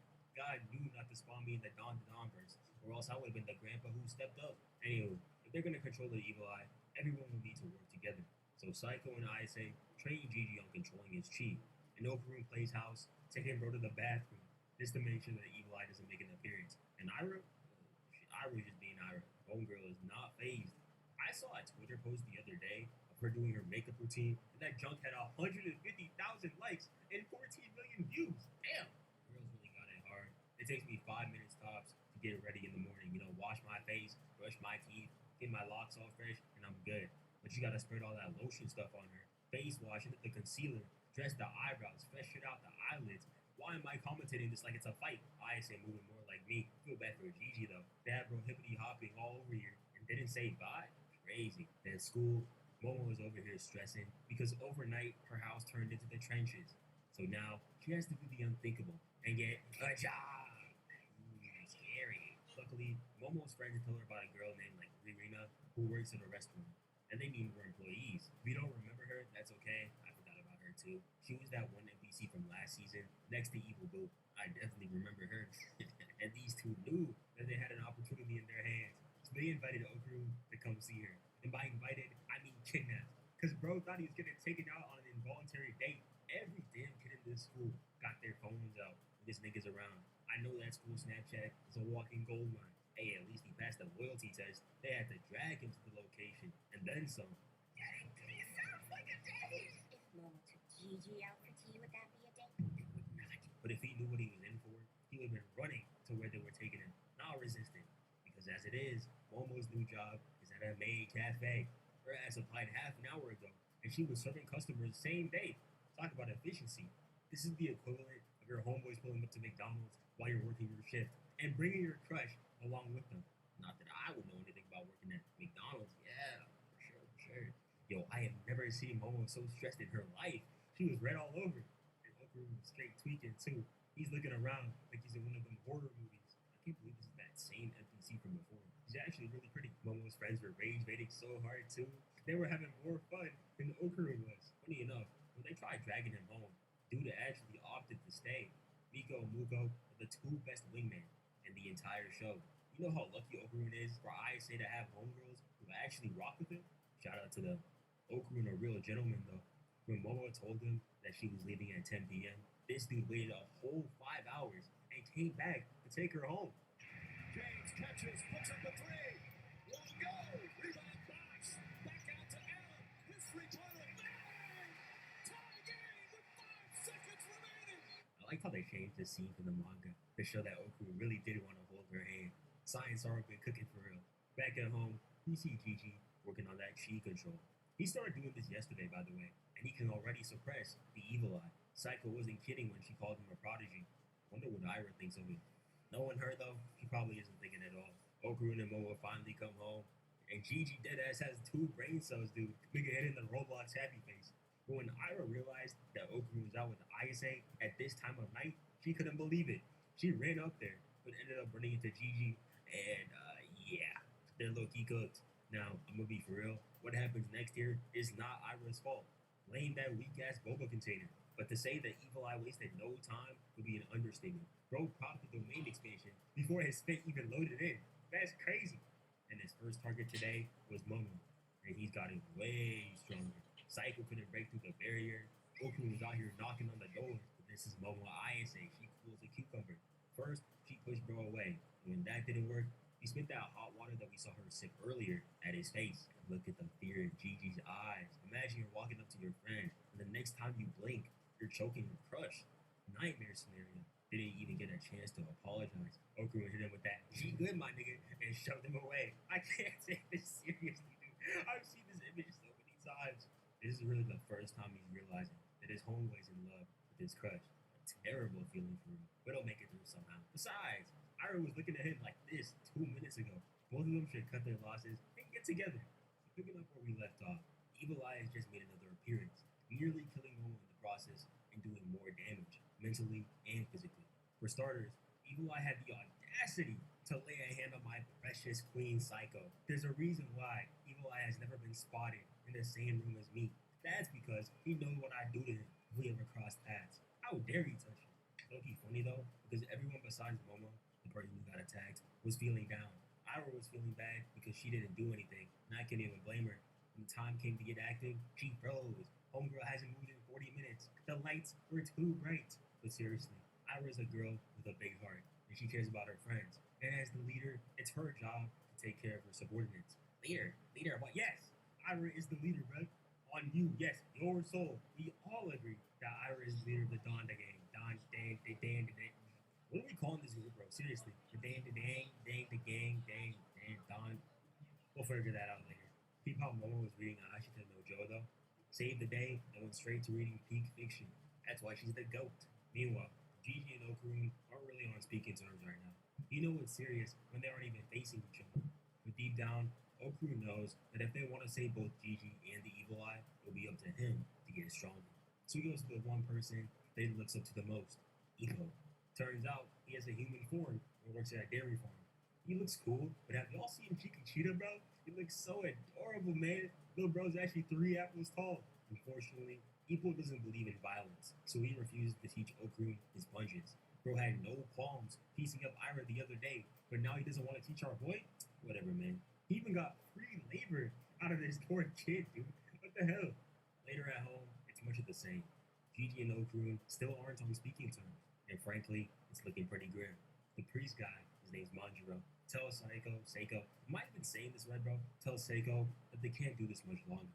Evil Eye's getting too strong, and if this keeps up, they won't have a house, let alone their lives. And Seiko feels bad because as an adult, you're supposed to shoulder the trouble with the kids so they can like freely enjoy their lives. But it is what it is. Monjo plans on calling over the Hayashi tomorrow. On the bright side, at least we get to hear another banger performance.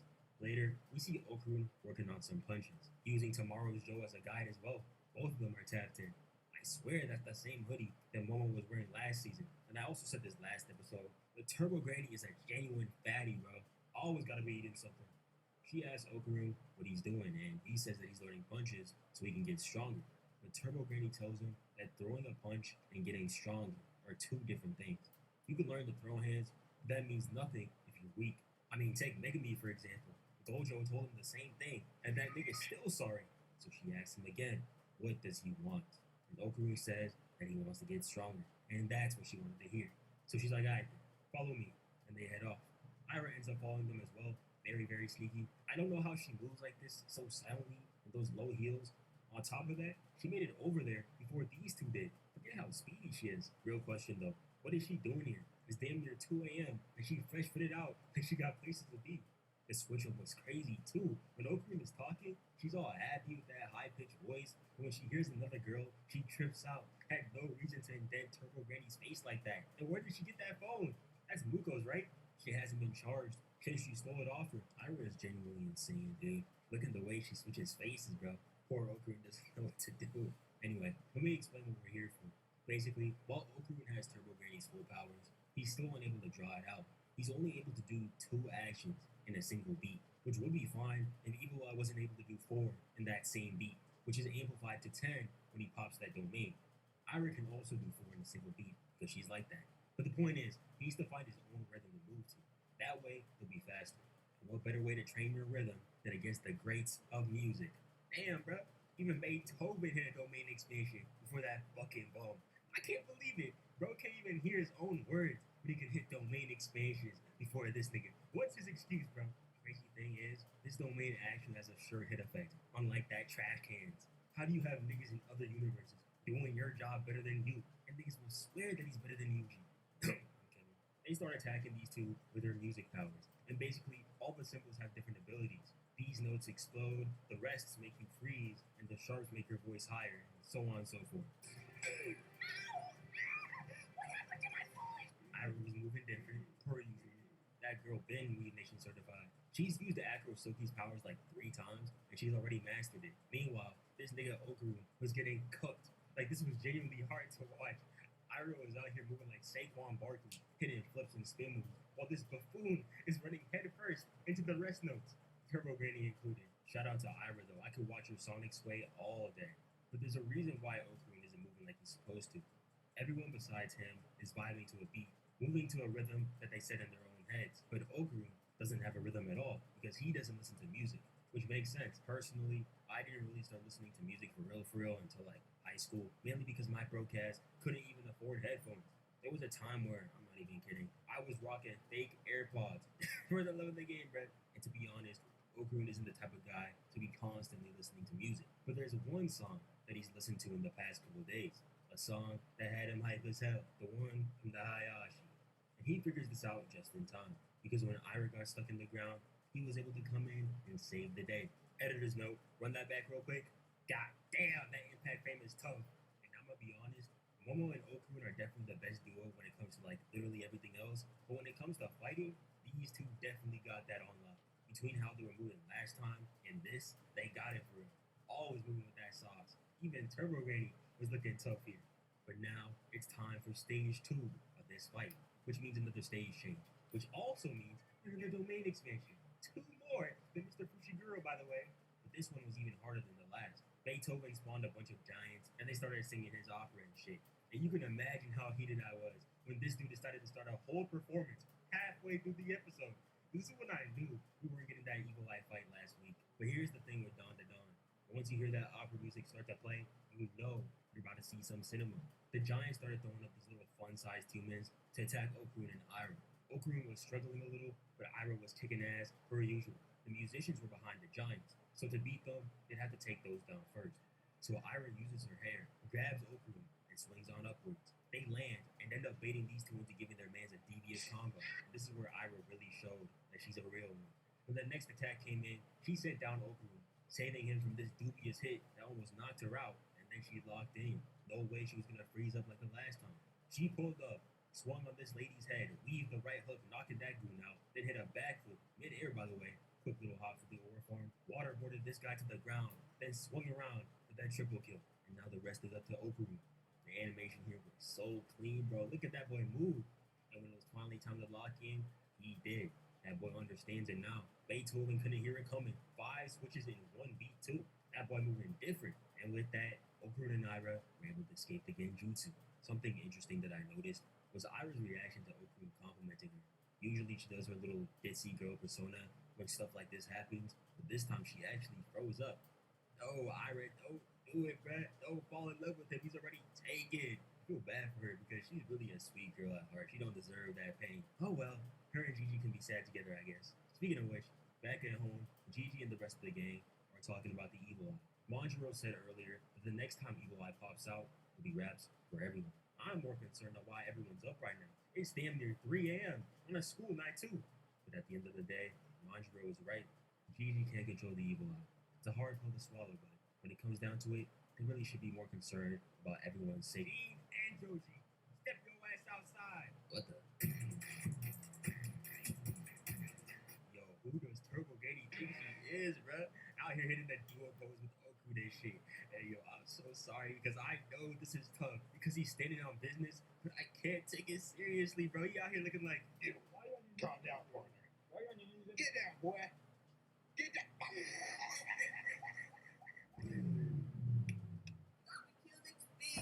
He isn't laughing at you. Turbo Gady swears she hates Okuru, but she's out here moving like Kamogawa, leading Evil into the ring. Ayase didn't give a damn that Okuru was calling Gigi out. She was more concerned that he was out this late with Ira, which is valid. But we got other things to worry about. There's business that needs to be stood on. Momo was actually confused because she thought this nigga was trolling. But is she not seeing this? Okuru has never stood this tall in his entire life. His back hasn't been this straight since he left the womb. Let him cook. And Okuru started spitting. He told everyone that he was pissed off that the Evil Eye was able to attack Momo. But what pisses him off the most is how weak he felt, how weak he is. He wants to help Gigi and continue his promise on helping the Evil Eye. And to do that, he's got to beat his ass. Manjiro, annoying ass, came in like, let's calm down, guys. How are you going to watch this dude come in here standing on business and try to cool him off, get your ass back on the silent where you belong, and let him cook? Shout out to Seiko, too. She basically told him the same thing. Okuru tells Ayase to stand back. Ira pours the water, and now it's showtime. And this fight was really on sight. Evil Eye was ready to box before he even registered that he spawned in. Okuru pulls up, they clash, and then the episode ends. That can't be it. Where's the rest of it? Y'all don't even know the anger, the frustration, the feeling of disdain I felt when I saw this cliffhanger. I thought that BS was over with after the solo leveling, but this was nasty work. I have never been more upset seeing that ending in my life. Hey guys, this is Noah from 1 week later. I'm still angry, but a little less now, because not only did Man U lose to an F tier team the other day, it is finally time to see this fade. Let's get it. Okuru pulls up, weaving the ball, jumps into the roundhouse, sending bro back, but Evil Eye retaliates with his own. Okuru recovers, runs back in there, and they clash. That boy Okuru is strong as hell now. He ain't moving an inch. Evil Eye steps back with the kick. He told that boy to hit the weight room. This shit too easy. Okuru pulls up again with the leg sweep. Evil Eye dodges going into the TSB downstone, but Okuru hit moves that I've never seen him hit before. Turn that into a monster kick and send bro fine. Evil Eye strikes back with that direct shot barrage. Disappears through the smoke and tries to get sneaky, but Okuru sees that. Look at his eyes. Bro wasn't even phased. Evil Eye was on that though. Didn't even let him recover. But this new and improved Okuru can't be stopped. He clashes with the Evil Eye. Wait a minute. Has Turbo Granny been here this entire time? He's definitely one of those cosmetics that boost your stats. Animators spared no expense making Okuru look tough today too. Y'all seen that lineup? I was looking fresh. But enough yet. It's time for the next round. They get back at it again. Okuru hitting Evil Eye with that full court press like prom Kawhi. Evil Eye responds with that ball barrage again, but run that shit back real quick. Jumped up into the mid-air spin move, then repositioned again. Then he ran up, leave, woo, wait, run that shit back again. That boy feeling himself now. Got Evil Eye looking goofy. Okru moving like no other now that he has Momo watching, but he's not done. Got down low and started giving Evil Eye them devious front shots. Had Lil Bro screaming, tossed him in the air, and Evil Eye tried hitting that domain expansion. And he thought that shit worked too. He could smile, but he's on that making me Tama today. As long as you're fighting Okru, everywhere is his domain. And oh my god, he's looking so tough. Had to show Evil Eye who the real demon was real quick. Hit his ass with a sensational down slam.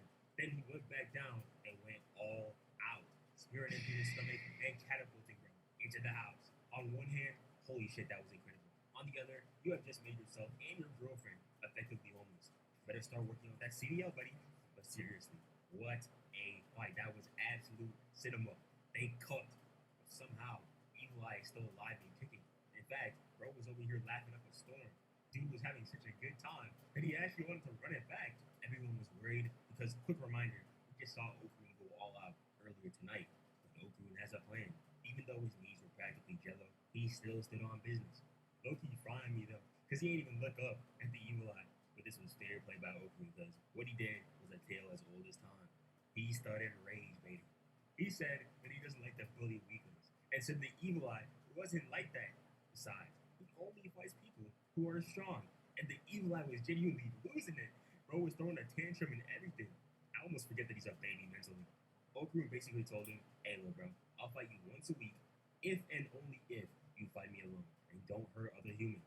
When Okru heard from Turbo Granny that the Evil Eye was still a newborn, he put the pieces together. And the Evil Eye's evil eyes, he sees killing as playing, which is hella sad, but to be honest, that's all he really knows. Okru realized this, so he planned on beating the Evil Eye and becoming friends with him and playmates, which is a W move. Shout out to him. And to seal the agreement, this dude Evil Eye, oh hell nah, bro, put your hands back on, nigga. Trying to send me to the shadow realm with these shenanigans once again. You can't be for real. This nigga Okru ripped that joke with full earnesty. Do you know where that's been, bro? God, they just got done fighting too. Ew, bro. That's a sanitation hazard, bro. I get the Evil Eye is just a baby, but have some decorum, my guy. But with that, the Evil Eye has been defeated. Shout out to Okru, man. This dude went crazy today. Went to school, worked at a farm for a few hours, trained all night, went back home and kicked the Evil Eye's evil ass, saving everyone. 2018 bronze level performance tonight. That's how he does it. Of course, it doesn't matter if the house being all knocked down or whatever, but hey, man, who cares? That fight was tough. And I'm sure they'll figure it out soon. Anyway, with the Evil Eye now defeated, it's now time for our game to go their separate ways. Since the monastery is gone, Mondro is quitting his priest job and becoming a YouTuber. I know I was lucky hitting on bro earlier, but he's genuinely a W man. He's just looking out for everyone, and I wish him nothing but the best. I hope he gets 100K subscribers. He also took Evil Eye's undies. Hopefully that doesn't backfire on him. Gigi's parents also come to pick him up. Looks like they're okay now. Bro was hella embarrassed, which I don't even blame him. That's a kid in events. ISA was chilling little bro too. Turbo Granny, eyes off the food. Psycho apologizes, putting him through so much trouble. My wife is so polite, and they head off. Okun and Ira head off too. No idea where Okun is going. Bro doesn't even have a home to live in. But before he leaves, him and Momo say goodbye.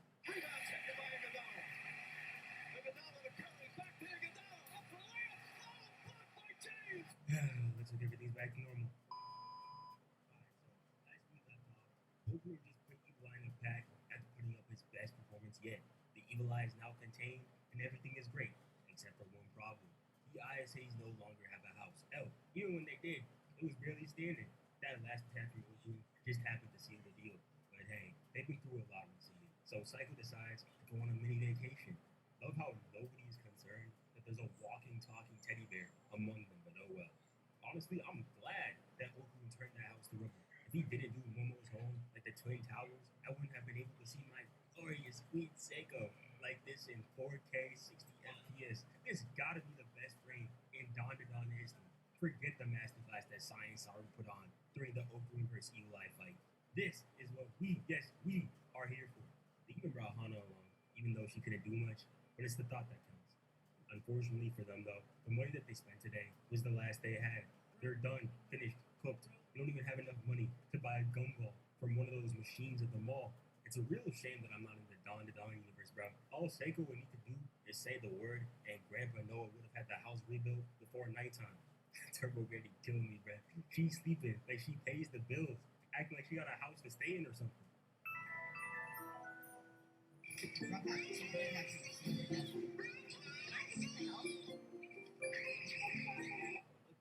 There is a solution. Okrun and Ira went back and got even. And as it turns out, he has a friend who can rebuild the house. Nigga look like Steve from Minecraft. And for good reason. He had this material called nanoskin that can be formed into literally anything you want. All you gotta do is visualize. You already know that Ira and Turbo Granny were putting in zero work. But she's chilling with Lil Epo, so I don't even blame her. And before they knew it, the house was done. Yo, I don't think Steve is too happy to help. Gigi has been doing pretty well too. We met his parents last video, but after seeing them for real, I can say for sure that his mom is insane. Out here whipping the truck in reverse at a cool 40 miles an hour. And Gigi is still keeping up. No evil eye powers either, he's just built like that. They even came to help rebuild the house. But by the time they made it over, it was already finished. Nice of them to come help though. But back to Gigi. As it turns out, the evil eye has been pretty chill since his fight with Oakley. I wouldn't say he was beaten, but more like domesticated by him. On the way to school, when Gigi was getting his game on with the ladies, one of them offered him a drink, and he ended up swapping places. But luckily today, he was doing quite literally anything but fighting. He even kept his clothes on, started moving like Chidri, grabbed the ball, then used Metavision to uppercut it into the net. Ref, do something. There is zero way that was legal. Then bro hit a direct shot so powerful that it had the players flying into the net on some Shaolin soccer time. Once again, there is no way this is legal. Bro's game is out of this world.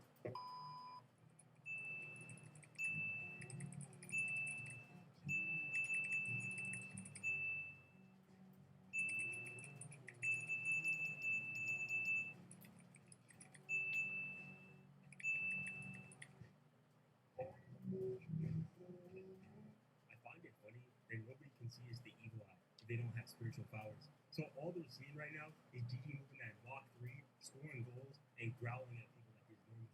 And no offense to Momo, but is she in one of those special classes? This guy is writing 1 + 2 = 3 as a high schooler. If you can't figure that out in your head at your big age, I think there's some bigger problems to address. Nigga, is the teacher teaching first grade math? I haven't seen fruits in my textbooks since I was 7.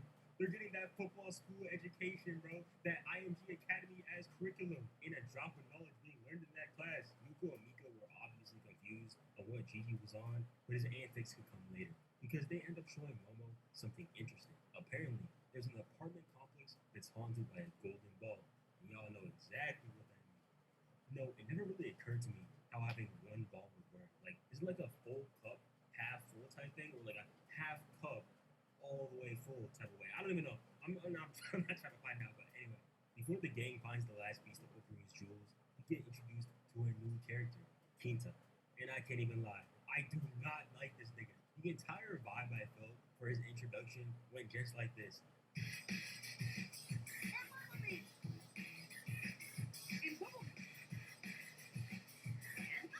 First time I've seen a guy get retconned into a story like this. Bro thinks he's on the team. Do you truly want me to believe that this guy was in front of Muko and Miko when Momo and Okuru kissed? Do they think I'm insane? I know he wasn't there. This dude basically saw all the game that Okuru was throwing around with Momo and Ira, and he wanted to see how he did it. The legendary Scruncho. Word. This nigga's legendary? Based on what? What has he done? How long has he been in the game? Then he went up to bro in the middle of class and started singing to get his attention. Is this nigga serious? Word of advice, if you can't walk up to a person of your own gender and start a normal conversation, do not try to talk to a girl. Goku was genuinely confused too. Like, I keep repeating that it's been a little over a week since he met Momo. Niggas weren't coming up to him like this unless they were trying to beat his ass. I'd be confused too. Nigga went up to him and said, hey bro, you're chopped, boring, lonely, broke, airlines cooked, your breasts stink, your shoes raggedy, plus you short as hell, and you still pull. How do you do it? Niggas will make sure to diss you in every single way possible, then ask for advice. And Okuru is genuinely wondering about this too. Like, damn, you low-key right. How do I do it? No, bro, lock in. Speaking of shoes, where does Okuru be getting his from? He goes through shoes like it's nobody's business, yet he's a broke high schooler with no JOB. Every time he transforms into Turbo Granny mode, the soul of some poor Vietnamese kid in a sweatshop gets vanquished. Then Momo walked in with the news of Okuru's nut being found, And this idiot thought to himself that the way to talk to girls would be to talk dirty. Then this girl came in. I think she's the class rep. Yo, where are all these randoms coming from? And she's like, Mama, I say you wear this from the class and you need to leave. And then when she tried to leave an over room, she want to start saying, Takakura, if you don't want to go, you don't have to. She doesn't have the phone. Who are you? I have never seen any of y'all niggas a day in my life. Where was this Patrick Surtain level defense when Okru was getting bullied on the daily? Reminder, it was Momo who saved Okru from being bullied. Who saved Okru from being bullied. Where was the so-called class rep when this was happening? Nowhere to be found. You rocking that class rep with the fashion, fuck nigga. I know you won't go. And they get a little motion, and now all y'all riding. Meanwhile, Kinta's over here doing God knows what. With all that anticipation to speak, I'm sure he's gonna say something insightful. Alright, bro, let's hear it. 10-gallon wiener.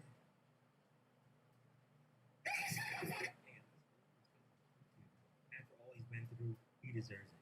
I did it. After school, Momo and Okun head over to find his missing ball. And well, look who's back. It's Kita. Stalking like this is crazy. Don't you have any friends? A place of employment? A fucking... Go somewhere else, man. But something peculiar happens. First off, Kita started flying over to Momo. We already know that Okun shut that shit down. When it comes to his girl, he always moves different. And second, Okun's ball makes its appearance, but it's not alone. When they try to grab it and started weaving, it even knocked Okun down. Bro got knocked out by his own nuts. They start chasing it down, but Okun's ball was going crazy. I'd be damned if my nuts ever hit me and my girl with the combo of this devious. Okun was genuinely getting cooked, but Momo has a plan. Okun hit the pose that broke niggas hit at the cash register when their girl paying for their food, and I thought they were about to cook, but that joke did not work. First time I've seen one of Momo's plans fail. Oh yeah, Keita is still here, by the way. Bro almost lost his life trying to be cool. Do not be like Keita. But dang, we have a breakthrough. Thanks to Keita's attack, they're finally able to see the ball. Apparently the thing is using some kind of like space technology to make itself invisible. But the point is, they can see it now. Yo, that boy gets a big as hell, but he can low-key move. And Okun was actually killing me, bro. For this girl is flying through apartments like Spider-Man, and he's over here ringing the doorbell. What a polite guy. Okun's eventually able to get a hit on the creature, and we find out that it's a kaiju. Bro, Loki looks like Godzilla, and let's just say it was not happy to be beaten down like that. Once I saw this stare down, I knew he was about to get active. Went from 6 feet to 600 and started going ham. Yo, what is Don even about anymore? How did we go from trying to find Okun's missing nuts to boxing with space kaijus? Had everyone running for their lives, and why is Kita Loki moving? But y'all already know, our glorious leader Ira had to lock in and carry the team. She genuinely might be the strongest in the group, bro. She tells Gigi to take Kita away and starts running the fade with Godzilla. Bro ate that first hit, I can't even lie. Peep how Ira swung onto Godzilla, then almost brought it down with her own strength. She's strong as hell. She's out here moving like the Hulk, throwing these cars too. Gotta suck being a civilian in a show with like superpowered freaks. Niggas will treat your cars like garbage, all for the sake of quote unquote saving the city. Then Ira strapped herself to a crane and rocked this shit. Godzilla struck back with a grab, but she quite literally told him to get that weak shit out of here. 15-year-old girl moving like this against a kaiju, by the way. Okun was low-key put in zero work, though I can't even lie. After that evil eye fight, bro tapped out. He tired of carrying the team. I'm tired of this, Grandpa. That's too damn bad. And Icing was trying her best, but those sign throws were doing zero damage. She goaded on defense though, saved their asses from that key blast. Okun realized that if they aim for his light source, they'd be able to take the kaiju down. So Ira hits him with that distraction action, and Momo comes in with a counter, and they were able to put it down. Ira thought they beat the level, and she was over here talking shit, but no, bruh, job's not finished. Would have gotten herself killed too if it wasn't for Okun's quick thinking and Momo catching them. And ain't no way, bro. Was that Gigi's backpack? Evil Eye threw a goddamn missile. Good lord. Told him to suit up for the Vikings, bro. We need a quarterback. I really thought that Ira was gone for good too. Look at the way she got laid out here. Just for us to find out that she was trolling the entire time. Leg lock is crazy, bro. You gotta chill. Momo wasn't even moving this fast versus Godzilla. Here Ira with her own version of that. G good, my nigga. Then Evil Eye pulled up, looking happy as hell too. And if you're wondering how he got free again, Keita's sweaty ass was over here slobbering over Gigi, and he ended up unleashing the beast. He had no reason to do this, by the way. He just selling for the love of the game. Evil Eye was so stoked too. He thought today was the day that he could squabble with Okuru. Not an evil thought was behind his face either. He's got to be the purest smile I've seen. He was genuinely shattered too when he heard today was not the day. I actually felt bad for him, but they got bigger problems to worry about. That kaiju is coming, and it's coming hard. And it's not looking good. Okrun is done since he went all out twice already. Evil Eye isn't allowed to fight. Kinta's fucking ass, and Ayase, as good as she is, can't do much damage on that thing. Only Ira could surely run the fade with Godzilla. Exactly why she's the leader. But all hope isn't lost. Okrun figures out that they can use the nanoskin that built the house to fight Godzilla. And just in time. Because Momo, I love you, but you were not doing anything to that behemoth. At first, they didn't know what to do with the nanoskin, but surprisingly, it turned out to be Kinta who locked in for the team. Turned the entire home into a giant Buddha. Personally, I have no problems with this design, but if it were me, I would have definitely turned it into one of those Megazords from Power Rangers. Those things were extremely tough, and they did it just in time, because Godzilla was ready to run that fade. But there's one slight problem. Nobody actually knows how to drive this thing. They were spinning every bit they could, but all they ended up doing was falling flat on their faces. Godzilla came in with a kick, sent him across the map, grabbed him with the tail, and started swinging him around. Okrun somehow got ejected, and yo, why did they low-key lock you with the animation right here? Evil Eye got free for 2 seconds before he got stomped on. And that boy is actually crazy strong, because this guy literally tossed the kaiju like it was nothing. They might as well let bro run the fade with Godzilla at this point, because he could just take him out on his own. And honestly, Okrun was really about to let him take the wheel. Godzilla was out here toasting him. I've never seen bro this stressed in his life. Even Evil Eye was. But then, Kinta locked in. He figured out that all you had to do to make the robot move was imagine. And he was out here moving different. I can't even lie. Came in and hit Godzilla with that right hook. Same shit that Kong did to his ass back in that one movie. Evil Eye was hype. Then he parried the key blast, and when Godzilla took out his hand, bro threw it right back at him. Then he swung Godzilla into the next area code, but bro was not about to let that slide. He ate that next hit and came right in for the point blank key blast. I thought it was over, not gonna lie. Keita's life was gonna be flashing before his eyes. As it turns out, bro did get bullied. And by the same niggas that were being mean to Okrun. That class rep is actually a fucking fraud, bro. How you gonna let these niggas run wild? These guys really pissed me off for real, bro. Because how are you gonna be mad at a dude who spent his own money buying something that he likes, while you can't even afford your own bicycle? Broke ass nigga riding with his homie like this is a shoujo. You're not like that, bro. And actually, hold on. Go back real quick. I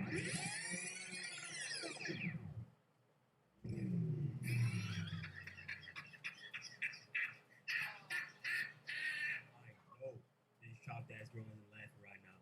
You have no reason to be this happy. Have you seen a mirror? Hair's going in 4 different directions. They don't even know what to do. Stylist was fighting for their life in that chair. Fixed those non-existent bangs before hitting on the goat. This nigga gotta go too, bro. Needs to fire his barber expeditiously. Rocking the middle part of absolute doom and despair. Swear to God, this anime produces some of the worst haircuts known to man. But Kita is not done. Bro hit that crazy combo on the kaiju right here.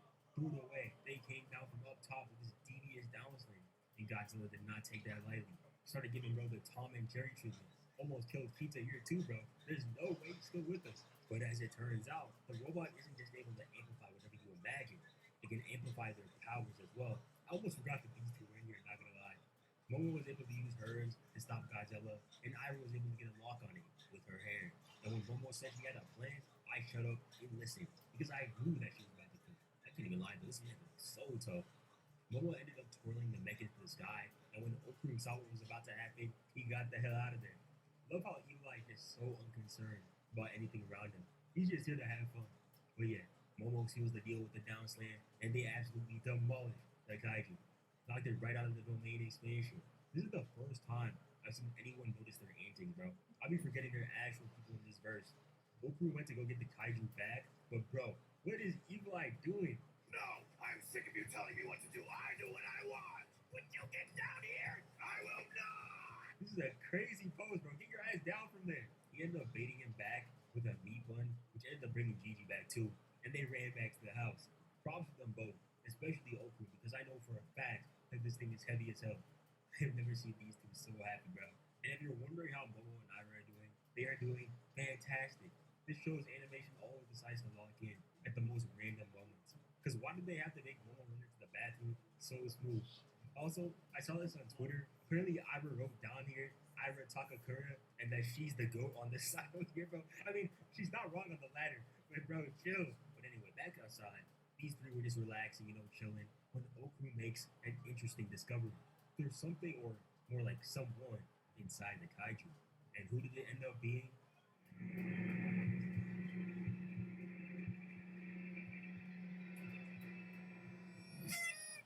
really pretty girl. You mean to tell me that this cute little girl was out here putting the paws on these niggas like Crawford was doing to Canelo?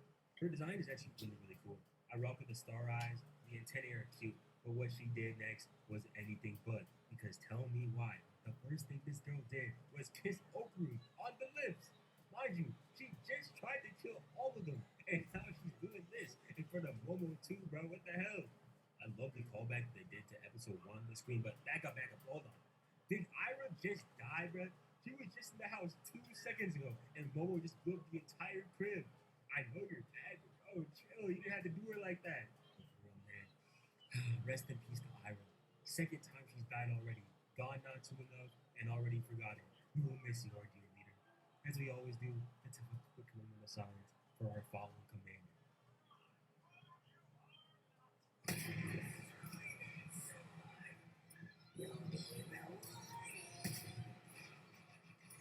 Honestly, I do truly want to hate on this girl for this moment right here, but I know it's too early. I mean, like, my hate stocks haven't seen a W since season 1. Hell, I don't think they've ever seen a W.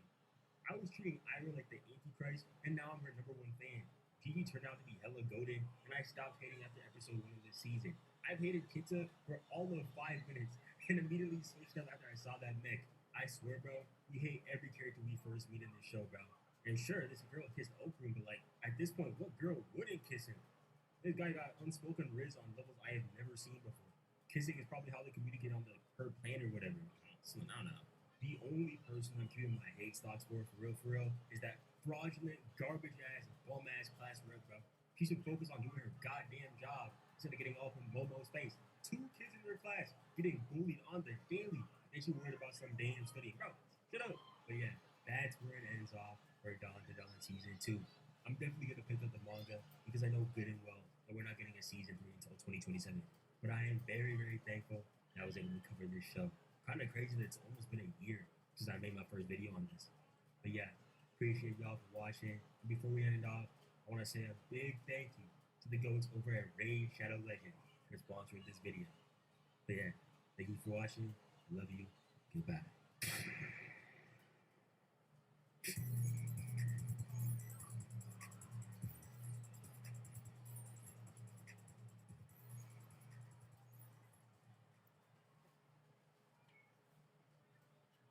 Alright, bro, look, so we've had a meteoric run with Baki this month. You guys really enjoyed the vids, and I enjoyed making this. So I'm making this compilation to finish off the month. And this comp also includes my older Baki videos. If you guys want me to cover the pickle arc, like the video, hype it when you see it. And you know what? Comment pickle down in the comments so I could gauge the interest for this video. And yeah, I hope you guys enjoyed the comp. Alright, bro.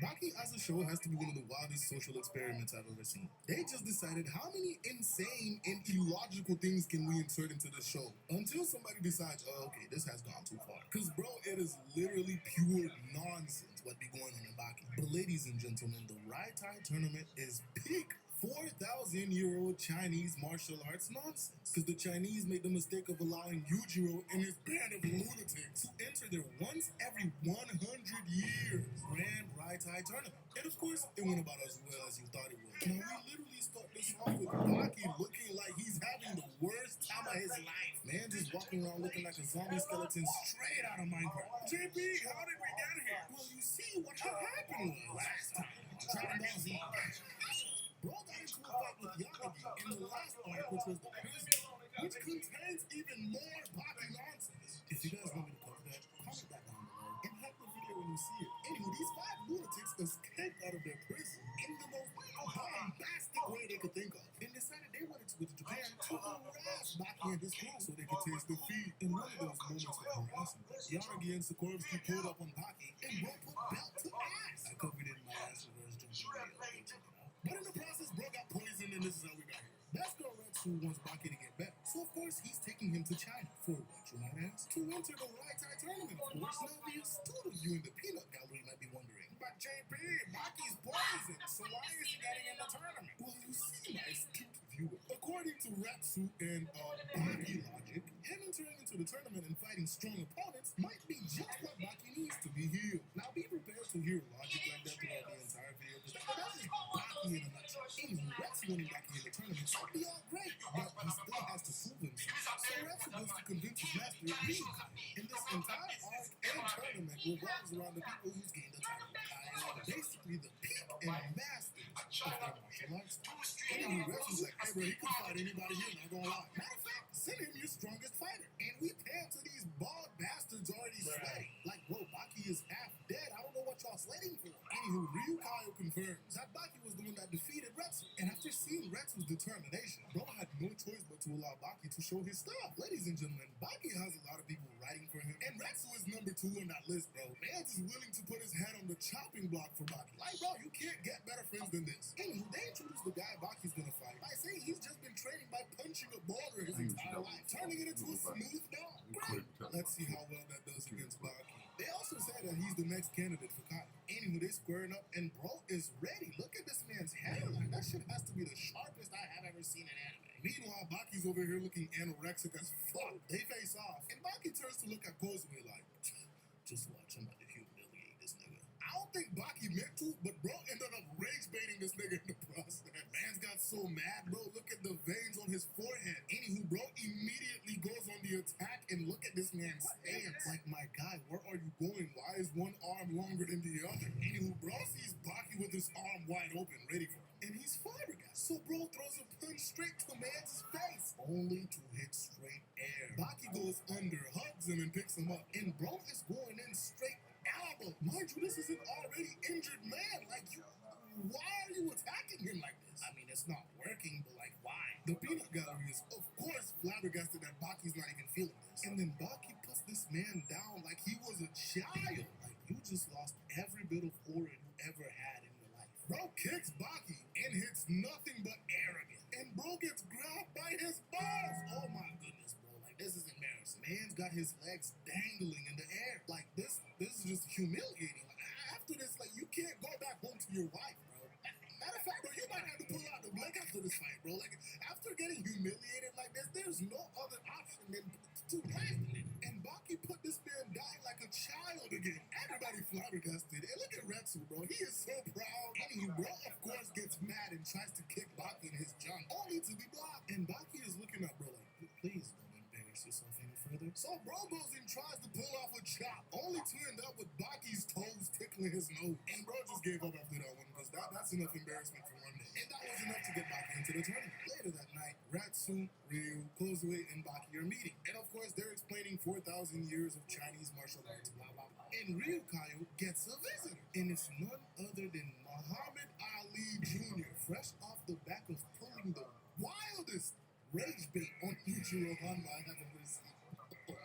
Man's got so mad he shook an entire skyscraper. Anywho, bro goes up and says he wants to join the Ratai tournament. And just like Baki, he has to prove himself. So they put him up against this random. And Mans pulls the same bullshit that Yujiro tried to pull. But of course, since he's not him like Yujiro, Ali Jr.'s not afraid to get down on the ground with him. Bro gets on the ground and weaves every single kick Mans throws. And then Ali locks his leg and knocks this man's brain straight. And bro immediately stood up after that.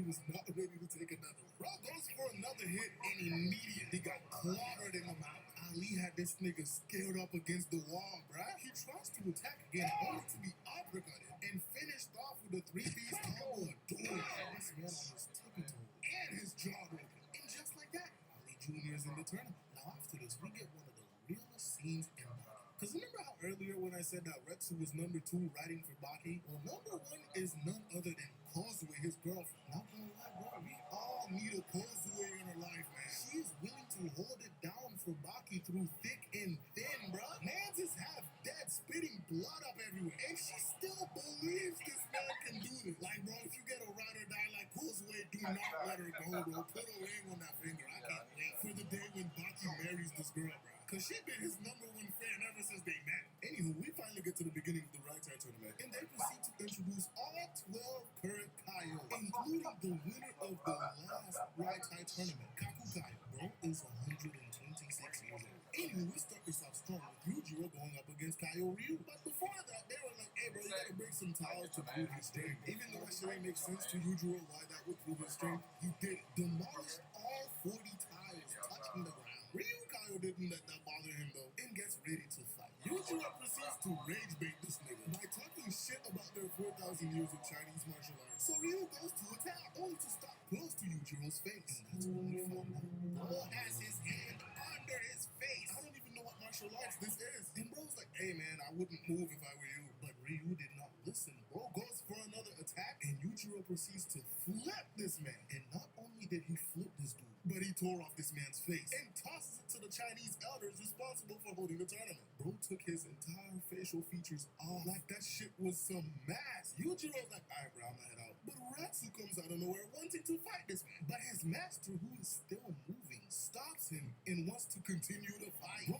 throws the blood-stained towel at Yujiro and tries to get him with the kick, which missed, tearing Yujiro's shirt. So bro said, I bet, and kicks the fuck out this man straight in his face, or what's left of this man's face, and downs Ryu, with the towel landing right on his face. And just like that, the tournament that was held to show how strong Chinese fighters are starts off with a Japanese monster winning the first round. And the next fight of the tournament was Muhammad Ali Jr. going up against Kaio Joe. And this man is like 10 feet tall. Like, what are you doing here, bruh? Anywho, bro launches a kick and gets countered by being punched in the balls. Look at the way this man is wriggling on the ground, bro. It's over. Well, apparently not, because bro got back up and man starts throwing hits wildly. Of course, Ali Jr. was just weaving his shit until they pulls this dance. Like, where were you going with this?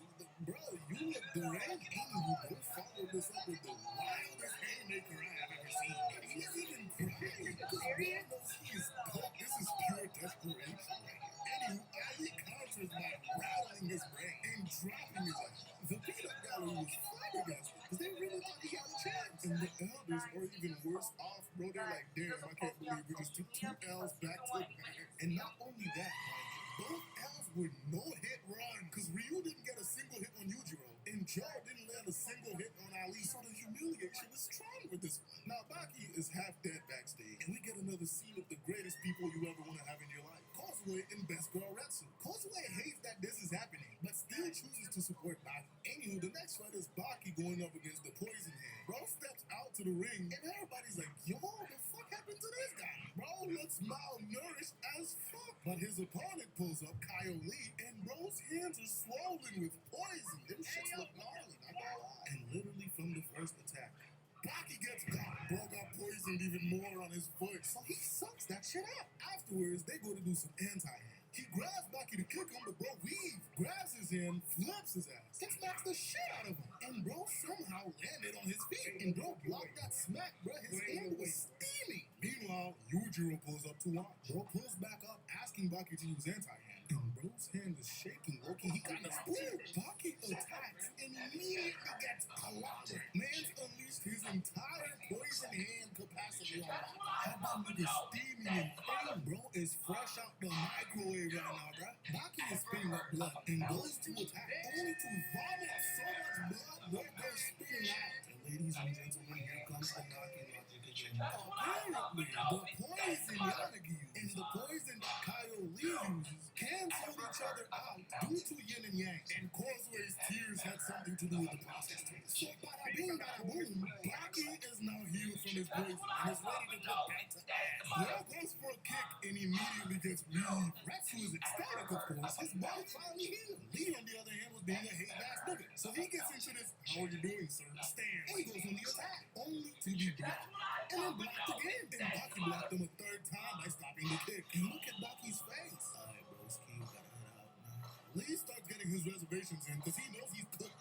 And Baki's like, sorry, bro, I don't speak your language. I don't know what you're talking about, but you better get your wig split. So bro gets mad. Pulls this stance, looking like a toddler getting ready to run the fucking playground. And 1, 2, 3, straight misses. When he goes for the fourth, bro gets his fingers broken. And bro, this has to be the craziest wind up for an upper.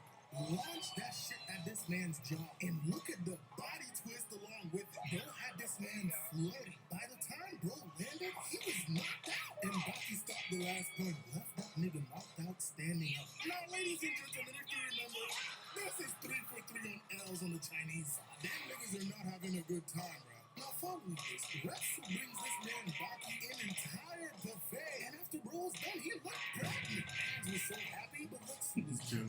Bro comes with a 10-liter bucket of water and 4 kilograms of shit and stirs it with 4,000 years of Chinese love. See this right here? This is why Retsu's best girl. Baki even had this man blushing. Baki broke in and he started steaming. God. And found that shit was filled with funk, all from Baki just laying there steaming. And look at that, his physique is back. Bro gained all his muscles back and is basically immune to poison.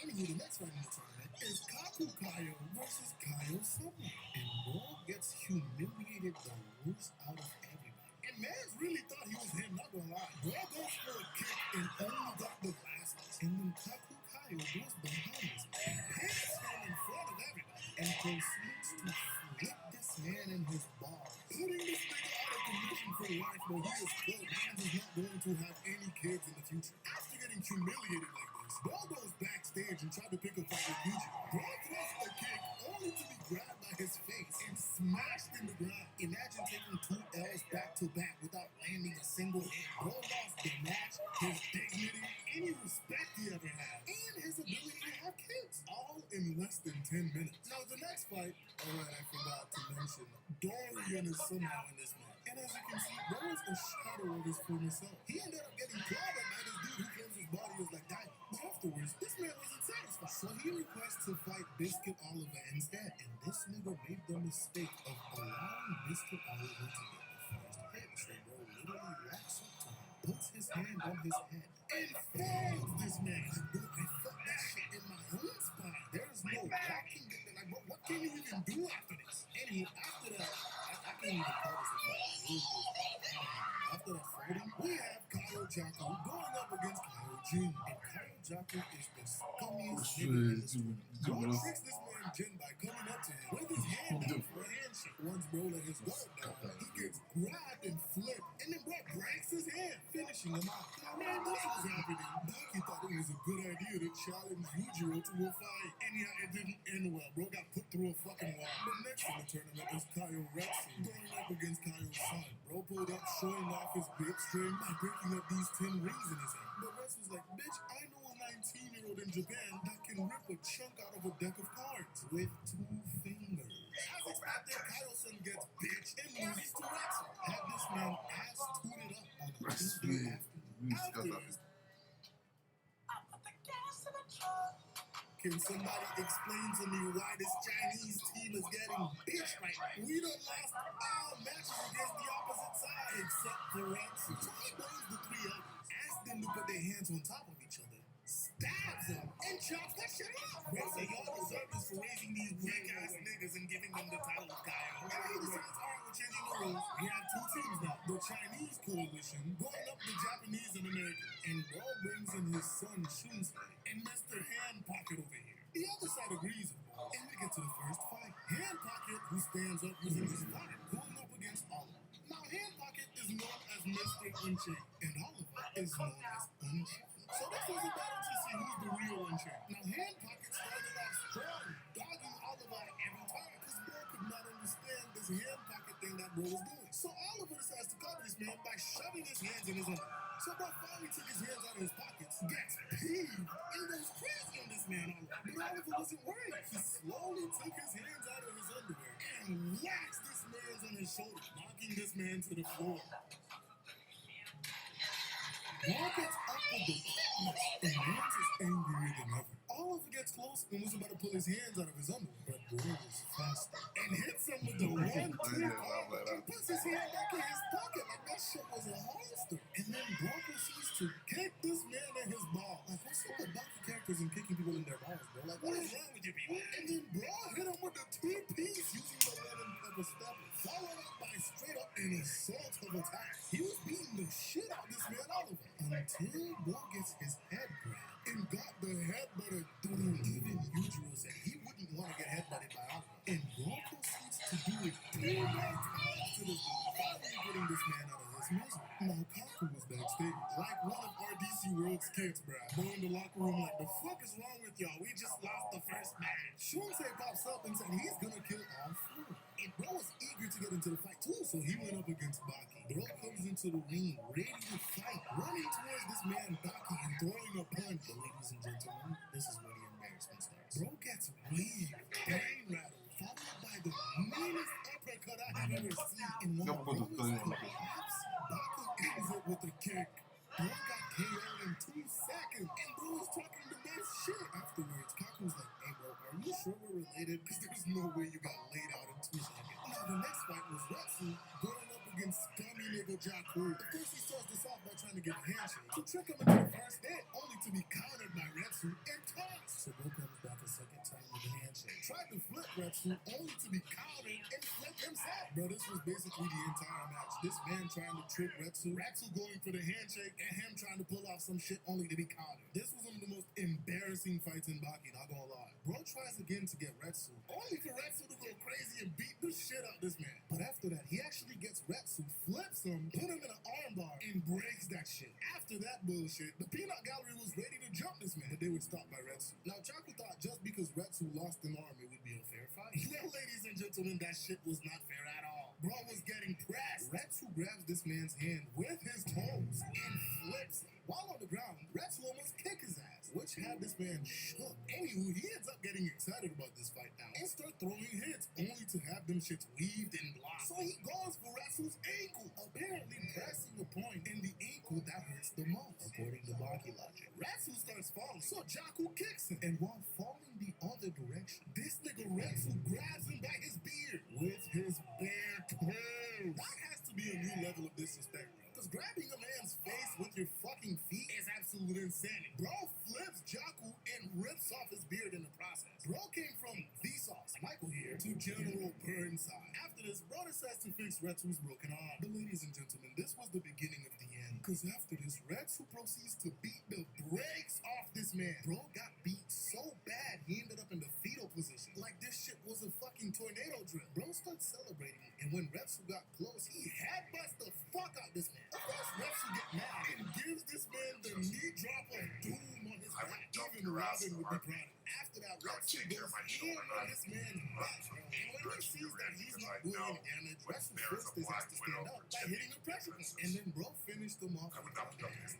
Now after this, it was Ali versus Poison Hands brother. And bro starts off by cutting his face with a left hook. But Kyle Hahn over here is arrogant because he calls boxing incomplete since they don't kick. So Hahn goes wild with the kick, Ali dodging, but bro hit a sweep that had Ali hitting that Drewski stand. And Hahn thought he had Ali, except he made one crucial mistake. Baki logic still exists. So bro kicks the ground, leaves uppercuts him, hit him with the finisher like bro sending this man to the ground. Now you would think Hahn would be done after this, right? Nah, bro gets up and tries to continue the fight, only to run straight to the floor. Brody didn't even know he was stuck. He's about to continue the fight. Now the Chinese team got completely humiliated, and when Kaku got into fight Yujiro, bro got dogged, not realizing that Yujiro's hands are ready to eat for everything under the sun. And he is not against fighting elements. Kaku had to intentionally stop his heart just so he wouldn't die. And of course, thanks to Baki logic, he was able to restart his heart and continue moving around like nothing happened. A lot of you were mad that I didn't talk about Kaku versus Yujiro, and the reason I didn't put it in the last video is because I already talked about it in my Yujiro Honda video. That's one time so cool.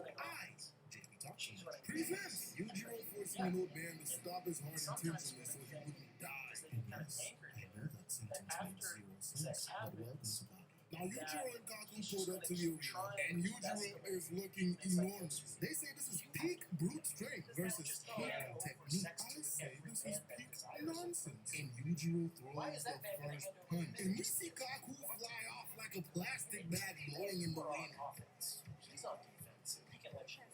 And Yujiro, he only got the glasses, so bro throws the glasses and kicks, breaking Kaku's jaw in the process. Bro, why did they show it dangling like that? And after fixing his jaw, Yujiro proceeds to pull the wildest cockback for a kick I have ever seen. Like, there is no way this is anatomically possible. And he landed that shit directly into Kaku's face. Bro got this man Kaku eating straight leather, foot to face, full contact. And Lord knows where Yujiro's feet has been. But ladies and gentlemen, Yujiro has done zero damage with that kick because Kaku is using something called Shaori, which is why he's not taking any damage. Kaku walks up to Yujiro and was about to dog him until bro got scared of some hair and turned into a fucking pill bug. Anywho, bro gets back up, throws a punch at Yujiro, and had this man terrified. This nigga even had Yujiro up against the wall. Look at him, he's scared. Bro does not want to get punched by Kaku. Bro punches and demolishes the wall. If Yujiro didn't dodge, bro would have been cooked. Even after seeing that, Yujiro took 2 hits from him and didn't even get damaged. When you're thinking about changing emotions through thought, your mind is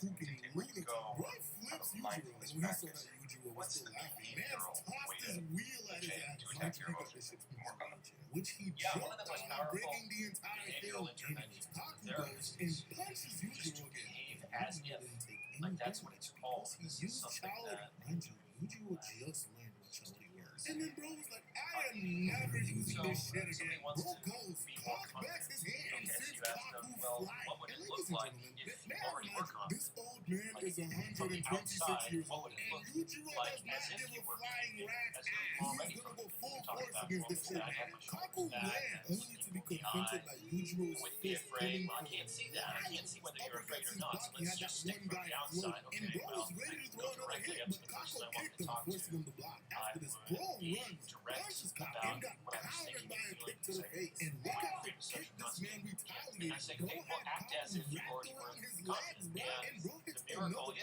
That turned Kaku into a baby, followed up with a blister face, sending Kaku to the wall. Kaku leaves the next one, and he started dogging this man, smacked Yujiro with a 4-piece chicken nugget combo with a side of one of them dry biscuits. Yujiro tried to retaliate, and Kaku's like, matter of fact, you get no damage in counter. After yelling at Yujiro's bro decides to pull out his demon bag. And ladies and gentlemen, when Hanba decides to pull out his demon bag, the fight's immediately over. But Kaku didn't know this, so he starts going ham on Yujiro, bro.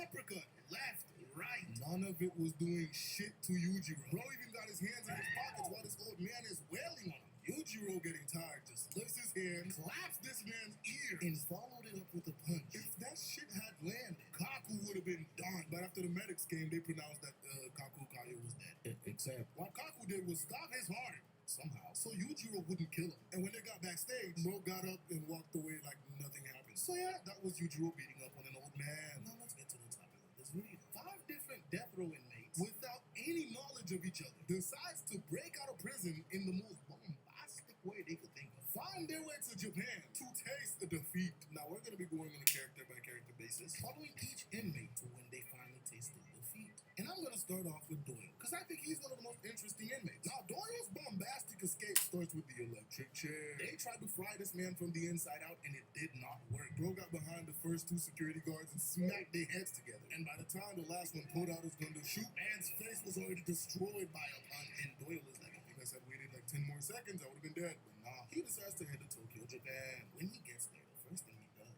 is attack this random boxer that's just training. And when Bro went to grab his collar, he gets his hand sliced, because Doyle got a bunch of razor blades in his collar. While the boxer was busy being flabbergasted, Doyle proceeds to slice his throat, ending him. Now after this, Tokugawa got all the other inmates to meet up and introduces everybody to each other. And everybody agrees, for this arc, there are no rules. Anybody from the opposite side can attack anybody else, anytime. Middle of the night, doesn't matter. You taking a shit, it does not matter. You getting attacked. Now after this, Doyle decides to pull up to Baki while he's in school. Man's is being lectured by his teacher, and Bro's like, what do you do? Your muscles can only get you so far. You will never be able to jump high enough to reach this window from the first floor. Meanwhile, Doyle pulls up using that exact method, bursting through the window. Bro lands and poses. Like, you didn't have to do all that, bro. The teacher pulls up like, excuse me, sir, and got backhanded into oblivion. Baki pulls this fake-ass crying at, and then double kicks this man Doyle right along with the desk, and Bro just dipped out the window afterwards. Now, the next time we see Doyle, Bro pulls up on Olive, wearing this female police officer's uniform. Why he didn't grab a male one?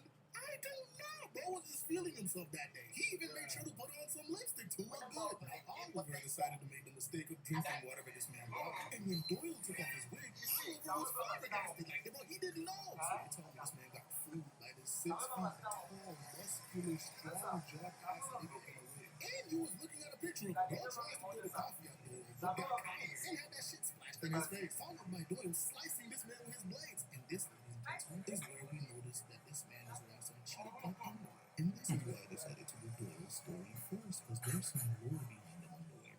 Now, Doyle starts yapping, and Building tall, built ass nigga, how could you not tell he was not? Nigga,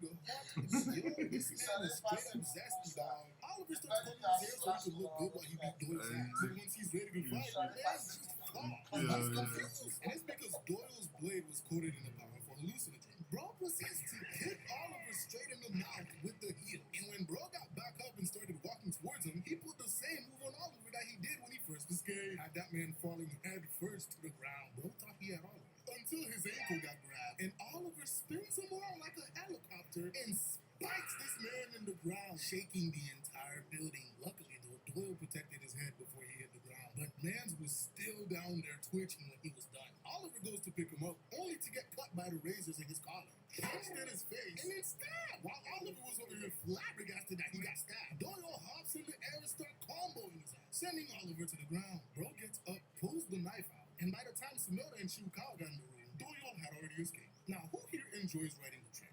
So does Doyle. He just has a weird way of going about it. I swear, these inmates always find the strangest ways to do the most normal things. Now, directly after this, Oliver decides he wants a black belt in judo. Why? I don't freaking know. He just says he wants a black belt. So they took him to Shibukawa's students. And when I tell you this man violated them students, bro took the biggest one and started spinning that nigga around, tossing him to the ceiling. Bro took another one and just started holding him over his head. That nigga Sonoda was heated. Shibukawa, witnessing his students get violated like this, decides to challenge Oliver next. Oliver tosses him only to end up with his right hand mangled. But Shibukawa still gave him a black belt because he did prove himself. So yeah, Biscuit Oliver is a black belt in judo. Now the next time we see Doyle, he's showing Stridum all his enhancements, which are the copious amount of blades this man has installed in his body. Mans is basically Genos. While he's doing that, this dude Shinoki pulls up, wanting to fight, and immediately pulls a power play on Doyle. When Doyle decides to stand up, bro ended up with 5 toes to his throat. Mans have Doyle looking like one of them cockroaches fresh after he said it. That shit looks good. Doyle gets up and goes on the attack, about to use one of his blows, only to get countered with an elbow straight to the throat. And hit me in the throat once, shame on me. Elbow me in the throat again, shame on you. Ladies and gentlemen, would you believe that Doyle got caught in the throat again? After this, you gotta go. Well, actually, Doyle pulled out the blick, bro. I know you probably can't understand this. Sonoda made the mistake of getting close to Doyle and got his face blasted. Making his jaw. Bro fixes his jaw and gets ready to pull off his ultimate technique. So Doyle takes out all his blades. While they were both standing there in their stances, Shinobi starts closing it. Because he wants Doyle to attack first so he could counter, but Bro's not doing anything. While panicking, he decides to attack Doyle first, only to get blasted in the face. Bro basically got hit with a unity. Stridum over here was flabbergasted. Bro did not know Doyle had an explosive. Now after this, weak man to Mans was about to get some cheat, well, he was actually very nervous. So Yujiro pulls up to give some fatherly advice. And bro had Baki spooked, like where did he come from? After giving Baki and Kuzue his blessing that nobody asked for, bro walked off into the night and choose back. Now the next time he runs into Retsu, and this will be Doyle's biggest mistake. They go to a bar to have a drink, and bro tried to use that as an opportunity to cook Retsu, only for Retsu to pull a Uno reverse from him, stabs him in the eye with the kunai, and then bro's like, there's more where that came from. It turns this man into a pincushion. Doyle tried to run outside, but Retsu wrangled his ass, making him fall, digging the kunais even deeper. Retsu watched this man down, stood on top of him like a beast. So Doyle squirts blood into his eyes. You can spend your money however you want. Bro got mad, tied Doyle up with the rope, and proceeds to pull out this big-ass sword from his bag. Doyle is terrified at this point. And when Retsu starts walking towards this man, doing tricks with the sword with one hand, bro tried to run, but remember, Retsu got this nigga caught. He can't go anywhere. So Retsu catches up and give him the Luffy special. Doyle runs away, making Retsu even more mad. So he chases his ass down until Doyle decides to use a smoke grenade, gets the jump on Retsu and stabs him in the back. And Retsu respawns with 4,000 years of Chinese rage. Doyle got demolished.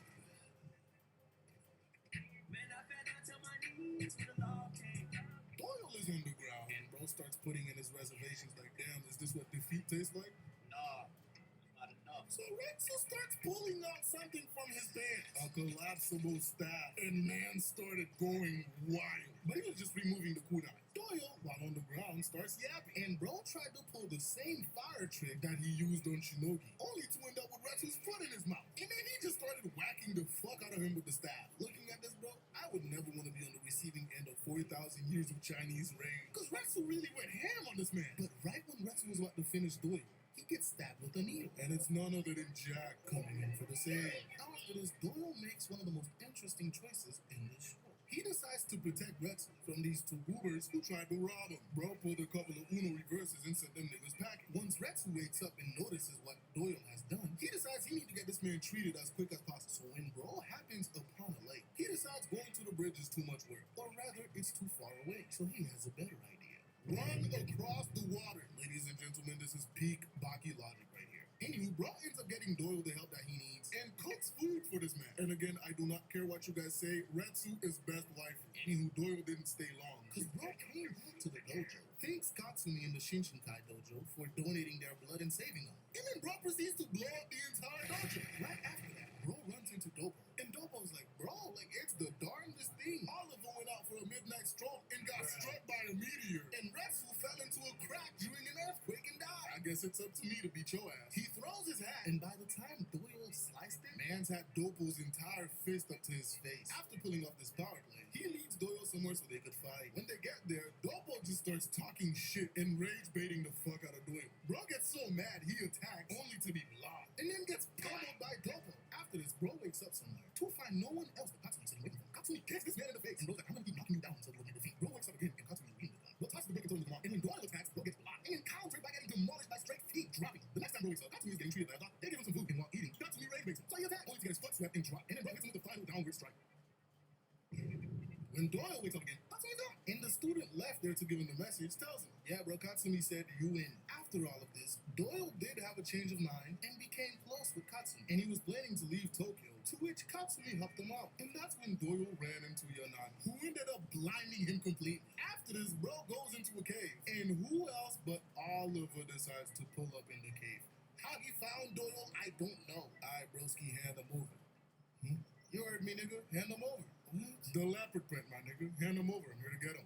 What? I don't even know what you're talking about, bro. You gonna have to get him from my cold dead body. Doyle throws a punch, which did nothing, resulting in him getting grabbed and given the hug of doom.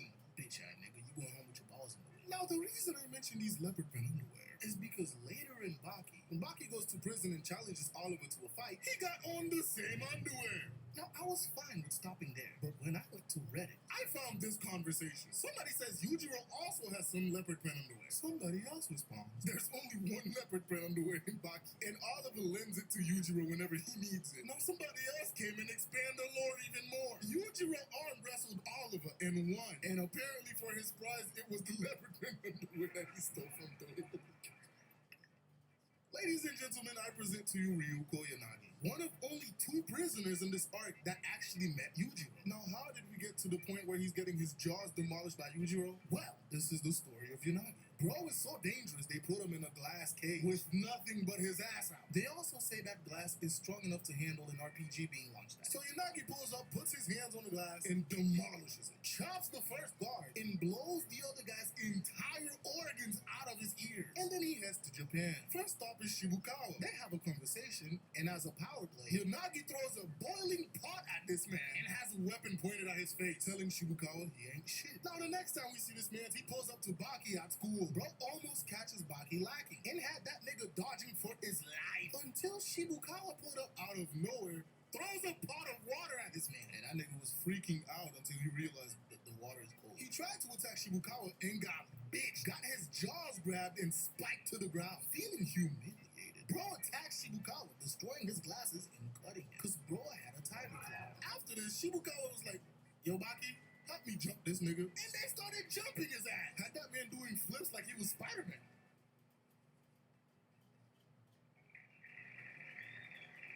Bro calmly walks towards Baki and KOs him with one hand. Turns out, Yanagi has like 5 different ultimates, and one of them is literally using oxygen as a poison. Now, after the cops pulled up, Bro ran away, stepping on Baki. Now we get a classic locker room talk from Tokugawa.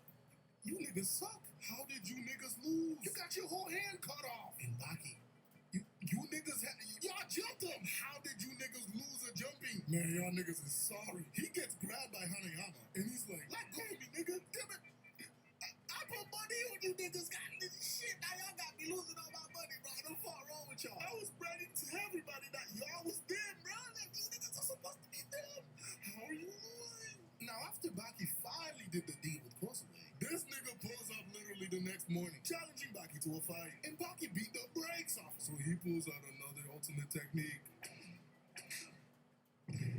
Whip strike. And this, ladies and gentlemen, is when he poisoned Baki. Now, unfortunately for Yanagi, Baki also knows how to use the whip strike and beats the brakes off him again. And the honorary shout out to Kozue for being best girl. She was literally throwing her setup, wanting to help Baki fight. You know, it's the thought that counts. Thank you, Kozue. After Yanagi got his ass beat, Sikorsky decided to pull up too. And unfortunately for him, he also got his ass beat, humiliated by Baki. And then both of them got bitch slapped, making Yanagi cry. After taking this L, Yanagi decides to pull up on Doyle while he was trying to escape and blinds him with the poison hand. He wanted to kill Doyle right then and there, but bro escaped into the water. Following this, Yanagi got a letter of challenge from Motobe. Bro gets to the park in the middle of the night and got completely humiliated. Bro gets stabbed in the leg with a sword, followed by Motobe demolishing half his mouth. And then bro's like, damn bro, not gonna lie, you kinda suck. I might have to just head out. And this enrages Yanagi, so he tries to attack, only to get grabbed and tossed face first into this metal playground. And then bro gets his poison hand chopped off before even getting to use it. And when Motobe was ready to go for the killing blow, Yujiro comes out of nowhere, followed by Tokugawa shortly after. Yujiro goes on a yap session, of course, and before he leaves, bro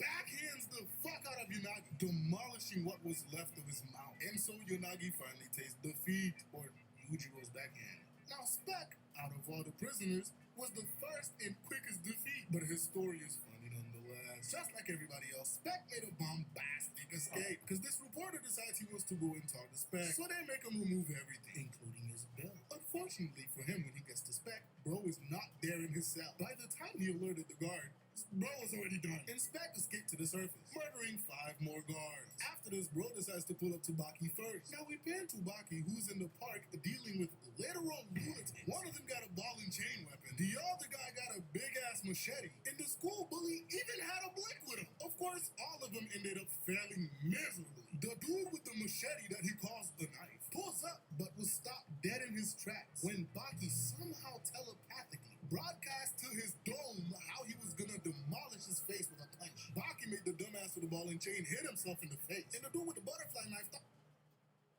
he could do tricks until Baki grabbed that shit and scared the fuck out of him. Now, Buddy with the gun, seeing all his homies got dogged, points the gun at Baki. And that's when Spec pulled up. Bro grabs the gun and shoots himself in the mouth. I guess this was a form of intimidation or something. Bro pretends to introduce himself with a handshake, only for that shit to fall off, spooking Baki. By the way, that was the hand of somebody Baki knew. And then bro kicks him dead in his chest, plants Baki's head on the ground, and starts stomping on that shit. After the cops pulled up, Baki wakes up from getting stomped. But before Spec voluntarily allows him to take him to jail, he reintroduces himself to Baki with a handshake, and then kicks the fuck out of him. After this, Spec proceeds to do some diabolical acts. First things first, he breaks out of jail, and it looks like this nigga ate the ball. He goes to a grocery store to buy some steamed bread, but remember, this nigga has no money, so of course he brutalized the cashier. Goes back to the jail room, pulls up next to Sonoda taking a piss, and starts being killed. Now Sonoda is flabbergasted that this nigga has the audacity, but bro out of nowhere offers him a steamed bread, and when Sonoda didn't take it, bro shoves it down Sonoda's throat. Mind you, 2 seconds earlier, bro was holding his meat. He didn't even wash his hands. He just shoved his finger down Sonoda's throat. I mean, bro, that is just disrespectful. After this, bro tried to pull up on Baki while he's making out with Kozu. But before he got to do anything, the homie Hanayama pulled up for the same. Now they're squaring up, and Spec starts off with his usual kick. And in response, Hanayama decides to take his suit off in the most inconvenient way I could think of. Well, not for Hanayama since he is strong as shit. He shows Spec his back, and bro likes the tattoo. But then attacks this man with a rock to the chin, whacks him in the face, and then smacked him again with his own shoe. And then bro picks him up by his face, and then slams him in a light pole. And while Hanayama is getting up from the light pole, bro whacks him over the head with an entire bench. But Hanayama took that shit like a champ and is now ready to fight. Now, you know something interesting about Spec. Apparently, this nigga base of the statue, and that shit almost broke apart. They had to get an entire team to hold it together. Spec starts the fight off with his ultimate move, the Apneo Rush, where he throws continuous hits for 5 entire minutes non-stop. And Hanayama's taking off. And when he finally retaliates, bro punches Spec, sending that man flying 10 stages back. Gave that nigga an entire seizure. By the time bro caught his breath and looked up, Hanayama was already up in his face and dogs his dropping. And when Spec says he hasn't had enough, bro punches him again. Hanayama walks him down, asks him if he's had enough. Bro didn't even get to respond and he got his face rearranged. When Hanayama goes to pick him up again and asks him if he's had enough, this nigga pulls one of the most diabolical moves I have seen in anime. Bro grabs a handful of bullets, shove them in Hanayama's mouth, and explodes. I swear, after that one, I know Hanayama was hearing colors and seeing sound. He left that man smoking. Spec thought he had Hanayama and goes to punch, but bro got grabbed, punched into a light pole, and fried. After getting cooked, Hanayama takes Spec to the police. Now, when Hanayama gets in the car to go home, that shit would not move. Cause Spec was falling. He was not done. He flipped the car upside down. While Hanayama trying to get out, he puts his foot on this man's neck, and Spec just starts whacking the exposed part of his mouth with a baton. Hanayama, of course, gets peeved and goes to punch him, only for this man to respond with a blade and shoots off Hanayama's kneecap until the clip was empty. Ladies and gentlemen, this was not the end. Bro pulls out another gun, hits Hanayama, and continues shooting off his kneecap. He still was not done. Bro grabs Hanayama off the floor and starts stomping on his head with full force. After this, he takes his gun. He puts it in Hanayama's mouth and shoots. Make the barrel go through the exposed part of his mouth for him to miss. And it was already respected. Because Hanayama flipped him, got on top, and started beating the legs off this man. In the middle of getting his ass beat, Spec blocks his eyes and proceeds to flashbang Hanayama. Can't get enough of your song at the moment. Spec used that Download opportunity and to put indulge in the Hanayama tracks in a you weird love naked over and choke. over again with Anybody else Spotify would have been cooked Tune except in for to discover Hanayama. an Bro pulls ad-free out his music special listening move and experience where you play your destroys favorites Spec's arm and down to order. the muscle. Tap the Spec banner is to learn more. flabbergasted. While yowling, bro fingers Hanayama in the ear, only to get grabbed by the throat by Hanayama. And Spec was strangled with one hand, finally getting the defeat he wanted so bad. You know, I thought Spec getting dog walked by a 19-year-old was embarrassing, or Doyle getting the bear hug of doom and his underwear stolen was embarrassing, or Yanni getting the daylight slapped out of him by Baki and getting backhanded into oblivion by Yujiro was the end-all and be-all of embarrassment. But these last two inmates made that look like child's play. Dorian's bombastic escape starts with this man being taken to the gallows and hung, but Dor somehow did not die. Launches himself and kicks 2 security guards in half, followed by Bro dogging 2 more with his toes. And then Bro escapes and hung everybody else with one rope. Now the next time we see Dorian, he goes up to the Shinchinkai dojo, wanting to fight Dopo. Oh shit, unintentional bias.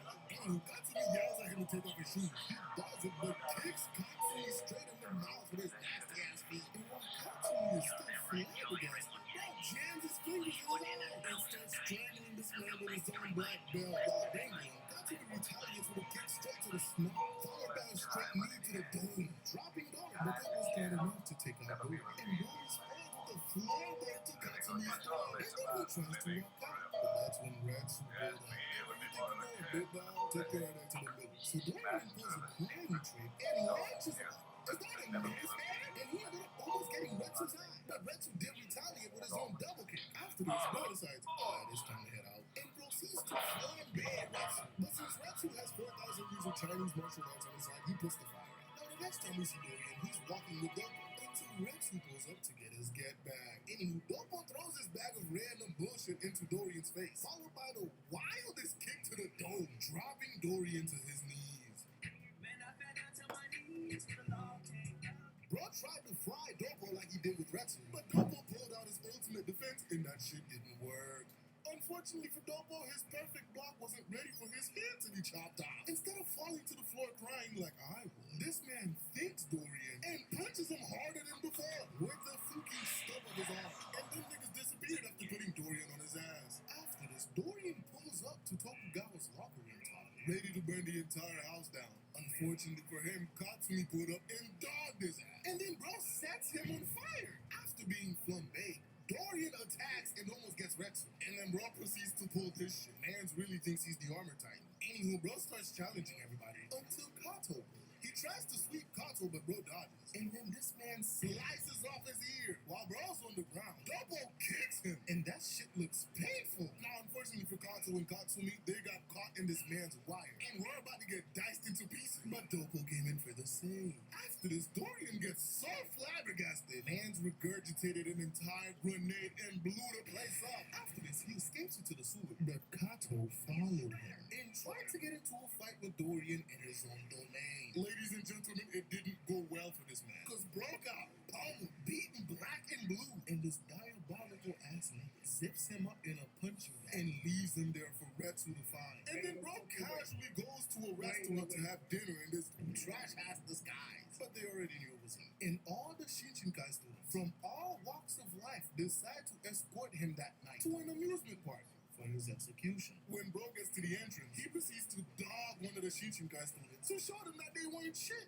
After entering the park, he meets this angry bastard who tried to kick the fuck out of him. This is Suedo, and bro got done dirty by Dorian. They get into a quick squabble, and when Dorian sees this man is completely insane, bro skedaddle the fuck out of there. They get on this roller coaster, do a whole lot of yapping, and then Dorian disappears, gets behind this man and put him in a chokehold, until out of pure luck, Bro gets out. They're about to reach the loop-de-loop, and the narrator proceeds to do his gaslighting as usual. Slater is not affected by all the swaying of the roller coaster because he has a karate stick. Dorian clocks him in the face, and when Bro tried to come back for another hit, he gets blocked and countered. And Mans was celebrating, he was doing great, until this nigga Dorian tackled him off the roller coaster at the highest point. And now they're both falling. Unfortunately for Slater, Dorian used the super strong string he's been carrying around to break his fall. Meanwhile, yeah, Slato's laid out. That nigga is cooked. While Dorian is laughing his ass off, Katsumi goes up, followed by Retsu and Dopo. And that's when we find out that Dorian is a Kaio. Anywho, Dopo decides it's time to beat the brakes off this man. And bro immediately gets to work. And I cannot, for the love of all that is nonsense and Baki, know why these people chose to make this CG. Anywho, Dopo breaks the cast on his arm and dogs Dorian straight to the face. And everybody else is flabbergasted because his arm's back. Turns out he went to a back alley doctor after it was chopped off and reattached it. Anywho, Dorian gets ready to fight. And bro, look at the size difference. This man is a mountain. Dopo throws the first punch, dogging this, making him regurgitate an entire wine bottle that had acid in it. And Dorian throws a kick, got sweat, face bomb, and hit with a finisher. Psych! That nigga missed. And Dorian tried to come with the finger only to be parried. And here they go with this bullshit CG again. Why does Dorian look like he has the meanest case of scoliosis right now? They go at each other and Dopo weaves, dogging Dorian in the process with a kick. Had that nigga's mouth going sideways. After this, Dorian's like, you will never beat me because I know 4,000 years of Chinese martial arts. This nigga really think he's Retsu, bro. You're not him. Anywho, Dopo tests Katsumi's reflexes against Dorian. And this nigga used that same rock to blow dust in his eye, thinking that'll help him, only to be countered. And then Dopo starts dogging the shit out of this man, making him cry. Well, it turns out this was all an illusion. And he pulled the same shit on Kato when he tried to fight. Unfortunately for Dorian, Dopo is him and starts beating the shit out of him for real. That nigga was flabbergasted. He ain't know how Dopo was doing this. He tried to finish off Dopo by cutting him with his fingernail, only to get his fingers destroyed. Mind you, Dopo is still hypnotized.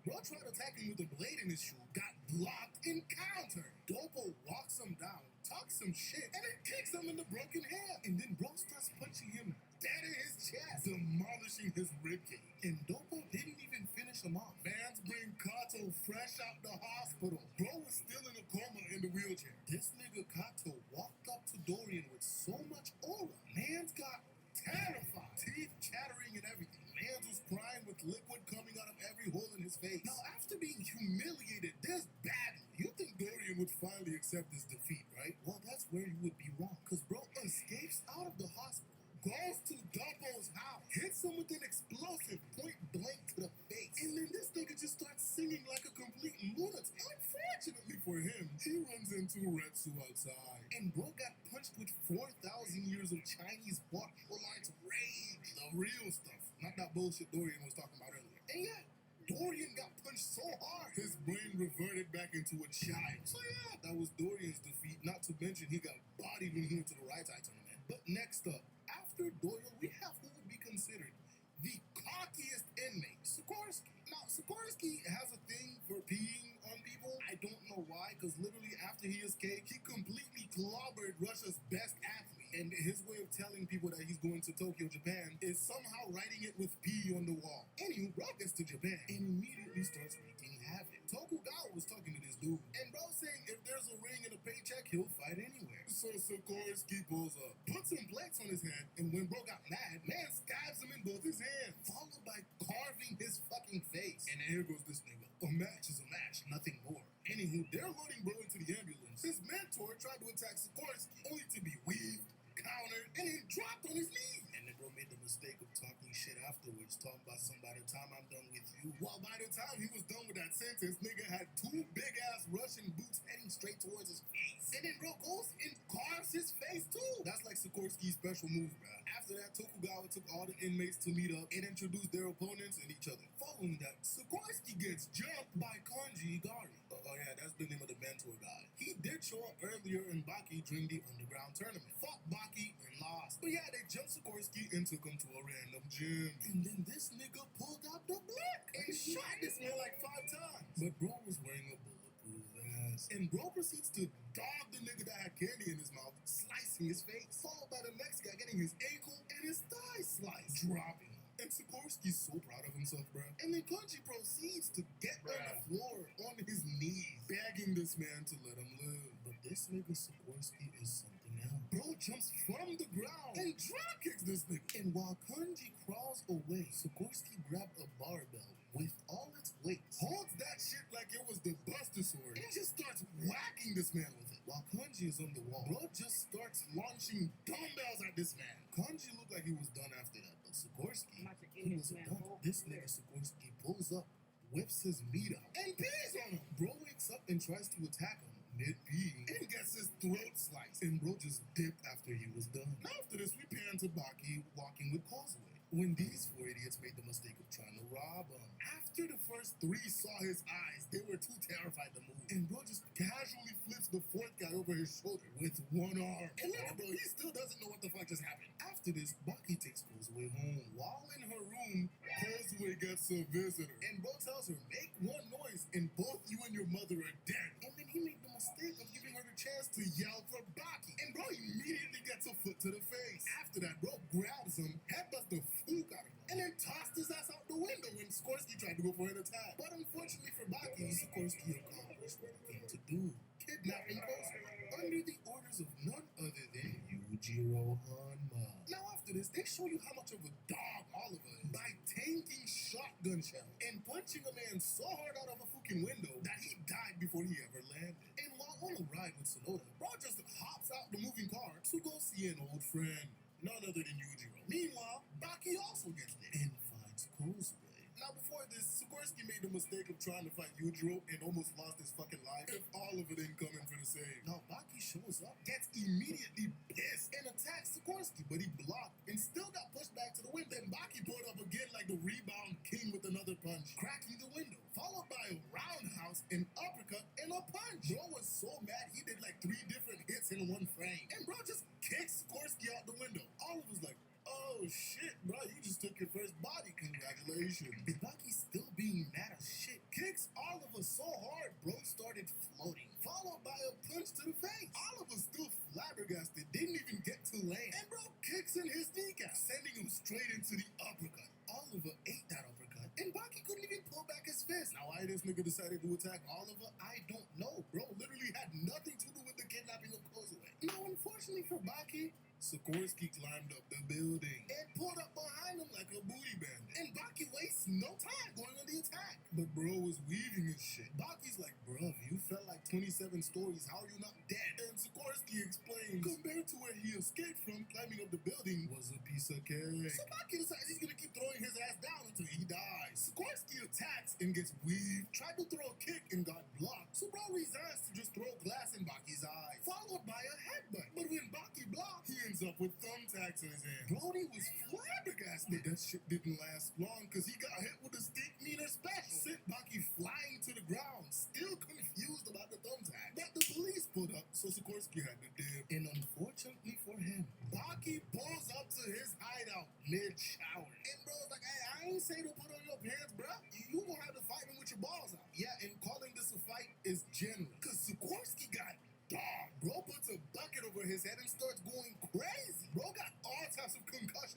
Bro couldn't even take the bucket off his head. And the magnum opus? A kick to the balls, of course. No Baki fight is complete without a kick to the balls. Bro had this man Sikorsky bare ass tooted up in the air. This level of humiliation has to be studied. And even worse for Sikorsky, Oliver pulled up. And Sikorsky wakes up while Baki was attacking Oliver. And immediately gets a hit in. But Oliver ate that shit like Tuesday's lunch. After this, Sikorsky goes ham on Oliver, using his cutting strikes. Unfortunately for him, he used them on Oliver. And bro couldn't even get one cut to his skin. Oliver cocks his hand back. And the look on Sikorsky's face says it all. Bro got hit once and sent flying through the window. And this, ladies and gentlemen, was the beginning of the end for Sikorsky. Because after this, he gets into a squabble with none other than the greatest steroid abuser since the Liver King, Jack Hanma. And Sikorsky was sweating before the fight even started. They go in this bathroom, and Jack throws the first hit, only to be weaved and countered with a kick to the face. While this nigga Sikorsky is hanging from the ceiling by holding onto the sprinkler head using 2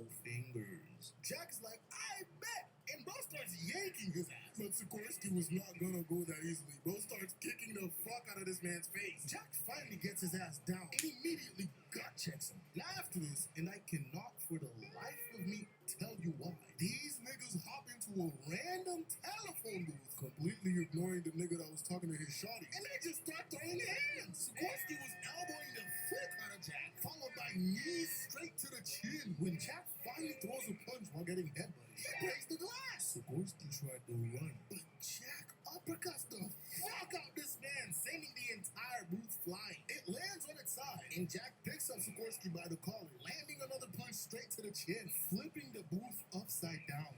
Mind you, there is still a random NPC in the booth. Afterwards, Jack's lanky ass just steps out, and they take the entire booth into the underground arena. Bro immediately goes in fighting Jack, and Mans was getting it in. Bro was hitting up elbows, kicks, he even pulled off his Think Nina special until Jack picked him up and threw him into the peanut gallery. Jack walks him down and kicks him into the crowd, not before Sikorsky took a nail to use later. When Jack told him to bring his ass back here, Mans grabbed a random person's cane to use as a weapon. Bro ends up stabbing Jack, and that shit resulted in nothing. So bro drops the cane and throws the nail into his face. And Jack, this demon, catches it with his mouth. And then just starts chewing that shit, spitting it back out. And Sikorsky was just flabbergasted, bro. He didn't know how the fuck that shit happened. After this, Jack just walked out of the ring, tagging in Gaia. And this, ladies and gentlemen, is the final nail in the coffin for Sikorsky. If you guys don't know who Gaia is, he is a master of environmental combat, and the only person other than Yujiro to bring Baki closest to death. Bro gets in the ring with Sikorsky and ends up humiliating. Not only did bro attack him with other people's teeth, but bro was psychologically freaking with his mind. He throws a bunch of sand in the air and completely disappears. And this nigga just starts messing with Sikorsky. Bro was punching him, tapping his shoulder, kicking him in the shin. Mans even grabbed his balls at one point. Had this man Sikorsky fighting ghosts and ghouls because bro was not hitting anything. It got so bad, Sikorsky was cowering on the ground in the fetal position because he didn't know when or where Gaia was gonna attack next. After Gaia did a bunch of counting down to psych him out, bro finally gave up, crying like a little bitch, telling Gaia to stop hitting him. And that, ladies and gentlemen, is how each death row inmate tasted their humiliating defeat.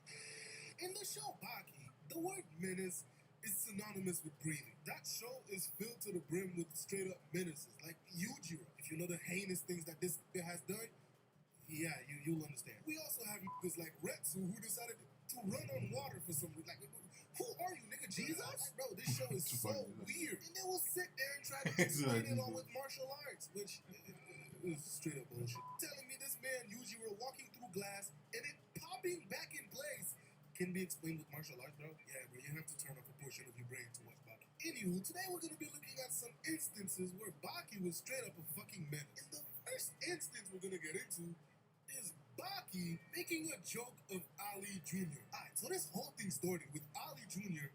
being a fucking simp. He saw Baki enjoying his time with his girl, right? And this nigga instantly starts hating. Like, I should really throw his ass on Mount Hatemore for that shit. Because wow, how do you see somebody enjoying their relationship and decide you want to take their girl? So yeah, Ali showed up with his ego over the fucking moon, saying he's gonna beat Baki in the tournament and take his girl. And not gonna lie, bro, Baki is the realest nigga ever. Ali goes to Causeway to simp, saying that she's the prettiest girl that he's ever seen, and he wants to marry her. He's saying that it's her job as a woman to pick the number one guy. And then this nigga kisses her. This is what I mean when everyone in this show's a fucking menace. But after all that happens, right? This nigga sees Baki and Causeway kissing in the park. And here go his hating ass.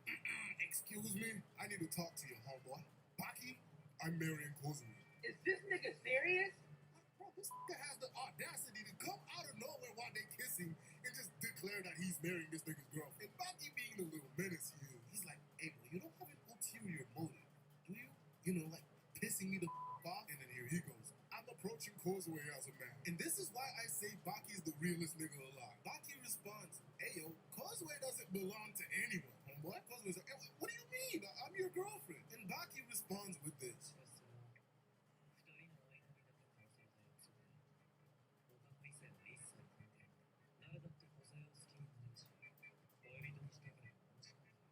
Like, oh God, bro, Baki is real as fuck for saying that. Anywho, after a bunch of bullshit happens, we get to the fight.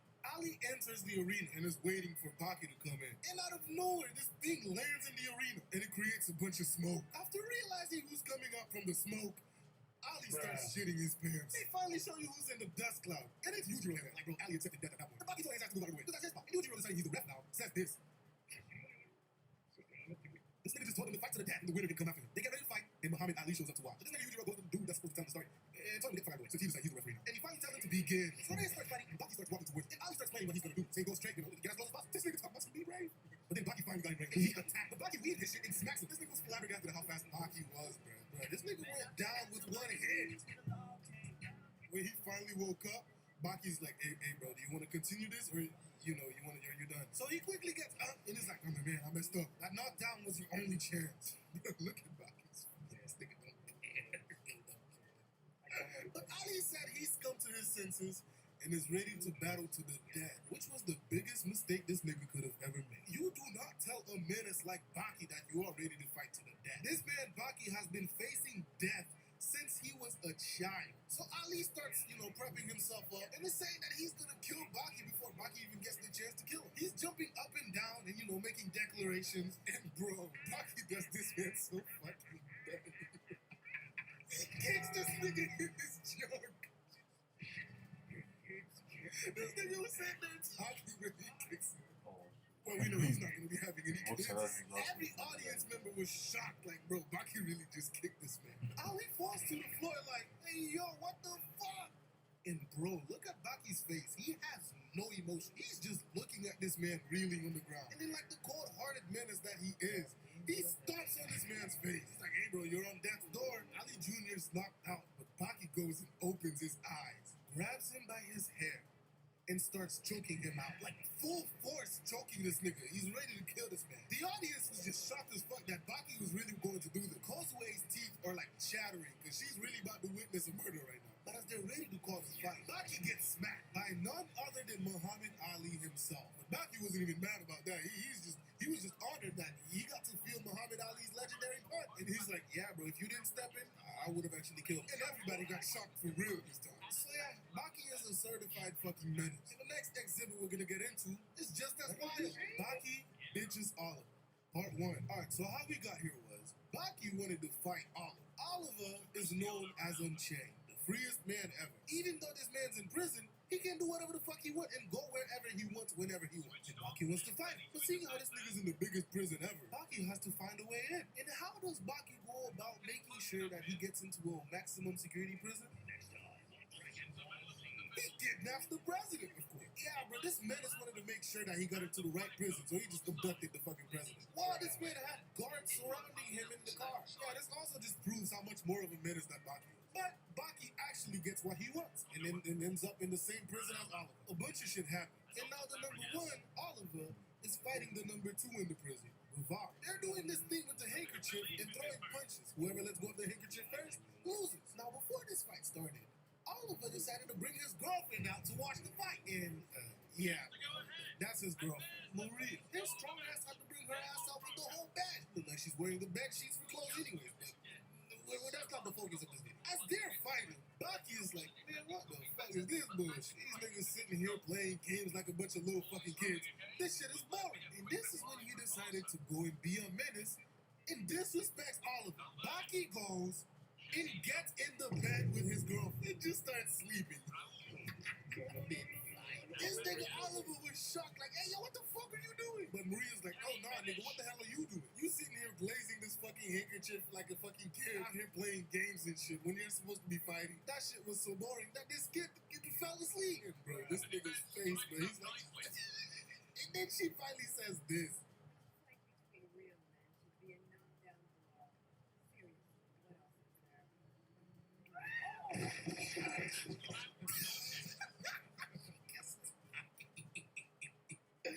Oh my god, this man is a straight up fucking menace, bro. And that's not even all, bro. Baki gets out of the bed and starts raising up Maria.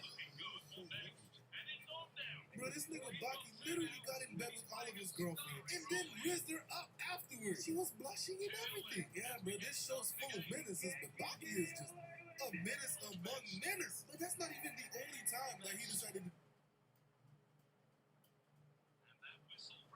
So after being in the prison for a little bit, Baki decides, you know what, I want to be unchained too. I want to troll this thing. So while the guard has them standing for, you know, their morning roll call, Baki's like, hey bro, can I go outside? And all the other prisoners are looking at this nigga. Ain't no way he just asked that. Because first of all, you're not even supposed to be talking. And here he goes, all I want to do is go outside and get a little fresh air. The guards were shocked. The guard is so shocked he couldn't believe what the fuck he was hearing and decided to, you know, make sure he heard it right. But Baki kicks this nigga in the head, jumps behind the other one, and claps this nigga's ear, and then jumps off the fucking balcony. The other guards come to shoot at this man, and he's just sitting here dodging the bullet. No, this nigga swears he's Spider-Man. Anyway, he runs and kicks the door, and 3 guards were just waiting for him. They shoot him, and that nigga already dodged, and you know, smacks all 3 of them back to back, and takes the keys to open the door. And he finally gets to the courtyard. But the warden and a couple of guards were waiting, and he's like, hey, boy, you're not getting anywhere. This is as far as you go. He gets the guards to surround Baki, and he's like, exactly how the fuck did you think you were actually gonna escape? And Baki's like, I already did. And then the warden's glasses starts breaking, and Baki's like, yeah, bro, I broke them shits like a couple minutes ago. And he shows it was when the warden got close to him. And then he's like, yeah, bro, and it wasn't just you. And he shows that he took the second button of each guard's uniforms off. Them niggas was flabbergasted. Even after showing them that, here goes the warden.